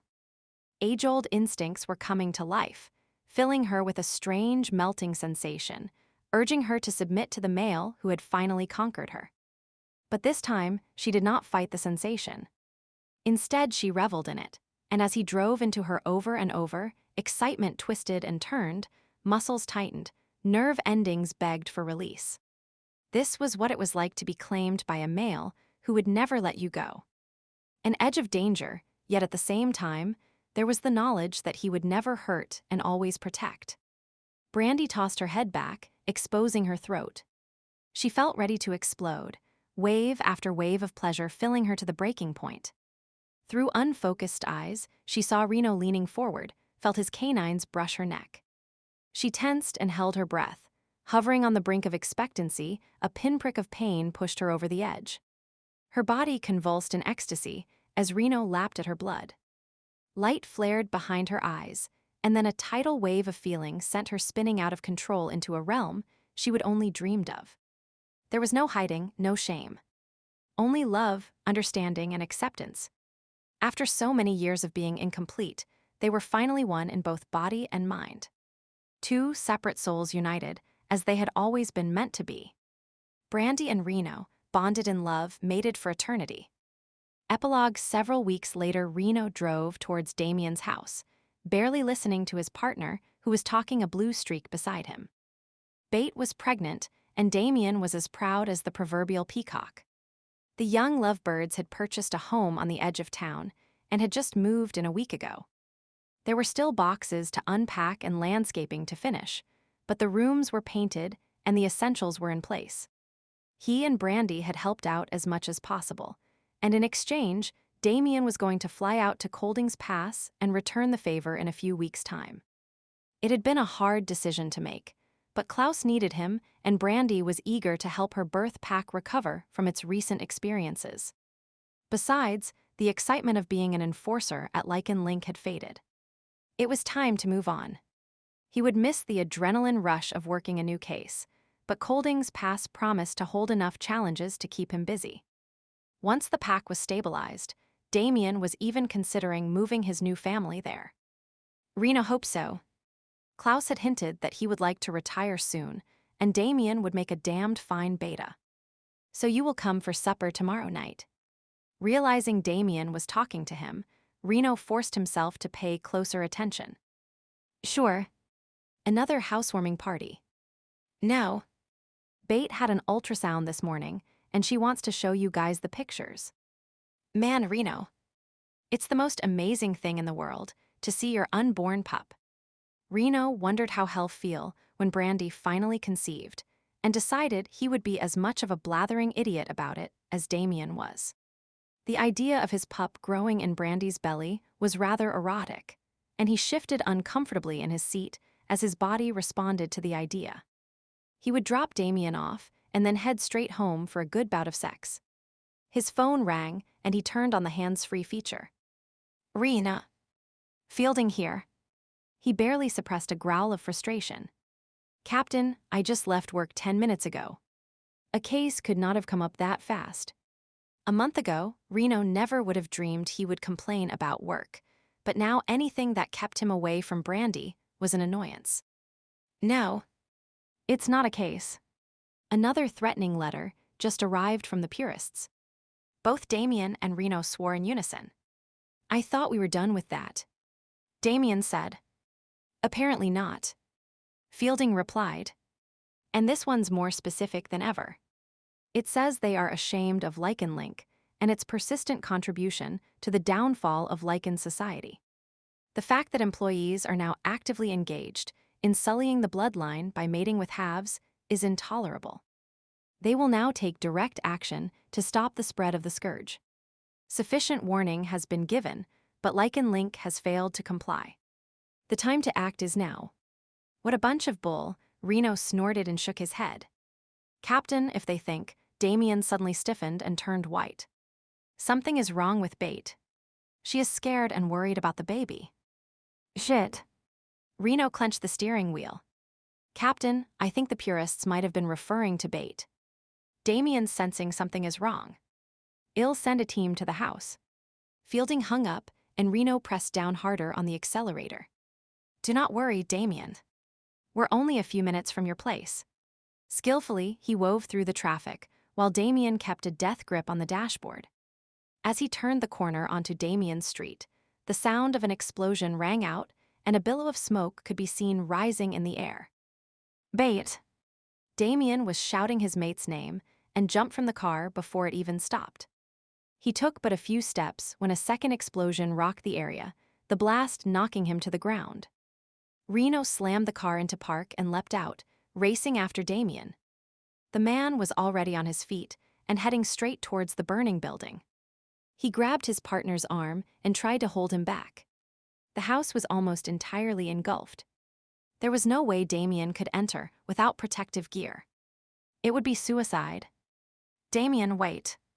The fire trucks are coming. They will get her out.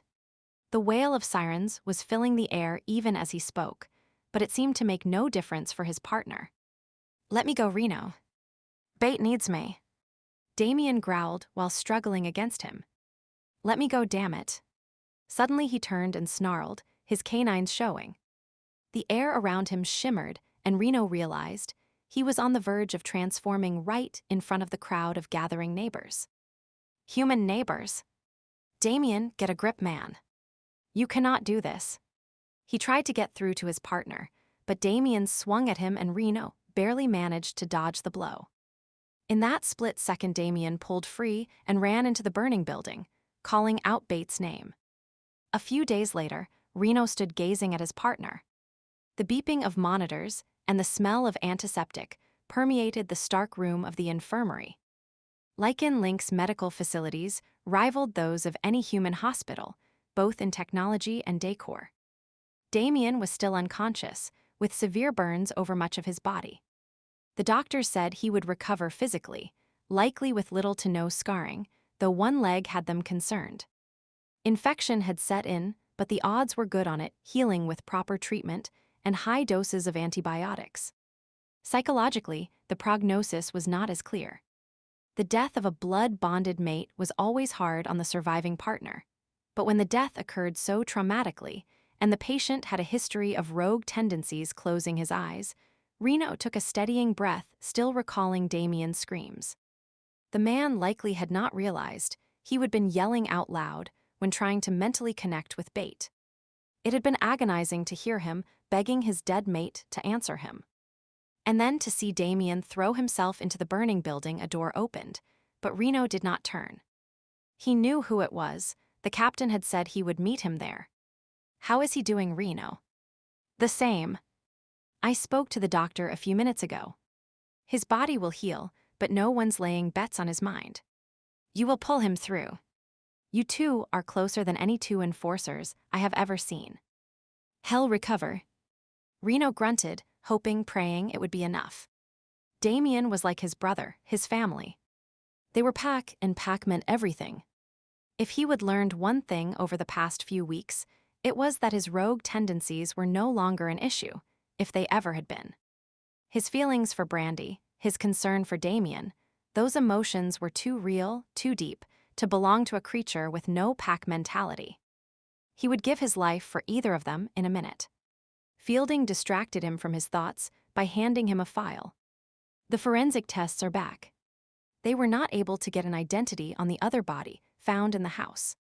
Whoever it was, he had severe head trauma and was probably unconscious when the explosion occurred.